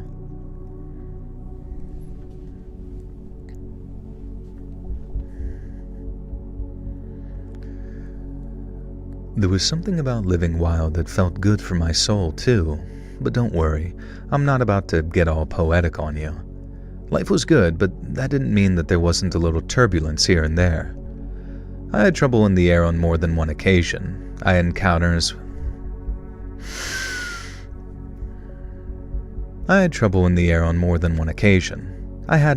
with wildlife that looked at me like I was dinner, and I saw one or two things from the air that I'd never be able to fully explain, and this is the story of just one of them.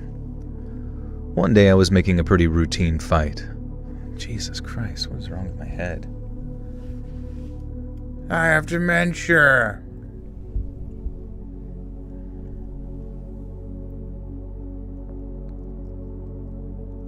When something happens and this channel is live, I'm like, I gotta tell Joe. Oh yeah, what happened? Wait, what happened? Did you tell me already? I need to know. I keep a logbook. It's called the Akashic Records. It tells me everything that's going on in everybody's life. What the fuck? You like look out the window and you're like bush playing and you like see something. You're like, what the fuck? Your Honor, what the fuck? Whenever she takes 50% of all my shit. Your Honor, what the fuck?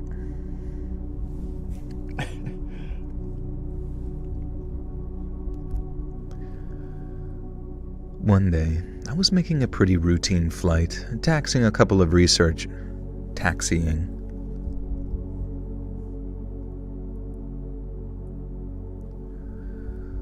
One day, I was making a pretty routine flight, taxiing a couple of researchers from A to B. I'd been in the air for a couple of hours already, flying under superb weather conditions for the spring, when something down below suddenly caught my eye.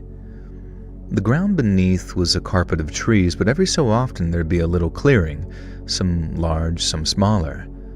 Save for the occasional rogue tree, most were completely bare, but the one I spotted that morning had a row of what looked like saplings, all standing in a row. It struck me as an odd sight among all that wilderness, and since there were a few straight lines in nature...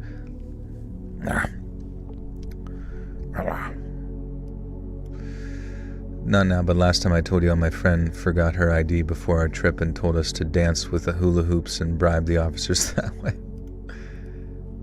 It seems like a pretty solid plan, honestly. That would work on me. Sorry, I forgot my ID. What if I showed you my bubs and vagine? It struck me as an odd sight among all that wilderness, and since there are few straight lines in nature, I knew that there was a good chance it was man-made. But as I got closer and ended up passing the clearing with it on my left, I looked out the window and saw they weren't saplings, but crosses. I banked left, turning so I could pass the clearing a second time at a lower altitude. You don't see us... Your baby's a month old. Congratulations, Jay. How's it going, dude? You don't see a lot of stuff like that out in the middle of nowhere, so I guess curiosity got the better of me and I wanted to check it out.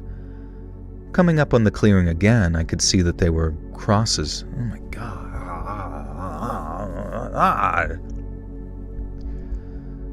Coming up on the clearing again, I could see that they were crosses all right. Big ones too. But it was only when I flew directly over that I saw something squirming against the wood. Something that was almost camouflaged from a distance, and I could only see up close. There were people attached to those crosses. Some still. Some writhing around in what I could only imagine was absolute agony. I didn't take another pass. I got myself back on course and hit my radio to see if anyone was within range. The only person I could raise was a logging camp, but I asked them to get in touch with the WSAR, the Wilderness Search and Rescue, on my behalf. When the guy asked what he should say, I couldn't bring myself to tell him exactly what I'd seen. I knew he'd think I was crazy, so I made something up about spotting some campers who looked like they were in trouble. The guy at the logging camp said that he'd get on the Hearn. Your Honor, what the fuck?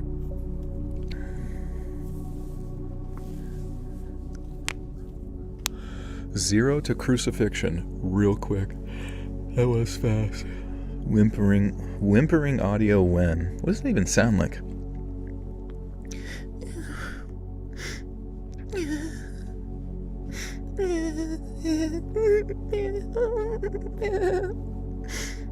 She took the kids and all of my shit. What the fuck? Your Honor, what the fuck? See, that would be me. That'd be me after I trusted my fucking heart. I trusted my fucking heart and she took it all. And now I'm the one who drinks. And now every day's a birthday stream for old Joe. No. We're not getting there. Not gonna happen. The guy at the logging camp said he'd get on the Hearn. I can't not say Hearn. Get on the Hearn. We're not gonna get on the Hearn with search and rescue. Okay. The guy at the logging camp said he'd get on the horn to search and rescue, and then after I thanked him, I left to make the rest of the flight with nothing but my thoughts and theories to keep me company. I didn't mention anything to the researchers, and their company was actually a huge relief as it kept my mind off what I'd just seen. But on that last leg of the flight, when I was all on my own again, I started to think about... Uncle Caggy, welcome to the Buttersock Cult. You now have access to bonus content. Thank you, friend. Good to see ya. You guys are so jaded. Relationships are the best way to grow up a person plus sex. I'm not saying there's anything wrong with the relationship. I'm just saying there's something wrong with the governmental contract that we've added to the whole fucking thing about being a human. It just doesn't make any sense. How old do you think Earth is? Do you think 30,000 years ago we had divorce lawyers? Probs not. Do you think we had sex and monogamous relationships? Probably a little bit. Earth is at least 4. Skibbity years old, exactly. But on that last leg of the flight, when I was all on my own again, I started thinking all that solitude and isolation might be getting the best of me. I radioed my boss on the long-range radio that I had in my cabin, and I told him about what I'd seen, or rather, what I thought I might have seen out there in the wilderness. He told me flying back to Fairbanks.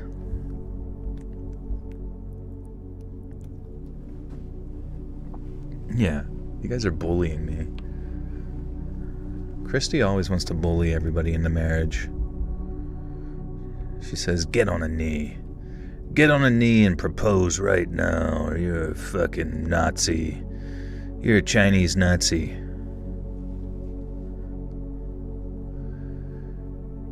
He told me to fly back to Fairbanks to take a week off, and when I did, we met up for some dinner at a little steak and taters place that he liked. And he said the human contact would do me some good, and he was right. It was great to be able to talk to someone about the job and about life too, and it not be via the medium of some ham radio. But he also told me something I never forgot. He said he found it funny how some people think of Florida as the weirdest state in the Union, and maybe out of the lower 48 it is. But of all the places he'd ever lived, it was the state of Alaska that took the cake for sheer weirdness. It wasn't just all the people that had gone missing over the years either. It was the people who hadn't, which made the wilderness such an odd place. People who moved up there to get away from things. People just like me, I guess, and for the most part, all they wanted was to be left alone so they could live how they wanted to. Like I said, I saw a whole bunch of other weird stuff during the flights, but nothing that ever quite stuck with me as long as those crosses did. I hope it was a part of some propose to me or walk the plank, matey. It was actually pirates who invented marriage. They were all gay too, I guess. That was when gay marriage first started during the Obama years. Somali pirates were all getting on a knee and proposing, and Obama had no choice but to drone strike them. I forget. Like I said, I saw a whole bunch of other weird stuff during flights, but nothing that ever stuck with me as long as those crosses did. I hope it was part of some passion play type of thing, and those people were just up there on their own free will and lived to tell the tale. Because the alternative, thinking they were put up there to die, it's almost too horrible to even think about. Yahar it is. Jack Sparrow took me for all I'm worth. Cocksucker. Alright. Think about the one scene in Pirates of the Caribbean when Barbarossa is marrying Will and that one chick, yeah. Alright, Emma, good luck at the gym. Good to see ya. Yahar. Be sure to do your gluteus maximus. Get it real big. Been married for 22 years, neither of us have cheated. We love each other, but recently I met this younger woman who checks all the boxes. She messages me sometimes, drives me crazy. Bro, no boxes will be checked. And wait. No, bro, just block her. Just ignore her. Get out of there. Get out of there. Get out of there. Abort. You think you're falling in love with your occupational therapist? Well, I mean, I guess if you're single and they're single, just ask them out maybe, or just be like, hey, you want to, like, maybe after you fix me, you can fix my insides. Sorry, that's a bad one, joke. All right. Outro time, guys. Think of something funny for me to say. If I fall in love, y'all are obligated to shoot me in the face. That's going to be next week in Japan. Justin, what if you met, like, the most beautiful Japanese girl? Would you go straight? If it just, like, made sense. What if you were just stricken?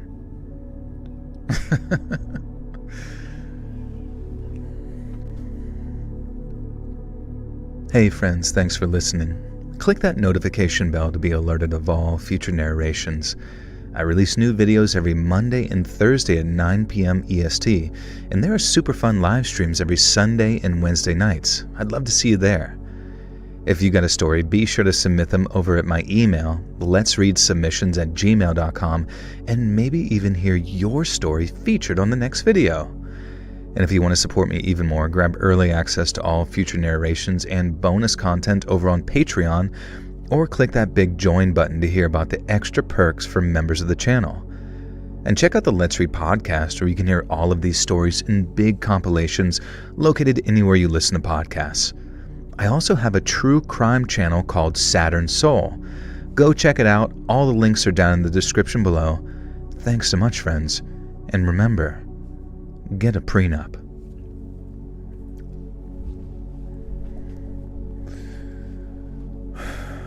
Would I marry the Japanese girl? Yeah, probably. Justin will meet her and he can bring her over here. Oh, Justin's bi. Oh, perfect. There you go. You got options.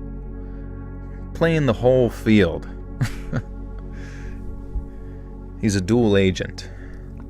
Double agent. He's basically Jason Bourne out there. Does Robin do the Saturn Soul thumbnails? So I have two editors. My sound guy from South Africa, Simon, aka Anect, is both an editor and audio design and visual person over on Saturn Soul. With Robin also contributes his editing and thumbnails as well. So they're both kind of like dual work on videos and stuff together, which is cool. Who up Marion they Joel body pillow made with his real skin. Alright guys, love you, appreciate you, thanks for hanging out, thanks for listening to me moan and complain. I will get this audio up on Patreon. It's only $1 a month over there for early access. Otherwise I will get it up on my YouTube channel, same time, same place, 9 p.m. EST. Guys, this video in particular, my channel is dying, for lack of better words. And I need you guys to watch it as soon as it comes out. As soon as that video drops, hit that notification bell so you know when it comes out, and you can watch it right when it comes out. It really helps to let YouTube know that other people want to see it, and we can make new friends and all that good stuff. All right, love you, appreciate you. Follow my Instagram at letsread.official to be kept up to date when I go live with my story. Otherwise, I'll see you guys again soon. Be well. This one or Saturn Soul? Honestly, both. Honestly, both. But mainly, you know, Let's Read, obviously. You know, whatever you got time for. Whatever you got time for, I don't care. Okay, see ya.